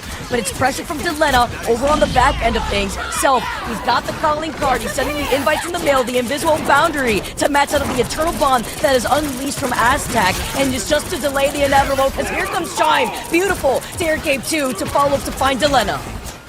Oh, but they do commit now with the Royal Flush, but I'm not sure it was worth it. They can't stay there right now. Everybody's falling. Aztec finds a second pick onto Vinny and looks for even more. The escape from Self. Can they get to this point? It doesn't look like they can, and they will be getting point 2, heading towards point 3 with 2 minutes and 30. They are looking so good right now, Shib. NRG are on top. The way that they're trickling in with these ultimates too, shutting down what 100 Thieves want to lean on. No Rage and Royal Flush. They saw that when he got off of Loki. They know now that they're not feeling very confident off of having that Gambit say that they use their Protect on. And you look at what they have to provide. Dilena's been popping off, doing a good amount of that damage, but we need to see more of these follow-ups together. Yeah, and there is going to be a roughly even spread in ultimates right now in terms of answers. There is no strategist ultimate available for 100 Thieves. They need to get value here with Vinny in terms of needing an answer. So they can use that Freedom Charge to drop backwards, get that strategist line charged up. PTK going to start off initially with the Ban Hammer, and instead is going to use that on Chime, not allowing Chime to essentially use any attack for the moment, but didn't really bother him much. Still had cooldowns available to answer. Hoodie able to find one on a Millennia. This back line once more from NRG has been playing lights out. Vinny finds Aztec. Stinkers goes down from Winnie, and now 100 Thieves are bouncing back with a vengeance. Oh, what a throw there from Vinny to clean up Chime. Disgusting work on the cap. Still gets a quick little chomp though, right before backing away and giving this space over to 100 Thieves, but Chime will be able to come right back in. The Horn of Proteus here, while Vinny has that Freedom Charge, rallying the troops together, wanting to get the next set of the Rager Royal Flush to follow up, but they have to be careful with the way that Chime can control some of this space if they want to mark down Millennia. Back and forth again. Millennia trying to build up here. Almost has that ult available. Likely going to use this in a moment should they need to. Space is still being taken as the card still moves forward. Delena finding that first pick. It's matched right back onto Self though, and the idea was to try to save this ultimate to potentially combine with Self, but Self gets deleted there, folks. That is a huge pick. Out goes the Whale onto the front line. Doesn't look like that one lands for value. The commitment comes through on the window though, and they're still staying up as the Freedom Charge gets launched once more, this time from Vinny, pressuring that back line. Eternal Bond gets launched to answer. TTK is able to find one through the chaos, and 100 Thieves are still up in numbers and all. Gonna see an Nancy on the other side, but you're still holding on to two of these cards. You're just delaying the inevitable, waiting out the Eternal Bond. I like this option from 100 Thieves, not having to use up any of their ultimates that they have here. 4 now coming up as TTK just gets his Raging Royal Flush in the pocket of Millennia. Here comes Self though. He's got the Galactic Legend looking to get these follow-ups as TTK is the first to use that ultimate. Self now still holding the space. Look how many ults are available here for 100 Thieves. They're going to need to commit something to shut them down quickly and force something out early, but Window's going to have an answer. Hoodie's going to be close, so there will be the Kamiho Unleashed to be an answer to some of this chaos. Millennia, there's that combination we were talking about. Trying to find one, needs to find one here as they are all stacking. Able to find one for the chaos, but this time from Delena. No more picks go through Saikai Live. Madara goes down. Do we see more as the Kamiho Unleashed goes out? It gets deleted instantly. Window's able to find one. Vinny trades that back onto Hoodie, and 100 Thieves are up in numbers. The Porter play needs to be committed here as overtime will be ticking down shortly. Millennia gonna battle back, but wow, they're still holding on. That means the portal will come through. Need some help, had popped up the spades by accident here instead of the healing cards. Instead, gets aggressive, finds Window. It is 100 Thieves up in numbers and a portal play to contest back onto the point as Aztec had made the swap over to the Doctor Strange, but right through the mouth of the portal, right in the middle of the rubber ducky. They cannot contest the point, and 100 Thieves successfully take us the distance, Shib. What a battle, folks. We've got ourselves a 1-1 series, and this is exactly what I'm looking for every time I cast. What a banger so far. Both teams putting everything on the line. You can just see the passion in these fights, and I love every moment of it. 100 Thieves going to bounce back on map 2. Now we head over to the favor, the map choice from the side of NRG. This is crazy here. Just looking at the way that 100 Thieves was able to hold it down, Shib. I cannot wait to see what map we're moving on to for game number 3. Don't go anywhere, because that's coming to you on the other side of this break.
Hello, friends, and welcome back. History finds a way to repeat itself as once again 100 Thieves takes the middle ground at Museum of Contemplation, just like the preseason, forcing our third map between these two great teams. Both teams looking to get on the right track in this middle ground that has been the grouping they continue to find themselves on. And just to say, guys, I mean, first of all, you got Delena doing the classic Thanos kneel. Fine, I'll do it myself, right? Just going crazy on the Phoenix. What vintage 100 Thieves.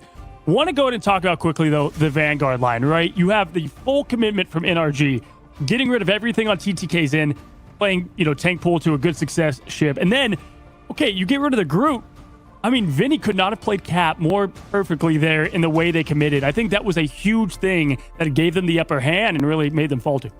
Yeah, I think this Vanguard line does have a lot of flexibility. I think sometimes that, when teams don't have success, people like to harp on it like maybe they didn't have the flexibility. I think this team has always had flexibility. And I think in a Gambit composition, when you allow Cap through, especially with someone that can play Cap well, you just charge that Gambit even more. And saw Loki for a moment, that's just going to be Raging Royal flushes out the wazoo at that point, eventually switching off it. But still, and it allowed the Duelists to do their thing. I know you guys are going to talk about that in a moment. The Duelists were free range the whole time, and they were lights out. Yes, Self, I was saying in the green room, Self might be one of the most important players in this entire tournament. The way that he can swap quickly from dive into that Star-Lord pick, like if you were to get rid of that group ban and would have changed it to Star-Lord, that whole third point would have looked a whole lot different. Easy to see, hindsight 2020. But really, for me, Vicky, it's this battle of the trenches, Chime versus Delena, and how well they do against each other. And then it is constantly this Stinkers versus Self kind of battle. Yeah, it is. And I think the focus onto Chime, I mentioned it in the broadcast where we saw the ban onto Chime's Phoenix showing that respect. And then you have the Bucky coming out and getting focused down too. You match that with Delena popping off, not only dealing so much of that damage output, you were saying it, Cozy, perfectly in the green room. I'm just going to wrap up and do it myself if I have to. And that's literally what Delena came in and packed the rest of the map for 100 Thieves. For sure, and they continue to kind of, I would say if I'm NRG, I would probably stick with a lot of the same, pick bans that they went with, and they're, slowly cleaning it up. You have the Daredevil saving there, which I think is still, completely fine. You don't want to lose in that direction. Self going Black Hat, able to shut down like the invisibility relic and even somewhat of the TP because you're going to be able to track that to success there. So we'll see how they kind of clean up the back end of their pick ban. I think the front is fine, but taking a look at the stats speaks for itself. It's kind of crazy how well Chime was able to work in that Namor ship. I know you talked about that. It's like, it was a very unconventional pick, especially with, not being a lot of synergy there in that midpoint, but it worked out to success. Yeah, I think, the idea behind 100 Thieves, after they lost all those Vanguards, it was use the Gambit and then everybody play your own life composition. You have so much movement in this team. TTK is going to be on that Van pool. You got Vinny on the Cap. They all have their own solutions for overhealth to land with a reset off of ultimate, Self with the flight. And so what they were trying to do is constantly dive. So a good answer for that, like you're saying, is Chime on that Namor, the idea being just to slow things up a little bit, make them think, make them have to look at squids instead of always being on that back line. So it did work and slow it up a bit, but it just wasn't quite enough. For sure. And when you have a match that close, right, like razor thin, right, there's little things. I know one of the casts is like, I think the Fox went in, I think it was Aztec, right, or Hoodie against Vinny, and just that quick attention grab ended up having one of their Vanguards fall. Like, it's the small decision-making things that can happen, Self staying alive, right, that's going to ultimately, dictate some of the way these games go. And I think if you are going against that pick of that map that does suit 100 Thieves, I think NRG, you can hold your head high. And now you've got the power, right? That's the big thing about best of 3. Winning that first map, Vicky, is having that power on your side now to take it to the home base that you feel most comfortable in. Yeah, if anything, now this is going to be a priority onto what they could deal with when it comes to shutting down Delena. You saw that damage output was like 53k plus in terms of damage output that we saw too. And the backline wasn't struggling if you're talking about energy side of things, but we're seeing the weaknesses shine from 100 Thieves backline. If you let them just have the Gambit again, you saw them swap off the Loki, that is already an indicator that they may not feel confident in having the double Rage of Royal Flush, instead relying on having that Y-Fox, which by the way is still very great, but it comes to finding that Kumiho Unleashed, getting melted in an instant from one of these Duelist ultimates too. And we saw that at one point, right, with the Galactic Legend at one point looking at the Kumiho Unleashed. It didn't even last for like 2 seconds before it was completely reset. And that's something that goes hand in hand when you have a best of 3 on our hands and you're going onto this last map. Yeah, I think we're so used to like giant heal circle, keep everybody alive. Doesn't work that way with White Fox. A great ult, right? But especially that with Gambit, you're kind of leaning into the full offensive, right? If you will. Same with, Loki, but you do have some key abilities there, Ship. I would say, yeah, I think Winnie was the one there that wanted to see a little bit of cleaned up play and kind of see what way that they are going to adjust that backline, because they are going to get Gambit again. I think that is going to be safe. Do you then go towards the Delina on the back half of that, right? Like, they're going to save Phoenix. You have to get the Phoenix ban ahead of time, Shib. Like, how do you attack this pick ban that we're going to go into here? Yeah, I think depending on the map, you're not going to have to get rid of the Emma as much. You're not going to have to necessarily get rid of the Groot, so that does enable them to go after the Duelists a little bit, and I think we might see that as we head into the ban phase shortly, but it's going to be Hall of the Jalia for map 3 here for Convergence, and I want to see what the selection is going to be. Again, I don't think you need to get rid of some of that Vanguard stuff. Interesting pick, right? I knew we weren't going to go back to Shin Shibuya. I think that was more of a velocity pick back in that preseason, but I do think I'd like the pick here because you can allow Chime to kind of own a bit of that high ground, and it's a bit more of a map that you can control. I think this is such an interesting choice. One of my favorite kind of battleground maps, if you will, to decide a series. I think there's so many moments of that momentum and change that just gets me hype and is well worth it here between these teams, because this is one of those like must-win games. I know it's early, it's day 3, but if we're being honest, like this is that middle of the pack, the games that you gotta win. We're going to end up with that same situation. Ship, here we go. We've got the first bans. It's more of the same. Yeah, I mean, it's exactly what we would expect. I think we're going to see the Mantis ban cross board, potentially Luna again. But again, it's just the very end bans. I think that's where things are going to shift. You'd hope to see maybe the Phoenix go away. Delena was an absolute demon on that hero. And then if you do go to the Phoenix, you can run that rocket that you found success with on map 1. I think that's the solution for NRG. Yeah, so the Mantis is probably going to follow this. 100 Thieves gets go back-to-back. They've been at least doing that here recently, unless they want to take away a key strat here that the map that Energy took them to might lend its hand. So assuming this is the Mantis ban, which it is, Vicky, that first save being so important for them, right? They've been giving that to, slots that they feel important. Where do you think they're going to go here? If anything, maybe do you want to find your... I mean, we have Delena who is so flexible. Maybe trying to focus on your strategist, or maybe even TTK to try to pop off in something that TTK could provide me. Even though TTK has been doing amazing, by the way, on the Van Pool, it's going to be them protecting the Gambit again. And the fact that they're going to rely on this still, and it's worked out for them at least in that last map, but I was still thinking, I feel like Energy is still going to focus down on TTK's lineup.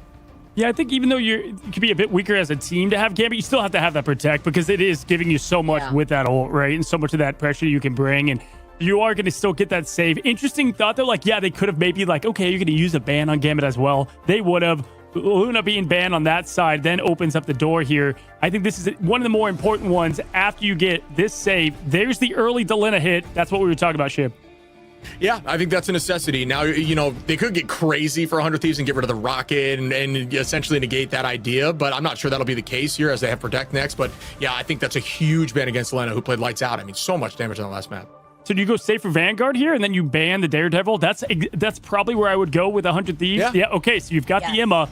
TTK's comfortable. So you've got your kind of baseline anchor pick, and then you're going to be able to go from there. So with this next ban going Star-Lord, and again, self-corrected that group ban we were talking about, go Daredevil here, and I think it's perfect, but you get the save going to NRG, and it's on the Phoenix, which is good for the front to back. And for Chime too. Remember, Chime was banned out on not having a Phoenix in that last map as well, Cozy, as we see what this last ban is going to be for 100 Thieves. But this is going to enable Chime time too, and you're going to have much more of those open sight lines, which denying the Phoenix now away from Delena will probably prompt the die of a composition that we're going to have. So the Daredevil is going to be the next ban, and that's big because this could also possibly proc the Black Cat, right? Because we know that Daredevil could mark exactly where the Black Cat is in invisibility. This will be a full-on self-class. Like, hey, your Star-Lord's gone, and it's now on your shoulders. You're going to have Black Cat Rain, and it's definitely going to go towards that direction. Might be somewhat of a flex of the Ultron in there, but I think that's the way they're going to go with Emma now being at disposal as well. That's just free reign with the tellies. There's a lot of cheeky ways that you could place this on this map, too, because the conventional kind of lanes are tough here on some options, and then you can have that other TP save for later. One of the great things about one of the newer heroes. Here it is, folks. Our best of 3, day 3, 100 Thieves, Energy Shock. Last time Shock came away with the win. Can 100 Thieves get revenge? I think this is just a good fix from bans from both sides. And this is the beauty of these teams. I love the adapting. I don't think this is necessarily something that would have happened in preseason. I mean, teams kind of fell in set in their ways in the ban phase. What do you think, Vicky?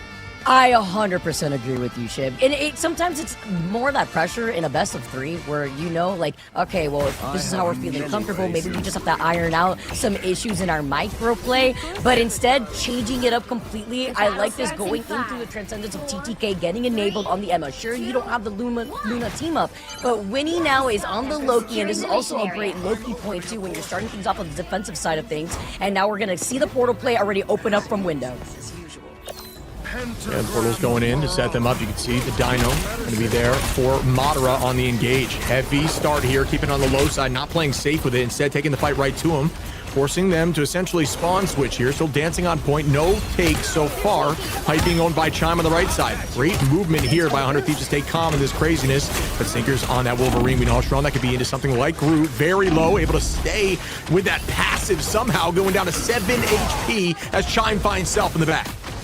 Ring-a-ding here as Chime is looking to find their opposition over onto the back end and wrap behind 100 Thieves here. And with Winnie also lingering in the back, it's controlling more of that space here, allowing Vinny to walk away being on this group, trying to control more of the space with these walls too. And Aztec is right around the corner from having to see ya. 100 Thieves did a good job of maintaining that presence, being down a number. The huge tackle comes through, holding on to that jump. He is going to fall there as Aztec cleans that up. Madara on the TTK and NRG early on like this. Looks like they will be taking point 1.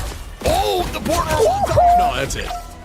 Oh, deleted here from the back end. No stall potential and no ability for 100 Thieves to come back onto this point. NRG with a strong start here on the attack. Speed running this payload. 5 minutes in the time bank. And I like what we're seeing too from Stinkers. Already predicting what could have been the Groot after Vinny now swapped over to the Captain America. But they were ready for it here, Shib, with the Wolverine.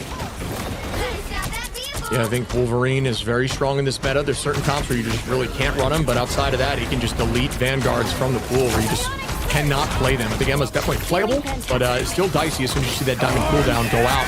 There goes the Kraken impact that lands on a few. Can they clean that up?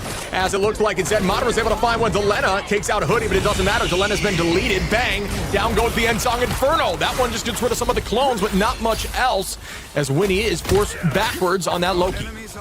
The fact that they've lost out on Hoodie and no invisible boundary and still held their ground here, the way that 100 Thieves now are forced to back away, and the way that Chime has been putting in the pressure in these different off angles, enabling Stinkers, who's looking for the next victim, misses out on the kidnap from the back end, tries to force out the diamond form, and together with a Raging Royal Flush off the copy, the Eye of Agamotto, it stuns Winnie, but Winnie stays alive right through the onslaught of that pressure. TTK shuts down window in the middle. Yeah, TTK going to use that Carbon Crusher to slow up the pace of the Eye. Chime able to find one after the fact, though. Is going to put Energy Steel in an aggressive position as Madara runs down with that ultimate. Aztec going to answer with a Sia. Raging Royal flushes out as well. Winnie holding on as both flushes. Will it be enough on the defense? Still being driven backwards. Not enough pressure. Itself falls as Hoodie cleans that up in the back line. Man, NRG with these strategists are finding value and holding their own. Well done to step up into this region. Madara going to keep this space, looking at the front line. Just going to force some bleed, get ready to pull. Out goes the Freedom Charge now. Everybody going to try to touch that. Delena going to commit as well with the Kraken impact. Can they get a reset? He does not, at least not yet. The tackle goes out from Stinkers. 88 to ultimate. It could be huge.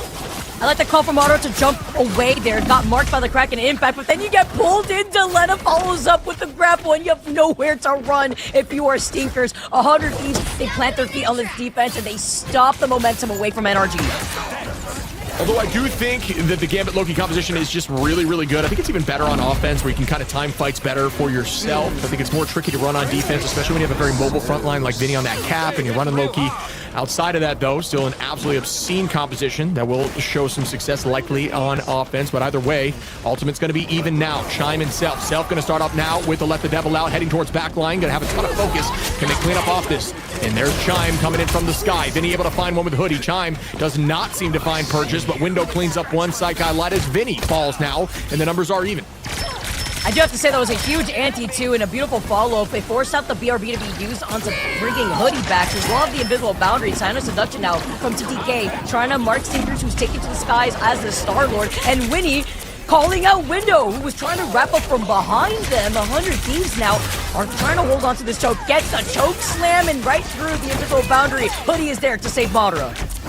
Invisible Boundary is out. Like you are saying, C is available too. Window with the Feast could be massive. Stinker is going to likely use that C to try to deal a ton of damage. And goodbye. So Delena is one, but the Royal Flush is out from winning. Can they get there to stall? No, there's just too much pressure. There it is again. South falls with some disgusting aim from Stinkers, who's still maintaining this presence. Still not to the point, but they get it. That's going to be point 2 here from NRG on this attack, even through that Royal Flush. Actually, 2 of them. Madara is chomping on 100 Thieves too. This Devil Dino, and you got the Rampage to add as you are approaching this 3rd and final point. It's a reset here for 100 Thieves. Delena making a swap up though. Punisher maybe here, and we won't have the team up. It's not like they have the ability to play the Devil Dino, but you can already see Window getting information before diving down on the Venom. Yeah, I think the idea is essentially remove that Daredevil. You'll have a little more free reign to do what you want to do on Black Cat. So I'm trying to take advantage of that, but it's a little bit too late. Delena is going to go in on that Punisher, just provide a ton of damage for the front line of the Dino. That is Madara, and that's a pretty big countering situation. Your job is to pretty much just shoot Vanguards, which isn't always what you want to do. Chime able to find one, and Vinny, speaking of shooting Vanguards, goodbye to the front line. 100 Thieves once more. No ults available as Window and Chime both are ready, and this is looking like NRG could get all 3 points with time on.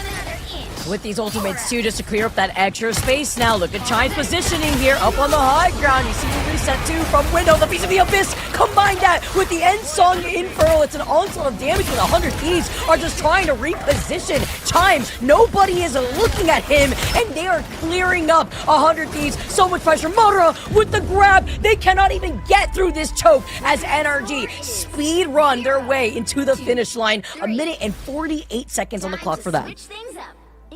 Wow. I mean, you saw the change in composition there from 100 Thieves, trying to find a solution that really, again, we talk about the success of the Gambit copy. Composition is great on offense. It's not as much in your pacing on defense. We saw there on point 2, they used both Royal Flushes to no avail. Just some really good focus by the duelist line of NRG when it comes to Chime and Stinkers to clean them up. Chime has not gone down a single time, and neither has Aztec. This is actually insane. Like, the way that Chime is just getting enabled to 17-0, 12,000 damage put on the board, even with TTK dealing a good chunk of that damage, and Delena was 16.9k. It's difficult out here. It's not like 100 Thieves could really lean onto that Phoenix, right? Maybe changing things up instead, but it's a survivability that we're seeing from NRG. And this is one of those times where I just want to reiterate, we talk about a lot of the strategists being really strong, but Aztec is just lights out on Rocket. I mean, both maps that Rocket was available without the Phoenix opposition, it was just insane play. Most healing by far in the lobby. Not a ton of damage, but you rarely can unless you're going into a Dino comp and you really want that extra damage. But outside of that, just farming ults after all, using that with your duelist to make sure they're getting the most impact off that End Song Inferno and the Galactic Legend. It's just some clean play. Looking for a portal off map here, folks. We'll see what they elect to do. I was always looking for these cheeky portal plays as he's gonna see if he can let it rip. Nope, maybe too little too late. Instead of just swapping over to the Devil Dino, didn't see the opportunity, didn't want to force it, and is now gonna make the swap up before going right back together with the rest of the team on defense. Ooh, Delena too on the Elsa.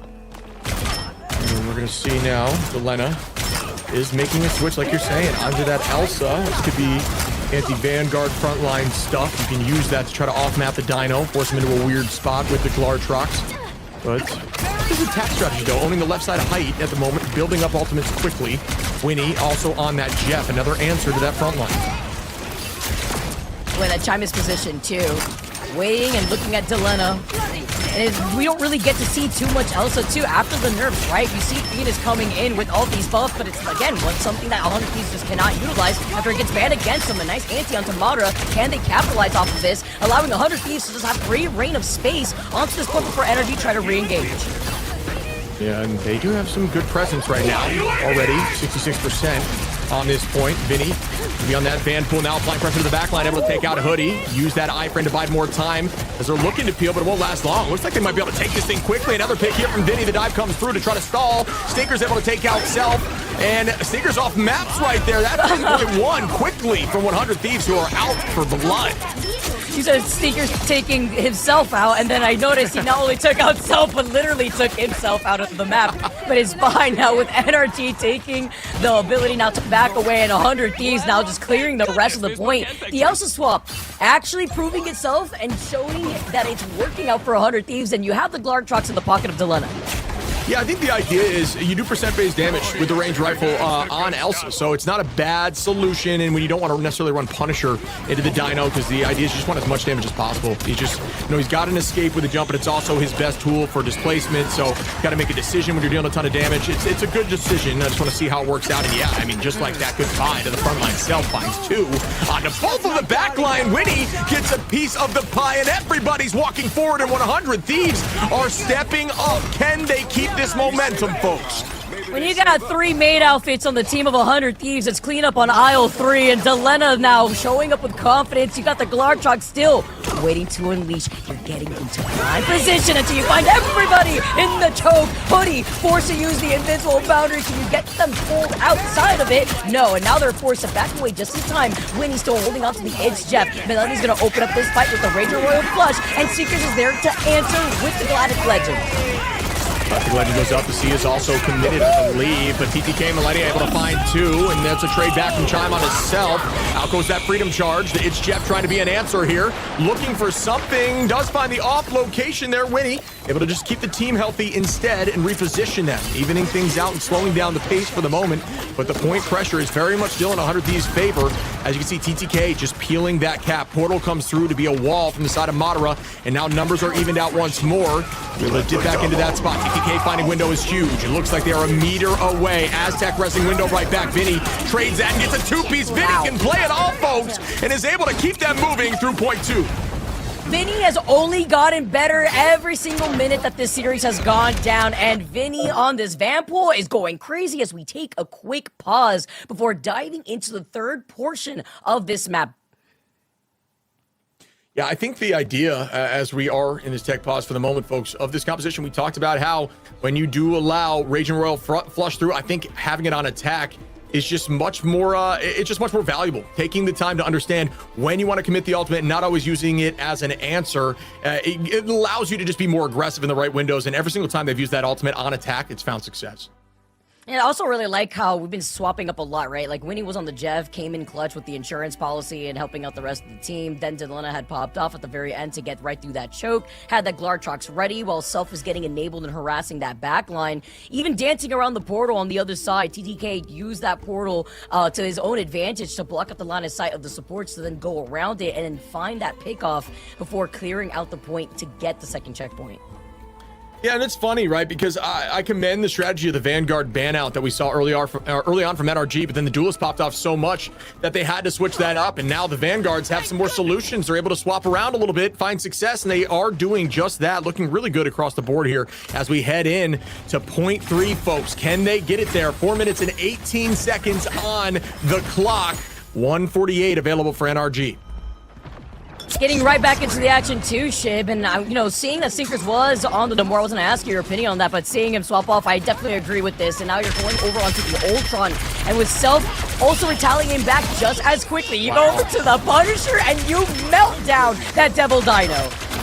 Yeah, I think Dino struggles with heavy damage. We saw it before. Now they're running double damage comp here, percent-based damage and just raw damage output with shotgun available.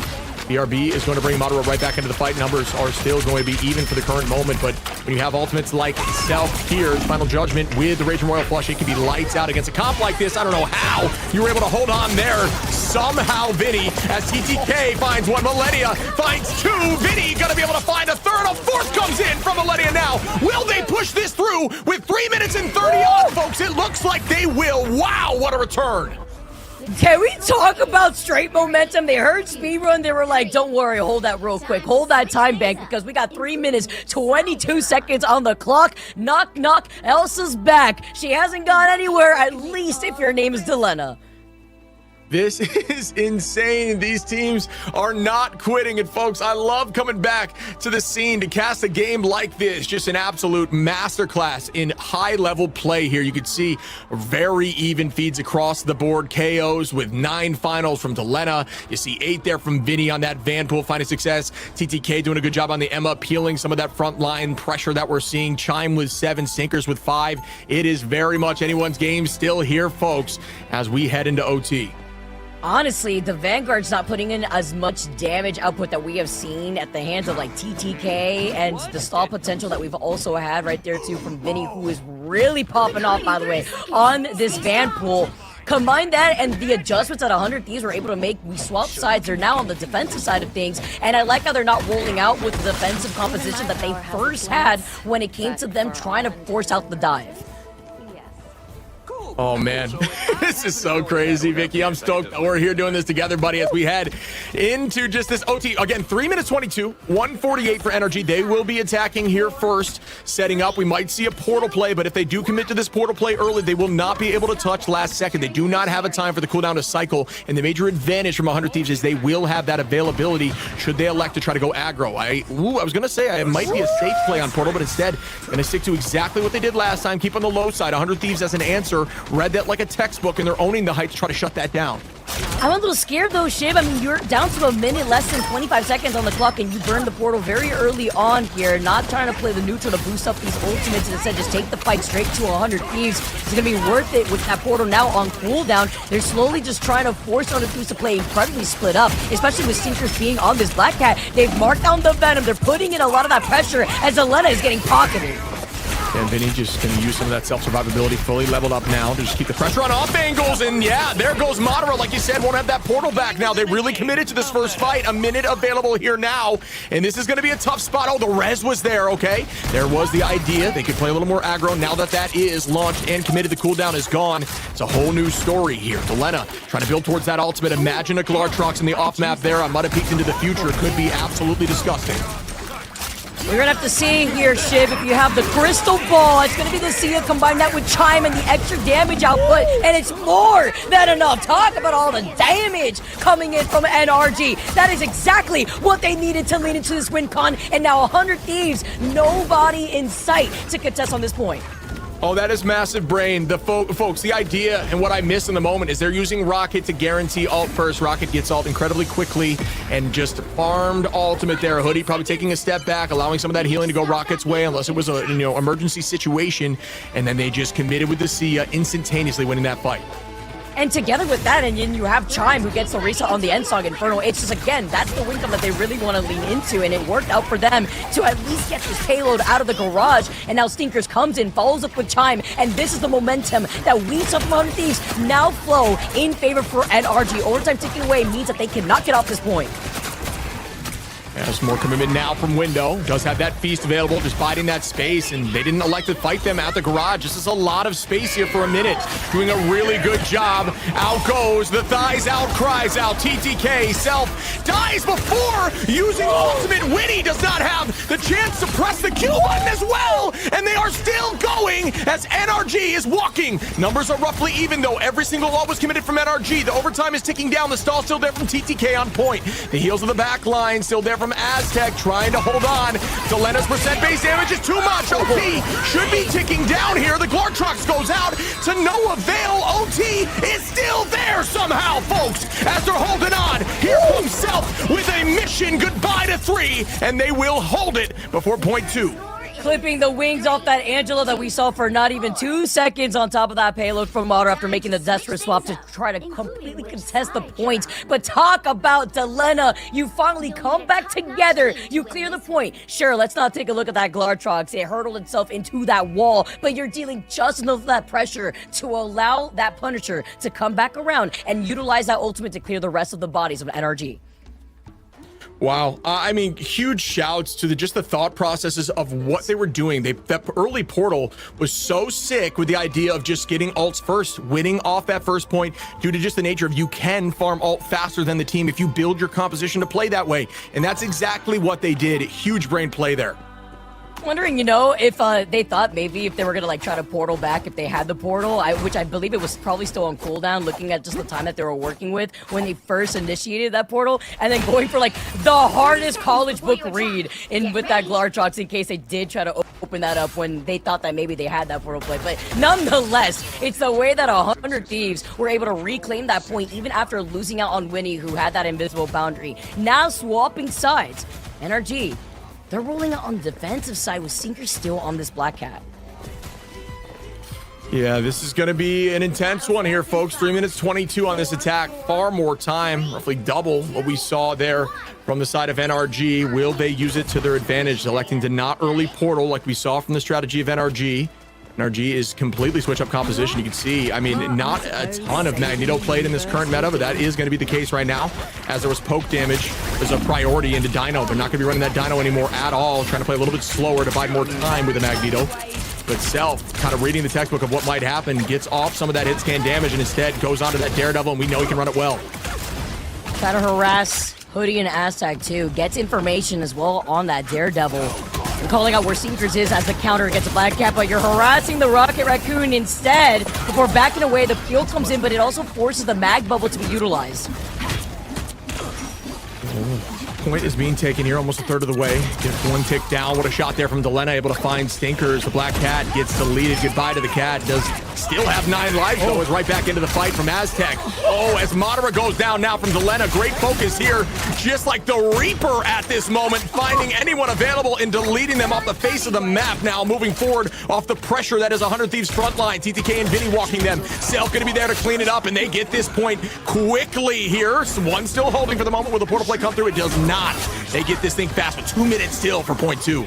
The strap backline just got terrorized by Vinny on this Vample too. I mean, not many places to run to when the rest of your team is getting terrorized here. Now, NRG, they don't want to stagger. They need to regroup up together to prevent this point from getting to that beautiful blue box in favor for 100 Thieves. Holy moly, this has been an absolute banger of a series. This could be the end here, folks. A minute 40, 100 Thieves trying to build towards that ultimate. Nobody has Q available just yet. Aztec going to be close. Winnie and Millennia both going to be there. But again, folks, the Raging Royal Flush, that's on the table here. This could be everything for them, but they don't have a huge combined ultimate. Here goes that Royal Flush now. Will they get value? Yes, Delena's able to find one. Stinkers, here comes that Inferno. Bang, it does land. Goodbye to the Sia. As a counter, Delena looking for a Glartrox opportunity. Some peel, out goes the Beast. It's just going to be looking for one. Instead, going to use it to reposition, not try to find any off-map potential there. Self takes out Aztec in the chaos. The numbers are evening out now. It looks like 100 Thieves are losing a little bit. Madara's able to find one, and now Chime takes out Self. And that was a lot of commitment there in that fight. They still have Self and TTK for the next fight, though. Remember, 100 Thieves did have the larger time bank to work off of on their attack, and now, look, they're down to less than a minute on the clock. They have 3 ultimates online, and if you're looking at NRG, Stinkers wants to lean into this Galactic Legend. Does 100 Thieves have what it takes to sustain themselves? Can they kite away? Because Millennia and Winnie, especially having a Jeff, won't be able to have the Jeff to really help them out here. He just used it in the previous fight. Delena with a huge pick on Window. Now eyes are up. Great answer there by TTK to try to Psionic Seduce. And a huge ult that goes out. And wow, able to compose and stay healthy in the sky like that is Stinkers, and a huge backline focus from Hoodie. Stinkers takes out Self, and oh my goodness, is this possible, folks? 10 seconds are on the clock here, and NRG are still holding. Window's going crazy. You combine that together with Chime, and it's too much damage. Vinny's the next to fall. Overtime taking away, and the number advantage is in favor for NRG. It forces Self to swap over to Doctor Strange just so that way they can contest again with this portal play. Portal comes out. It's going to be a full reset here. Delena's able to find one now on the Psylocke in the moment. Up goes the End Song Inferno. This is going to be a problem. Use it as a distraction right now. They're essentially going to force eyes up. Bang, come down in the moment. Does not seem to land with some good focused damage. A huge Feast of the Abyss goes out. The Itch Chef looking for some value. A huge iframe there for an Anther. Does not seem to land. Winnie is in a tough spot now. Good back focus, by the strategist who dropped back. And now Vinny finds a pick on a Window. Numbers up in their favor. The rest comes through to even out the odds. The Sia's there, but it gets instantly deleted. It is anyone's game here in this battle, folks, as it's still back and forth. Oh my goodness, the cutter flag. 2 get picked from Window. TTK finds one. Are you kidding me now? 100 Thieves up in numbers, still holding on to this point. There's just no way, the way that TTK and Delena just flipped the script on what would have been the craziest rocket play. Aztec was playing out of their mind. The Sia, the combo, the sustain from the BRB, and it was all for nothing because Delena and TTK with 100 Thieves in our best of 3 take our second series of the day in a very close and intense final fight. Oh my goodness, that was insane, folks. I can't believe it. Cozy, what did you think of that match?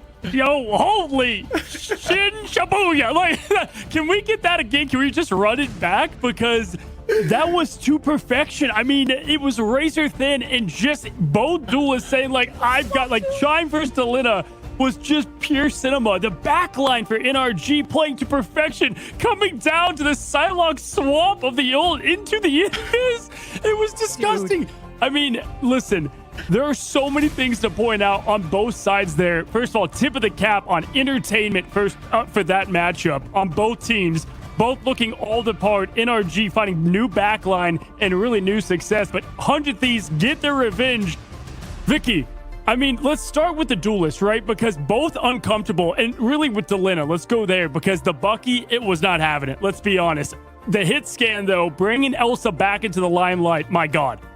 Literally said, all right, the Elsa was not put away in the closet. Dustin, you bring the Elsa back into the table, and then sure, you don't have a Phoenix, but the flexibility that Delina has. Can we talk about the swap over to the Psylocke at the very end? Get the dance of the Cutterfly. You match up together with the Wombo combo if you had that Ranger to then be the nail in the coffin to win it together with 100 Thieves, and then TTK also getting an important pick at the very end.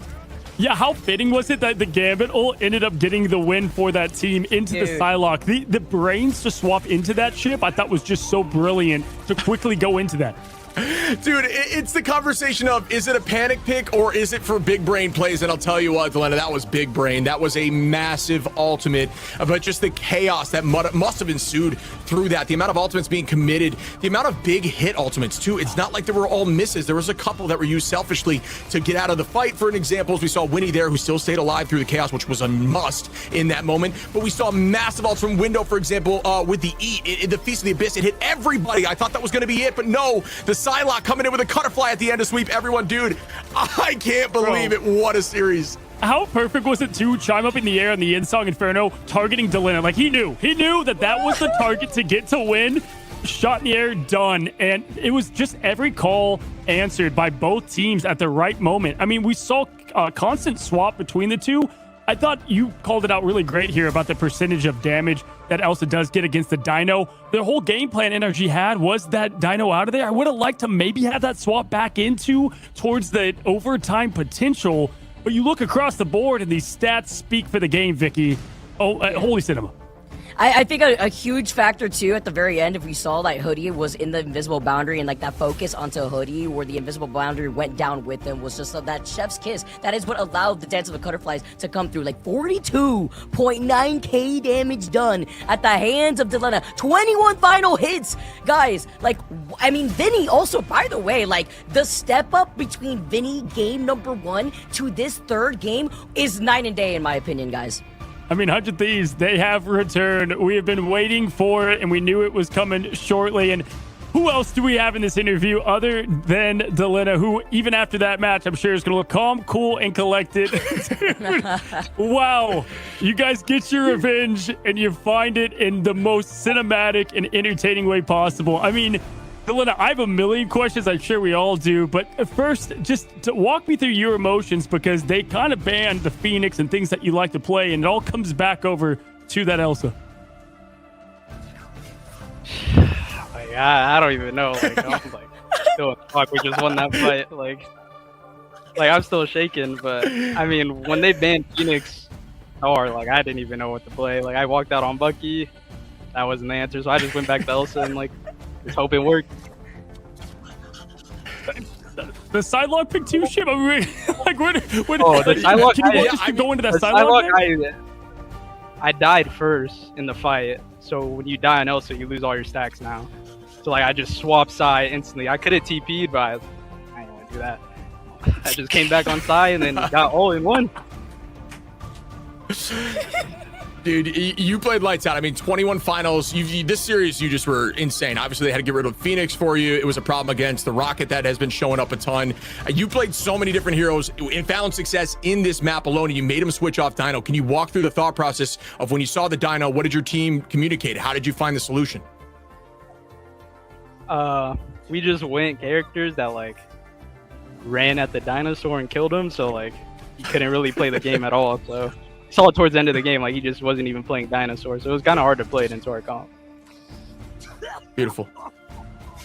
I mean, I like how you said that you just like threw the dart at the board and you were like, I hope this also works, man. Like, you know, it's all or nothing at this point, especially after they banned out the Phoenix. I mean, talk to us a little bit about how the communication for 100 Thieves sounds like, with iRemix joining into the conversation whenever it comes to focusing down on TTK's, you know, Vanguard picks, right? Because that's kind of what we saw in the pick and ban. Is that something that deters you? We obviously saw that TTK at the very end was able to save the Emma, but how do you guys feel when it comes to a lot of these teams trying to focus on one role or the other?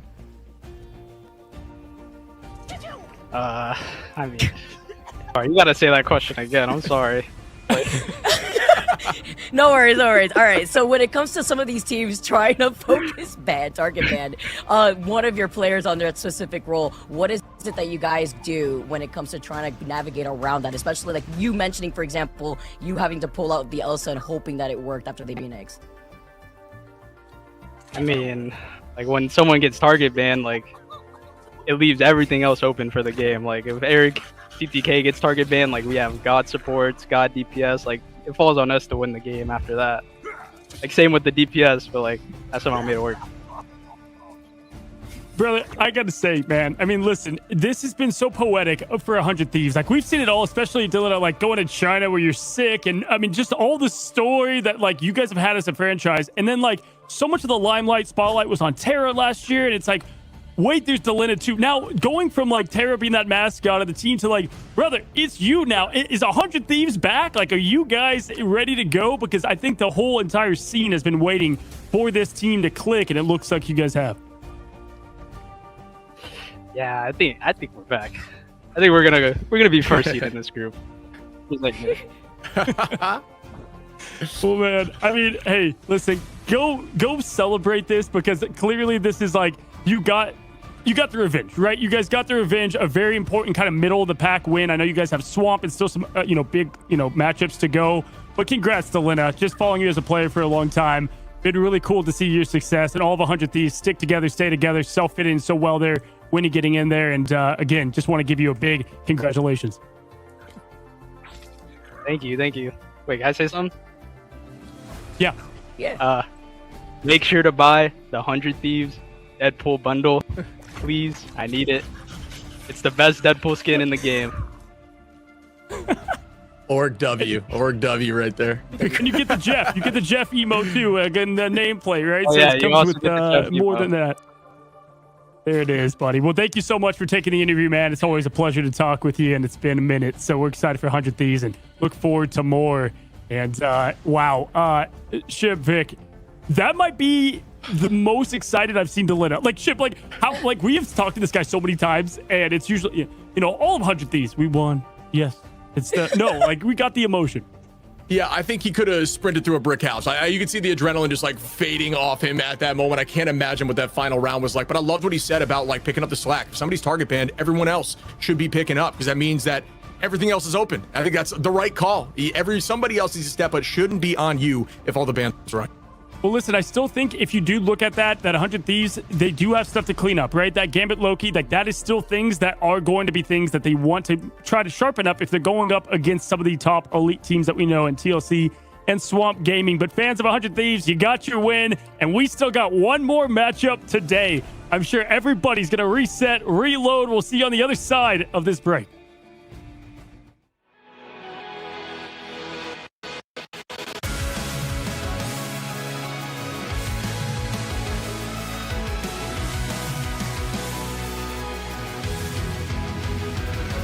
Remember the dusk, the lights gripping tightly, trapping all those fighting souls. But yet, across the world, I see you standing in my way.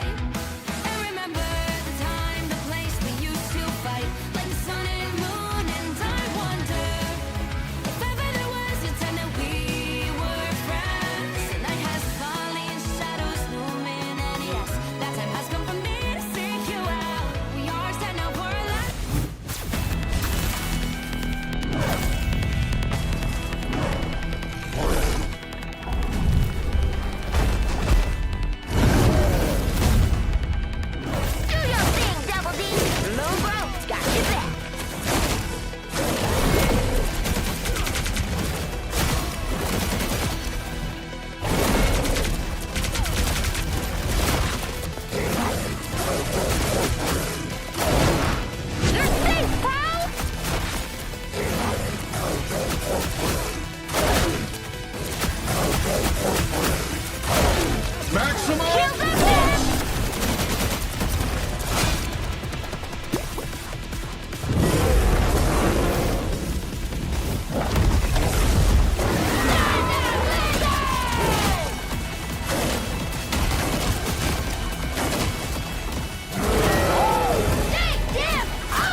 Hello and welcome back for what was by far the match of Stage 1 thus far. But we find ourselves taking a look at 3 new skins making their way into Marvel Rivals that you can get right now with Ultron in the Drip and the Savage Adventures.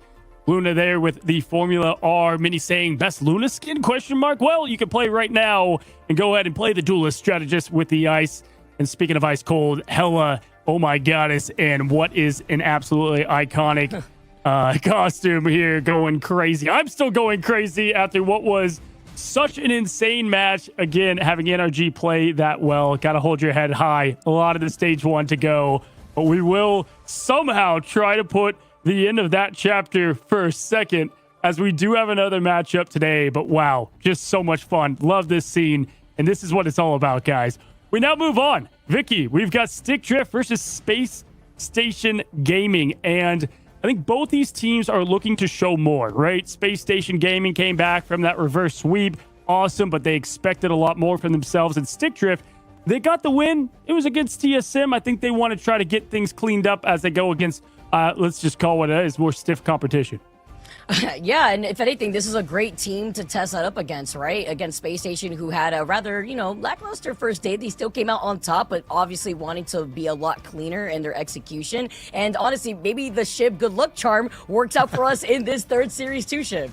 I hope so. I'm all about just pushing the series to the max every time, please. It's so fun to be a part of. But yeah, I mean, there's also a little bit of stuff on the line, right? You talk about Doom. Doom was from Space Station. There maybe there's a little bit of heat, maybe more drive to try to win it. That's kind of stuff. And obviously that's from now on Stick Drift.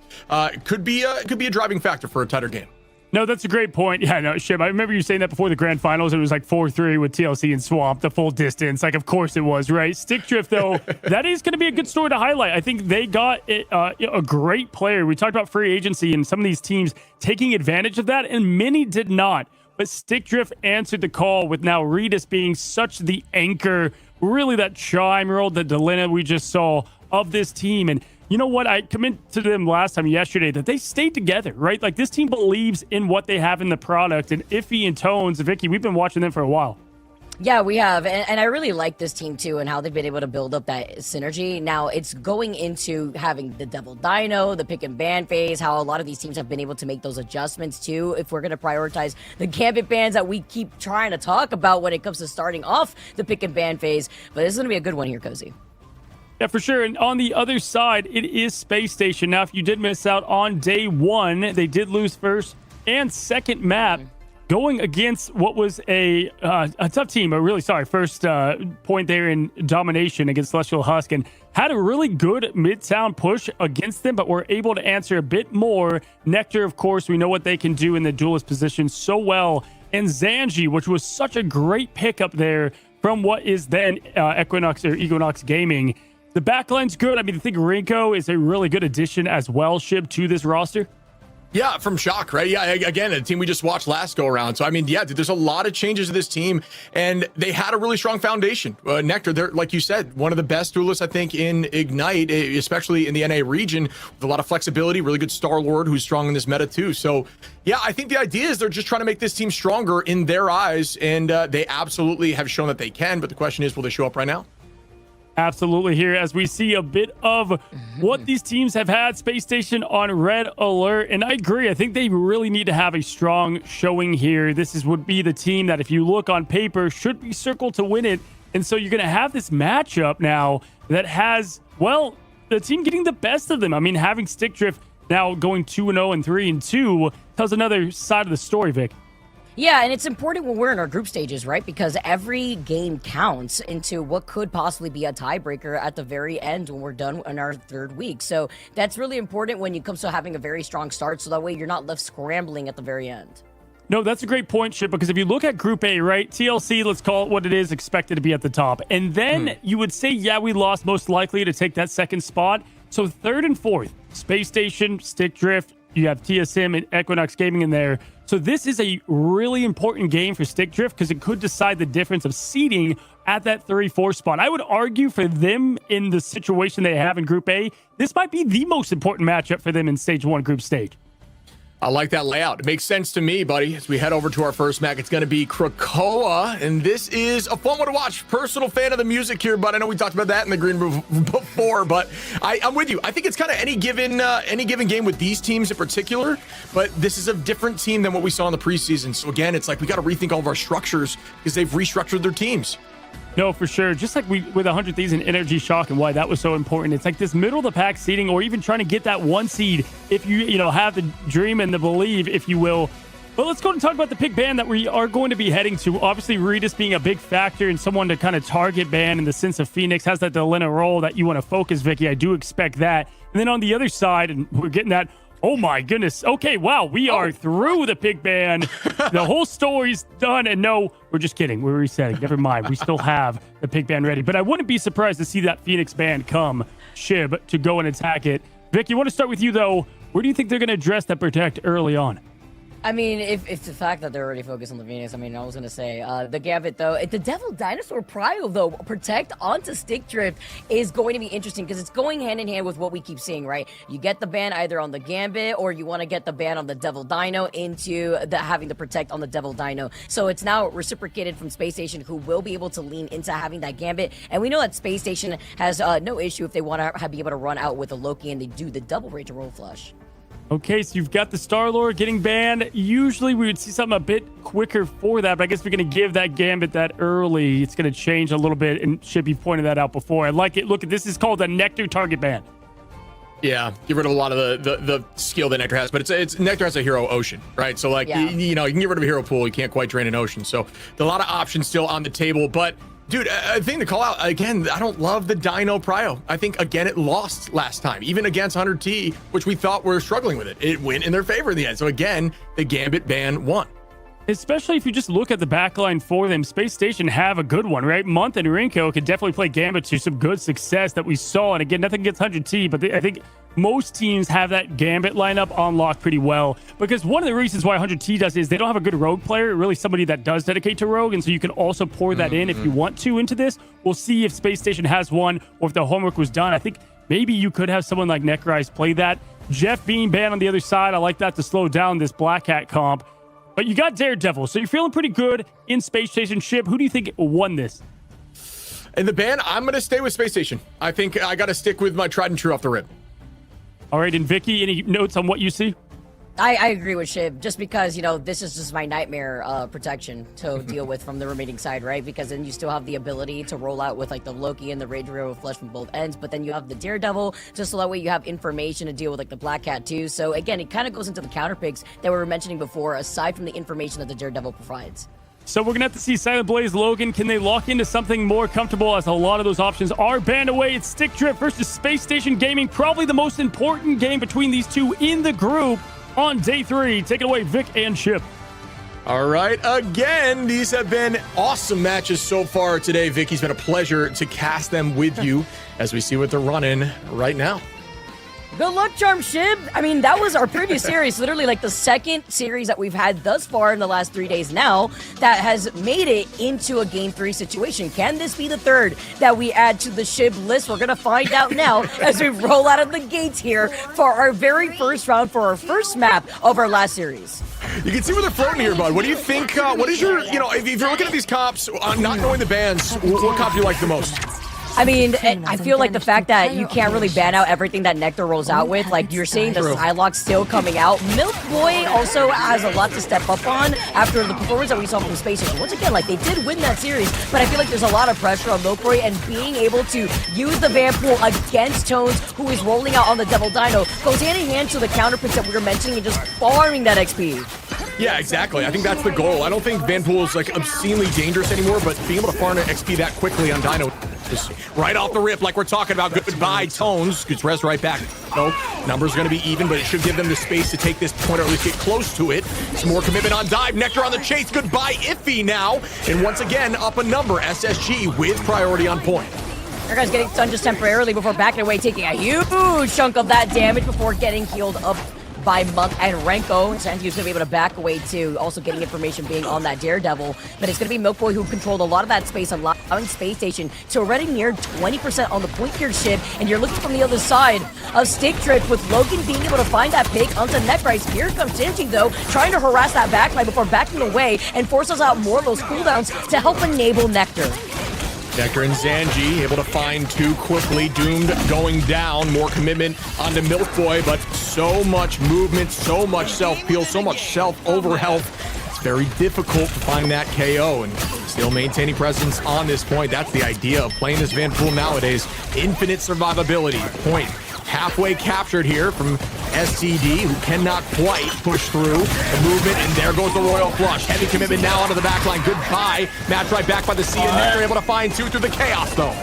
And remember when we were talking about trying to counterpick? It's hard when you have such a diverse hero pool to work with and you get the Radiant Flush into the Dance of the Butterfly, but the way that SCD are answering back is Chef's Kiss. Sure, Monk finds Tones and Milkboy stays alive, but Destiny were still able to flip the point. Beast of the Abyss is committed. No follow potential after he did use that on Doom earlier, after he was able to use the Galactic Legend, but the stall is also coming out from SCD to allow them to get some extra credit on this point.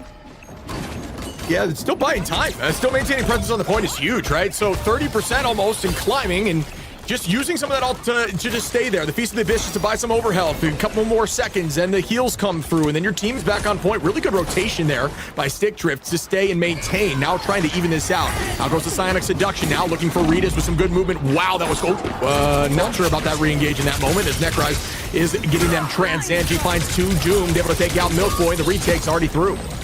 And he's looking like he's at the circus. He's juggling everybody with these deflects. He's just opening up the gates to allow Nectar to shine. Nowhere to run, nowhere to hide. It's unfortunate for Silent Blaze. He backs out, but okay, well, that's something Nectar does not want to get involved with after seeing the unfortunate dive from the rest of SCD after they came out of the portal.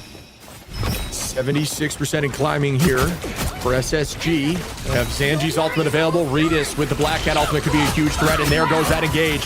Will it work out? Commitment onto the backline. Dancing now, looking for one, finds one. Zanji takes out Ritas. Iffy drops in Nectar. The res comes through out of Ritas back in the fight. Milkboy able to turn that right back onto Logan. Goodbye as the trade comes through from Tones. It's red and blue back and forth on the KO feed.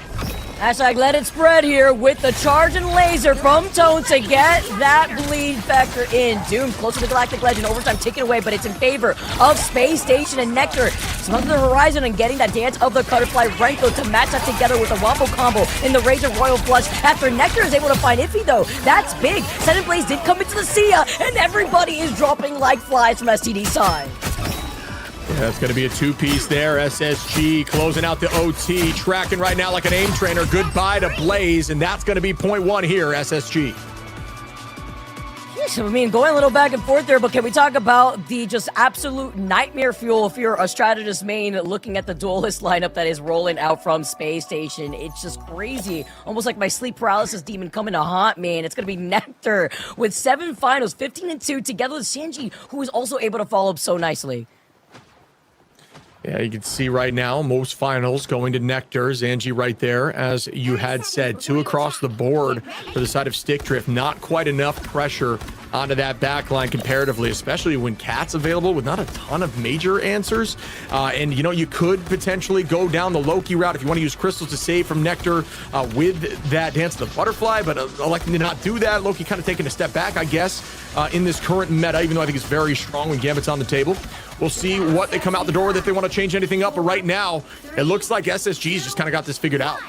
You know, the fact that Month hasn't gone down a single time, too, and then Renko's only gone down, like, once. That's like those 12 assists that we saw earlier on. Coming out of the gates, too, you see Doom does have that Galactic Legend, while Nectar, the Dance of the Butterfly, just to combo that together with Renko and the Rage and Royal Flush. A lot on the side of Space Station to cut away from Doomed and to play around the pillars.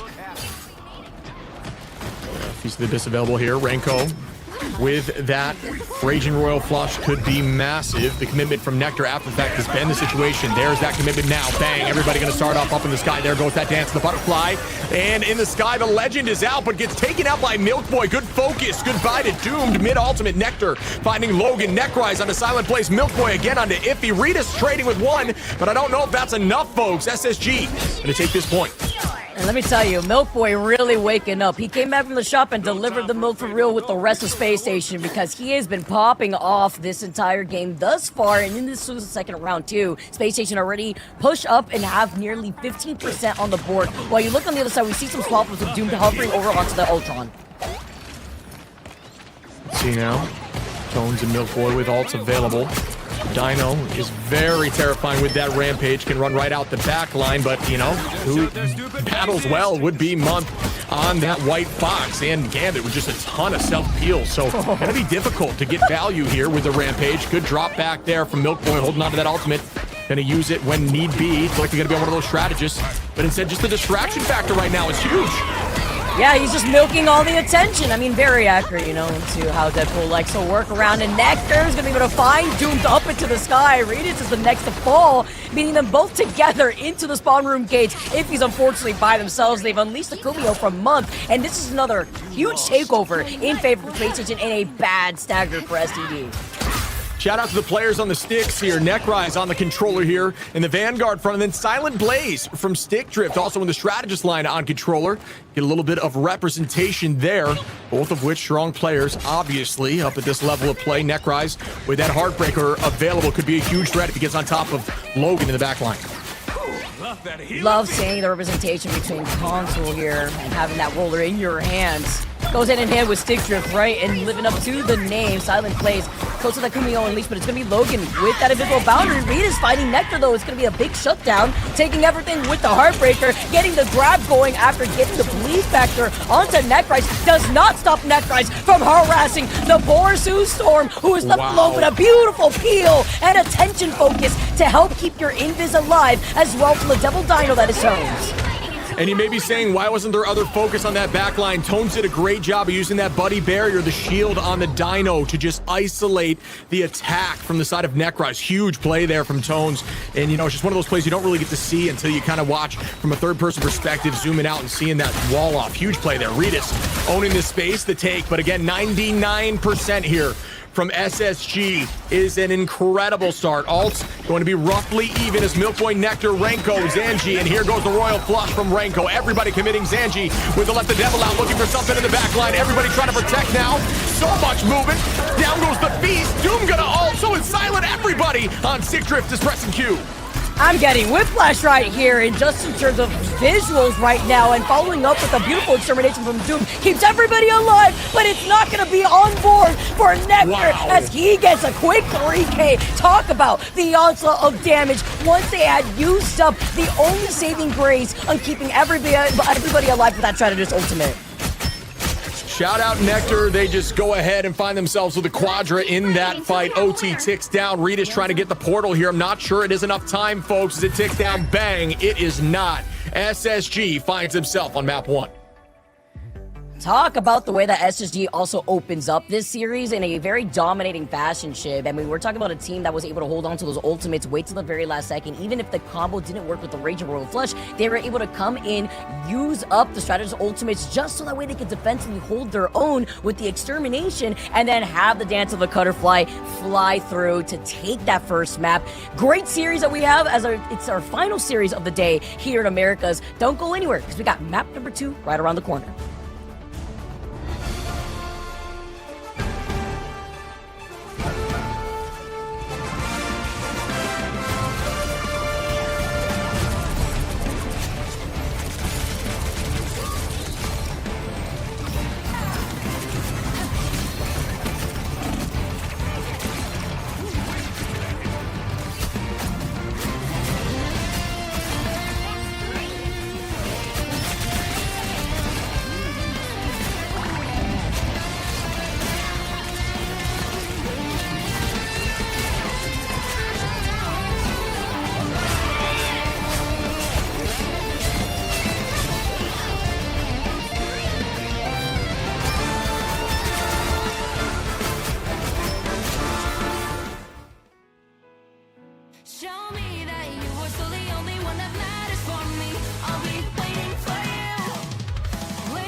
Hello, folks, and welcome back as SSG was able to clean win Krakoa from Stick Drift there, and definitely a win that they wanted to have done in that fashion. Vicky, Shib, we take a look at that grouping in general, and we just talk about that 3-4 seed. Heck, they want to get into the conversation. Yeah, one for, Team Liquid is a tough one to get there, but at least getting in that second seed conversation is where they find themselves looking towards. If you are Space Station, you took full advantage of the free agency, and you love to see things click like it did for them there. And Shiv, I'll start with you. To not allow that kind of reverse sweep, and really, I would say, expectations of your own team falling short a bit, to even plug their mind at all is impressive. Yeah, I'm curious if in scrims they showcased the ability to play Rogue like that. I think Rogue, when in a Gambit comp, if you have a Rogue player, you can't allow Gambit through, ever. Like, it's just, because Rogue is so strong with the team up, really does not excel without the team up, so you don't have to worry too much about it outside of that, but it does kind of lend you to just want to remove that. But yeah, the whole team looked good. Everybody performed. Nectar did exactly what we expected Nectar to do, and the new players that I haven't had eyes on much showed up. Yeah, no, for sure. I mean, listen, we just said it, right? Like, going into that, that's why the 100 Thieves, like, either having somebody pick up Rogue on that end, because you can punish that much more, right? Mag just obviously not in a great spot right now in the meta in a lot of ways, so that team up not as important. And then on top of that, you have Gambit giving the extra juice to Nectar, of all people. They've just continued to show that they are Thanos. That's what people call them. Behind the scenes is the Thanos, and we're seeing it right there, Vicky. 30-3, disgusting 15K when you have a duelist playing with 53% on those on the butterfly shotgun. My gosh.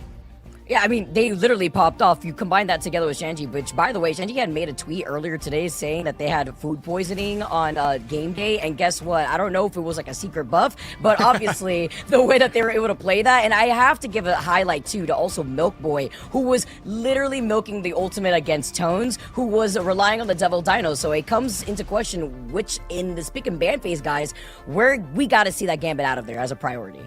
Yeah, for sure. They were well protected against STD. I mean, Month Not falling, having Ranko too, just have the continuation of just that back line being alive and well. And, it's like you got to get that. That's the first starting point. Find a map that works really well for you and get rid of the Gambit. And then you can stick with some of the fundamentals that I think they drew up as a team going into it. Shib, if you are Stick Drift, how do you reset there? Because that was obviously far from the showing you want. Yeah, I mean, you don't go. So here's my thought, right? One, you remove the Gambit. Two, you don't necessarily target Nectar, because it's very difficult. I think you start shifting things up a little bit. You try to find weak points that maybe you can ban out. They'll force them into uncomfortable heroes, but you weren't able to do that with Nectar, so that strategy needs to change. And now they do have map selection, and I'm stoked that it's at Museum. It's at this point, map 2 should just almost always be directed this way, because so many teams feel like they've got the advantage. We used to see this in the past, y'all, with Yggdrasil Path. Like, people would feel like, that's my map, like, that's our team's map. But guess what? It's also somebody else's, right? And that could be the same form or fashion against Space Station Gaming. But, to look at what happened, you have Museum of Contemplation not being played for SSG in the last matchup that they had against Equinox, so at least there's a little bit of change there. I believe it was Midtown and Symbiotic Surface where things ended up being taken. But yeah, such a great map with a lot of ways to exploit the back of the map there in the die position. And we do know Regis loves to have that front to back, try to get something rolling there for the Phoenix on their side. As we get with the pick and bans, and you kind of highlighted there was some good Devil Dino play early there from using the shield to have that success in communication. But do you ditch that ship, and Vic, do you go somewhere else? Yeah, I mean, that's not a bad idea. That makes sense to me. And look at that. Off rip. What do you know? Would have called it goodbye to the Gambit. Now we're going to see the probably Dino matchup, which we haven't really seen like at all today. So I'm excited to see that back and forth. As I want to learn from that personally. I think we saw a bit of it in the tournament, but it should be fun. Yeah, Vic, we had the Dino v Dino yesterday, I believe, and it's chaos. Let's just start there. Absolutely, because all those little micro decisions you have as the T-Rex, matters that much more. It's like watching a game of chicken, right? It's like who let the Jurassic Park gates open up, and it looks like the Museum of Contemplation has been like literally that second map that we've gone to every single series that we've had just for today. Luno bans on both sides too. When you have the Devil Dino, just the influx of healing that could come out, that together with having a possible charm or even a freeze to add when you know that you could probably expect the dive to come out, especially on Museum. Yeah, fundamentally, I actually like the front to back in the bans here. Get rid of like the usual suspects and really don't give them any extra ways to enable their best duelists. Both teams having just elite talent on those sides. Really curious here. Gonna go with the Phoenix, which I think is a big role because Nectar does play any hero that, that you ask of them, Shib. But now that's going to have Zanji, who doesn't play as much of that hit scan, have to flex into something a little bit different, maybe the Daredevil.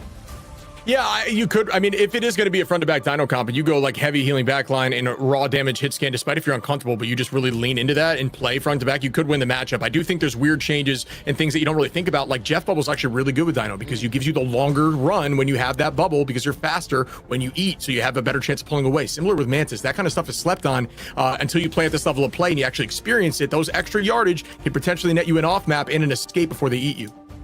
And the Invisible Woman save is definitely something that I did not have prepared but I thought they would go with in that round. I do like the Emma ban, and so to answer that, and to that case in point, there goes the Jeff, right? So having Jeff on one side versus the other is actually a very big advantage that I think is going to lend itself to some success there with Space Station. Shib, anything to close out this pick ban draft?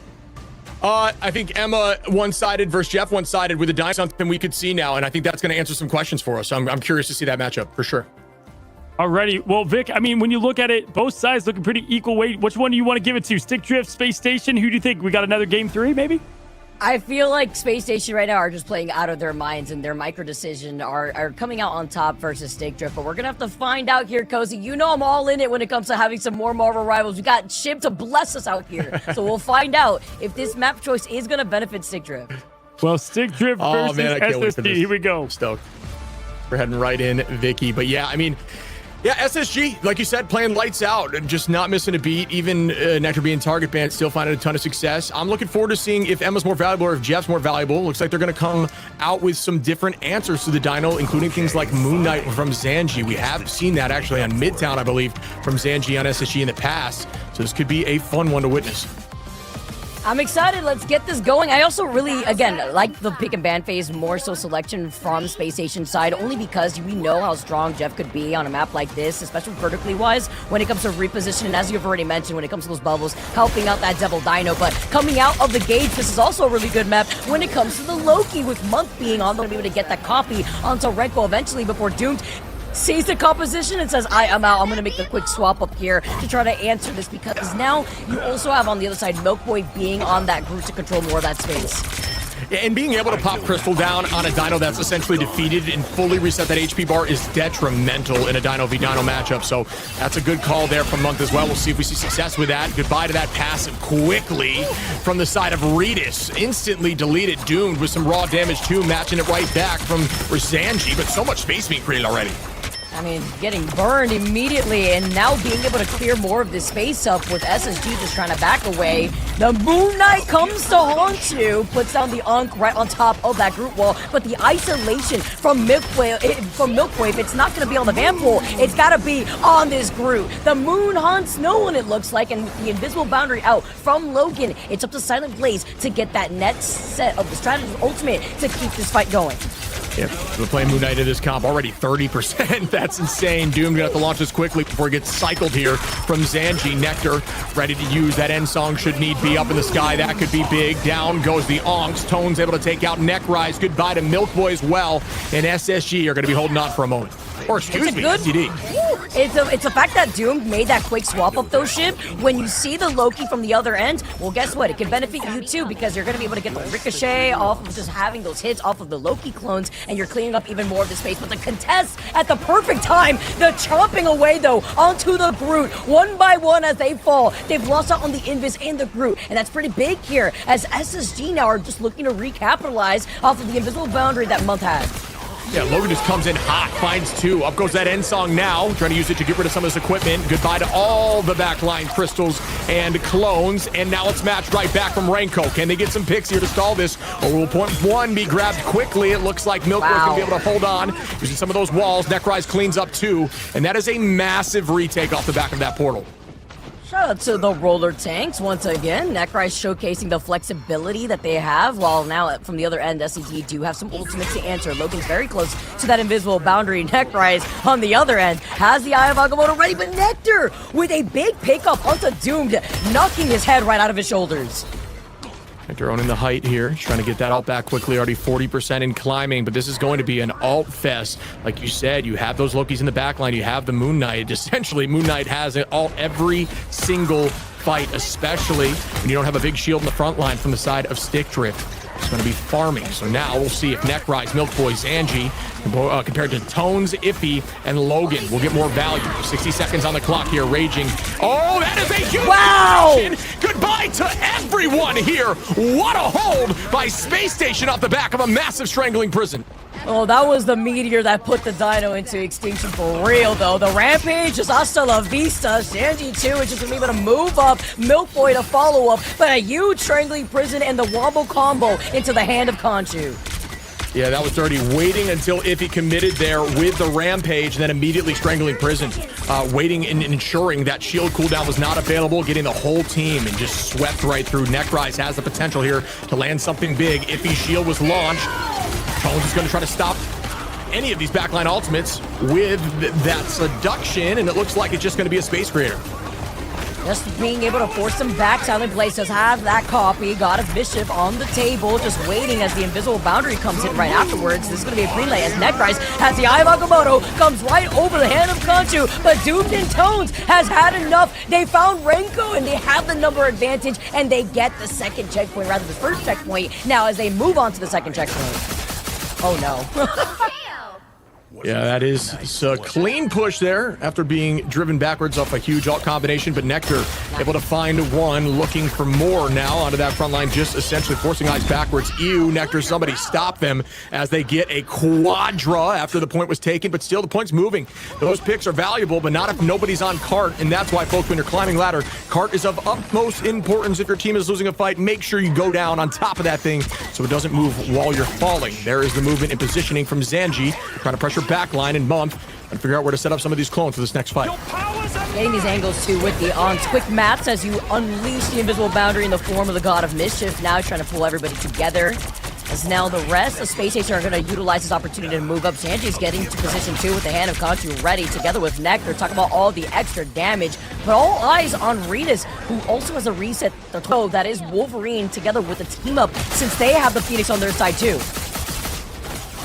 The setup is, I'm sure we're going to see this last stand coming in a moment. The Strangling Prison combination lands once more. Milkboy able to find one, but no more through the boundary. Psyche lied. Tones goes down. Doomed able to take out Nekrise. There is that last stand onto the front line. Zanji able to take out Doomed, and that goes against them even after that commitment from Ritas. Really well played by SSG on the defense now. We're coming back with a vengeance. 1 minute on the clock.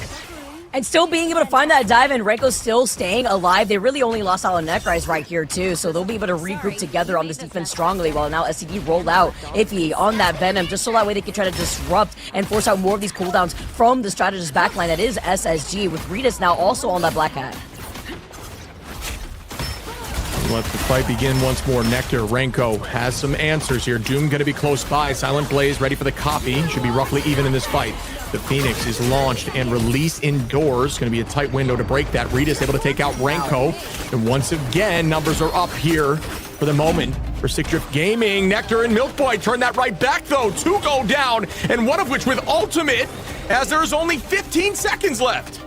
No, Renko, no problem. They'll have the invisible boundary in this fight, too, after Renko was taken out earlier by Ritas, so they're going to be able to have that. Silent Blaze is going to get the copy.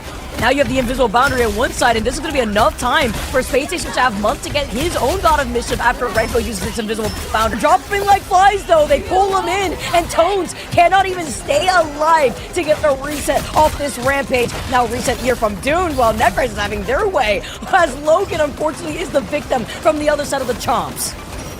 OT is beginning. The stall for the moment from Iffy is going to be there. Driven off point, though. You can't leave it, unfortunately. I mean, really was a tough position to even hold in the first place, but that brief moment of getting off point is enough to hold them well before point 2, 85 meters in. Yeah, we usually see like the stall potential come out there just to allow portal play to come in to re-engage. But you know what? Looking at these stats alone, the survivability here from Space Station. Renko has gone down 4 times. A little difficult here when Ritas was trying to utilize that Black Cap, and Month has been able to stay alive thanks to those lamps, right? We talk about it before. For Logan just trying to match up on the Loki side of things, but it's about being able to have the heal potential that Milkboy is also right there with, as he is on the group to set up those walls and to block out any exit point that SCD want to go for when it comes to them backing away after harassing the backline of SSG. Yeah, this is, I like the comp a lot here once more for the side of SSG. I can see the changeup here coming from Stick Drift on the defense. They want to run that the Atom composition. You know, that's something that we've seen in the past find success, especially on this map. I'm looking forward to seeing if it works in this current meta. We really haven't seen it be incredibly successful yet. I think Phoenix is a decent counter to Atom when you ult, much like you would, you know, for any of those other ultimates to get rid of some of the overhealth, like you would for Venom, for example. If you land on an Atom res when they're all up, it is insane. So we'll see if that works out. I think a big issue too is the amount of damage output that Sanji's been able to put in comparison to when we had the Ditto matchup on the other end. Like he had what, like 27.5k damage off of that one round alone, and it goes hand in hand with the Wombo combo that SSG have been able to utilize. Now let's see if this Atom Warlock comp is going to be able to work out for them. Unlimited Born Again. It's like a throwback here for us, Shib. Yeah, yeah, I remember those metas. Thinking back to some of those team-ups with Atom Warlock, everyone had infinite lives back then. Things have changed, and that's the beauty of team-ups and Marvel Rivals as a whole. There's the commitment now as Nectar's just peeling. Ew, a ton of damage, forced out the E if he's going to have to wait and try to reset with the team. And again, notice how Phoenix, in this level of play, folks, is doing a great job just sitting on backline, protecting them, not always looking forward and not always just front to backing, just using that stun and the raw damage of that passive to help out. Great stun, Exhibit A right there to stop that push. I blinked and that Venom was gone. Doom then gets a little bit of revenge onto Sanji here. We'll be able to come back around with the Hand of Contra that he built up within, like, what, less than a minute here. Of course, the beauty of the Moon Knight, and Tones cannot even get away. Also combine that together with a bit of a body block, and unfortunate for Tones, he is no longer in sight as he down that one member, while Logan and Silent Blaze are still trying to build up these ultimates too. Silent Blaze having that invisible boundary next. Out goes that boundary now. Moon Knight commitment through it.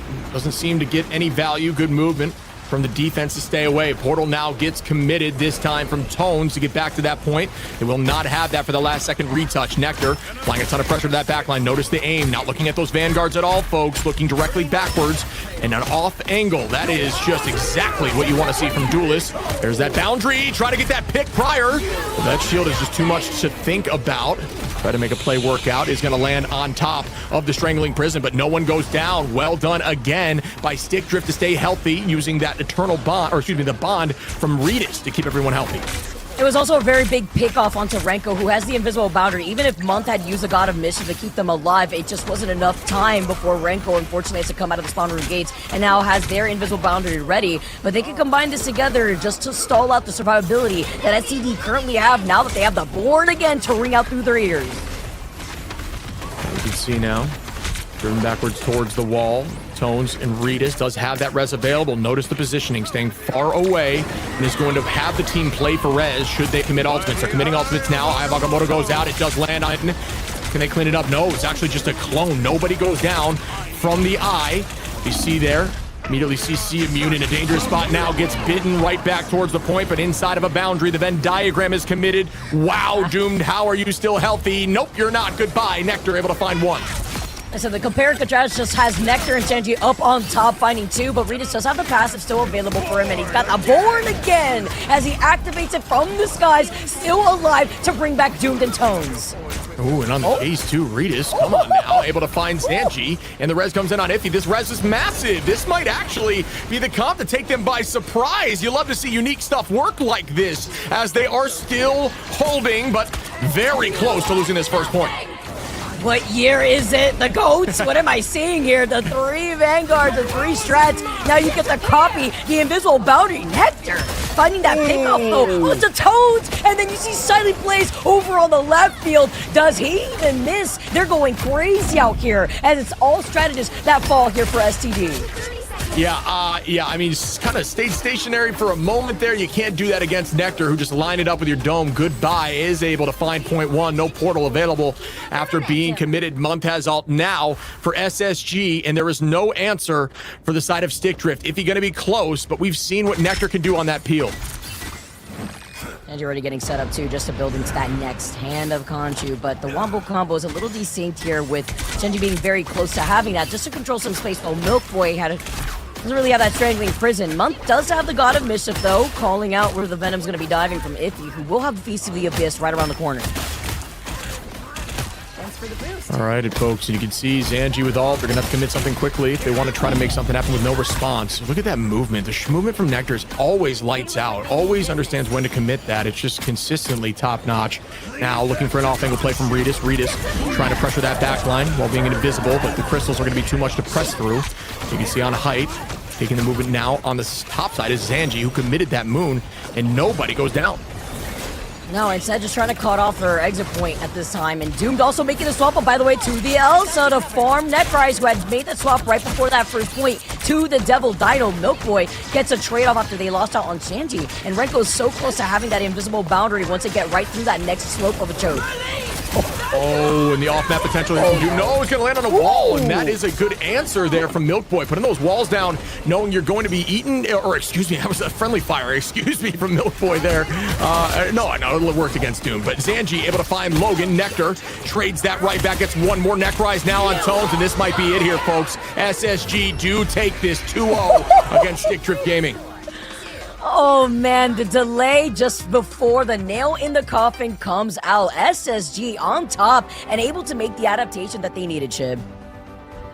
Yeah, honestly, I liked the defense on point one. I think the portal might have been committed a little bit too early for the res comp, as they did have a lot of that available, and they could have kind of held on. But either way, I'm not sure the portal would have worked at the end there. It's all just kind of a, a hindsight 2020 situation. But either way, Space Station keeping it traditional, keeping it to what's more meta in this patch, and finding success doing it. What do you think, Cozy? Hey, listen, it's been a fun 3 days, is all I got to say. I mean, I've been on the gauntlet myself and really being able to understand these teams to the full degree. And I feel like that's the game you needed to see from Space Station. Like, you had to have them get right and really show why the free agency mattered so much and why Nectar continues to be. Like, you just saw it there with the Venom dive in. Like, that movement, as you say, back in triple headshot. It's like, what do you do at that point? The Venom's got to leave. So, I think what, season is it with the group Moon Knight and the Adam Loki? But either way, kind of unconventional picks, but I like what they went for in the strategy of counter. Nectar, again, getting that MVP pick.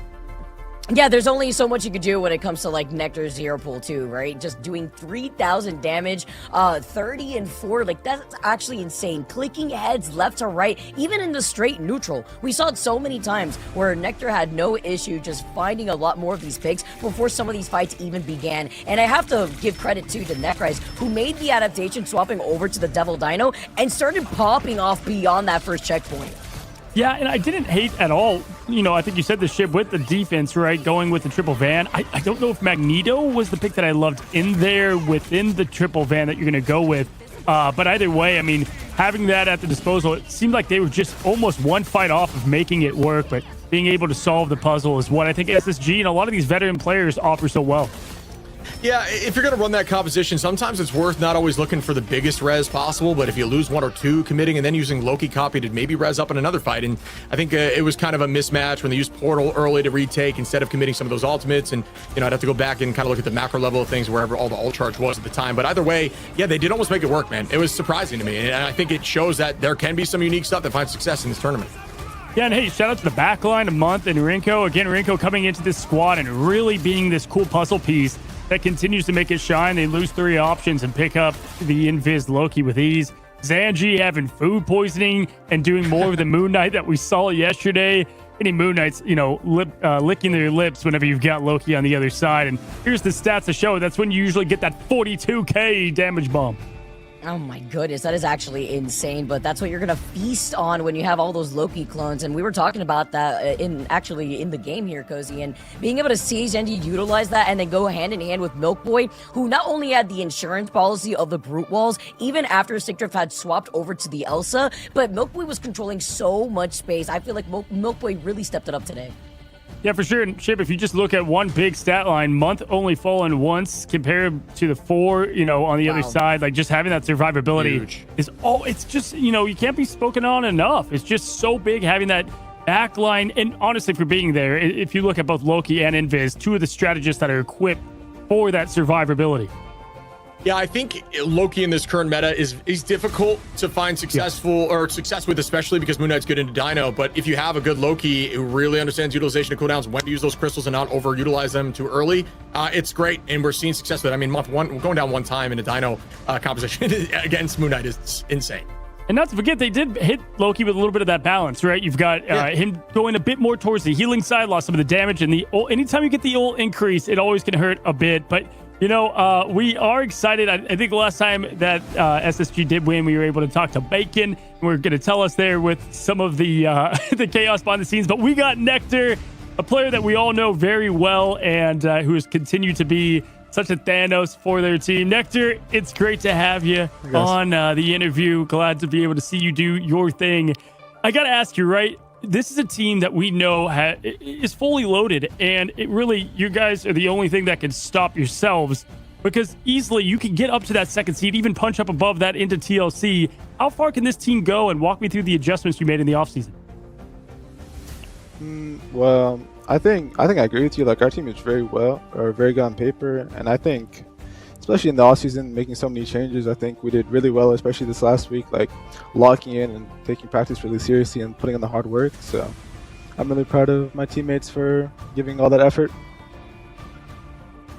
Beautiful. It's good to see you again, buddy. We've been on cast even together, which is one of the few times I could say that to a player. But yeah, and just following up on what your answer was. I mean, a lot of new players on your team. Can you kind of walk me through, bud?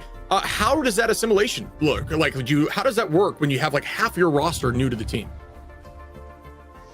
Yeah, I think when we were trialing, there were a lot of good players that we trialed, and I think as the weeks went on, we kind of narrowed it down. But the players that really stood out to me, especially were like the players we ended up picking up, So, but I think especially Milk Boy, he really impressed me in trials. Like, I think all of his heroes are like really, really good, and I think I really value them on the main tank, being able to play most of the cast at like a top tier level.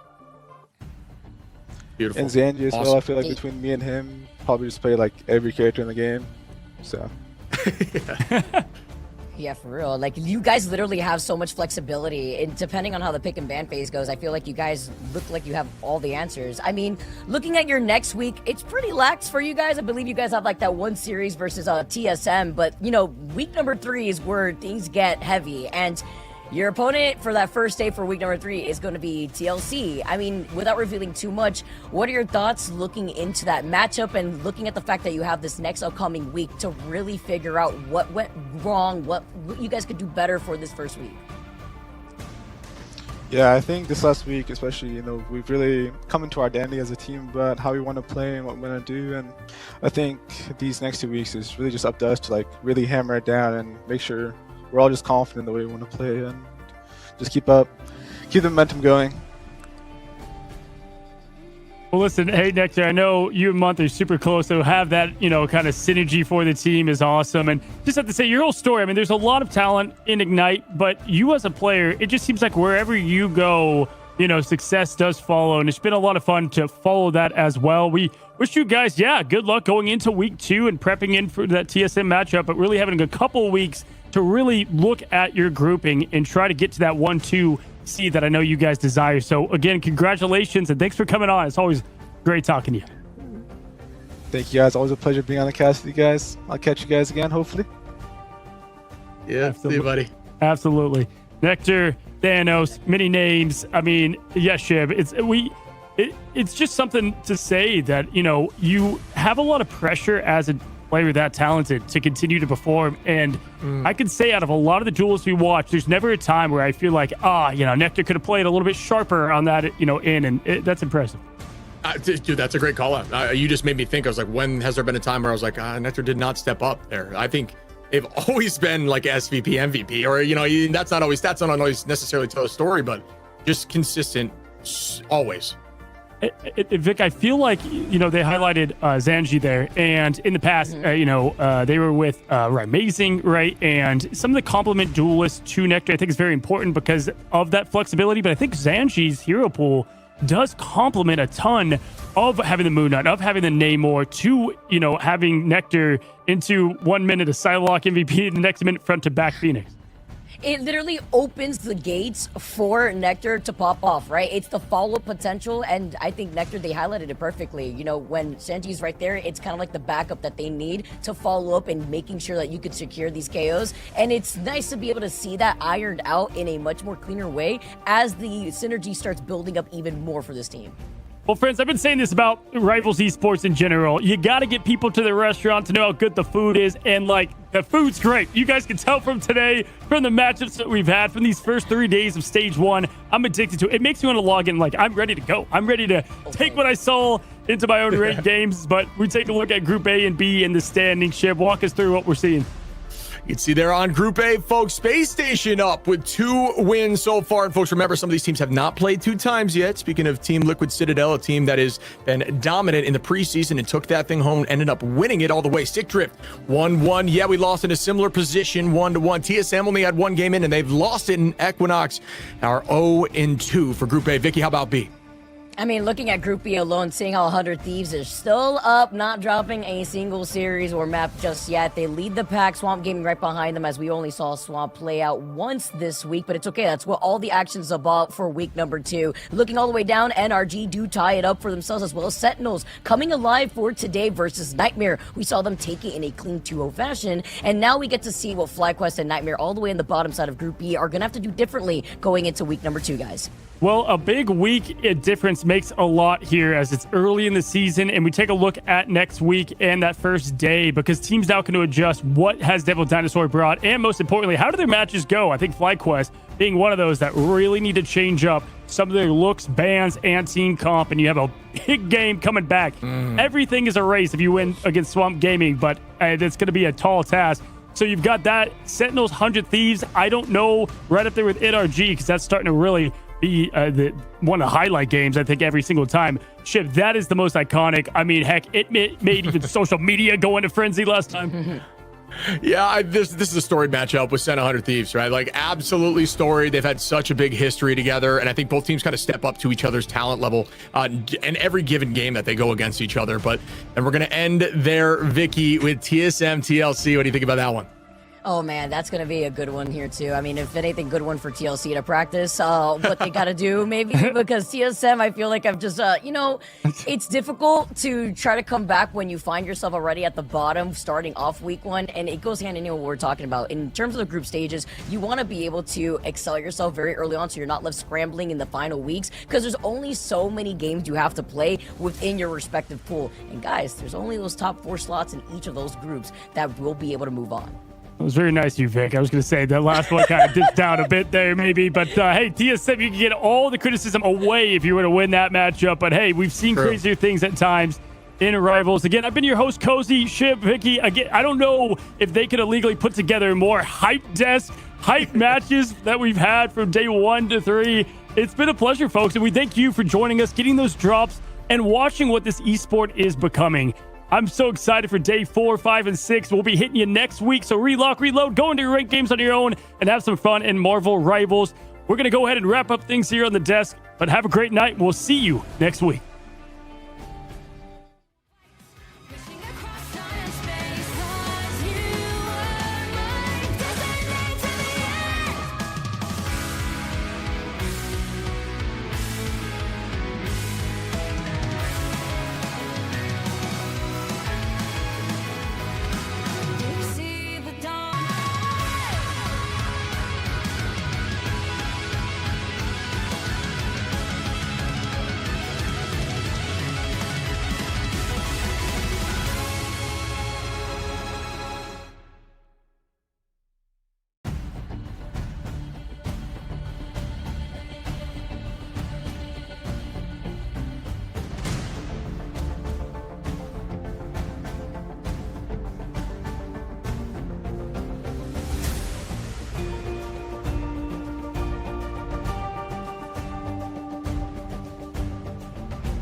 지워지는 마법인 거야.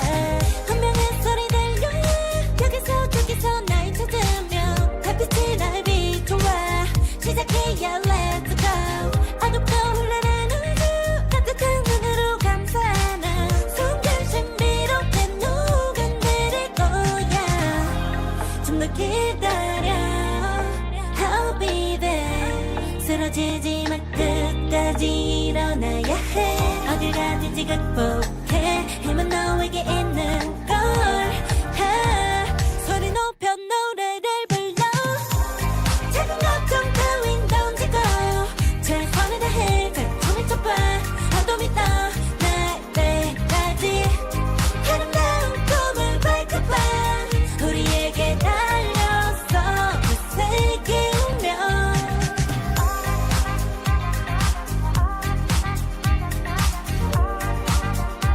어둠이 떠 날 때까지.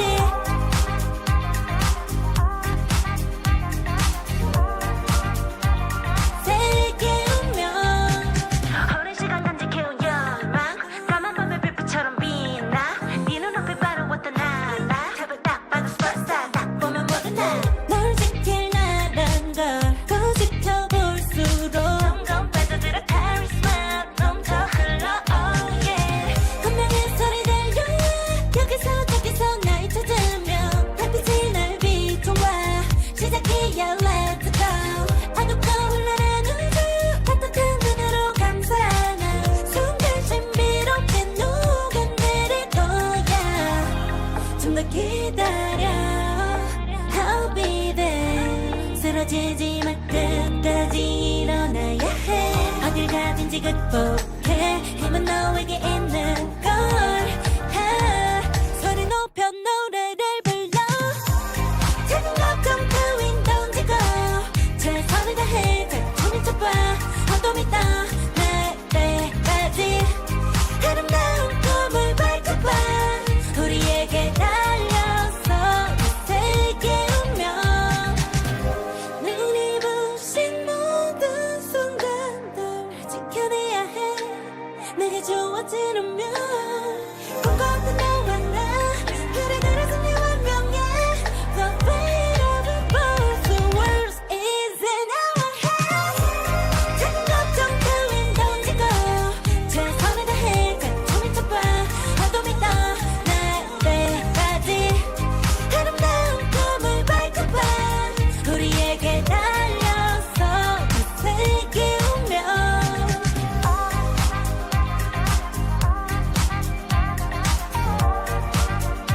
어둠이 떠 날 때까지.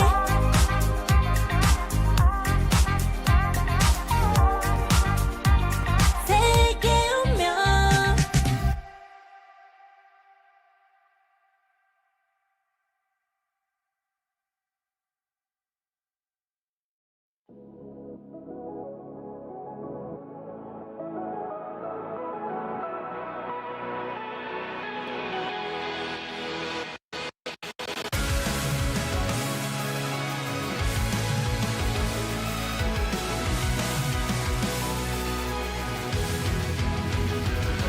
Remember the dusk, the lights gripping tightly, trapping all those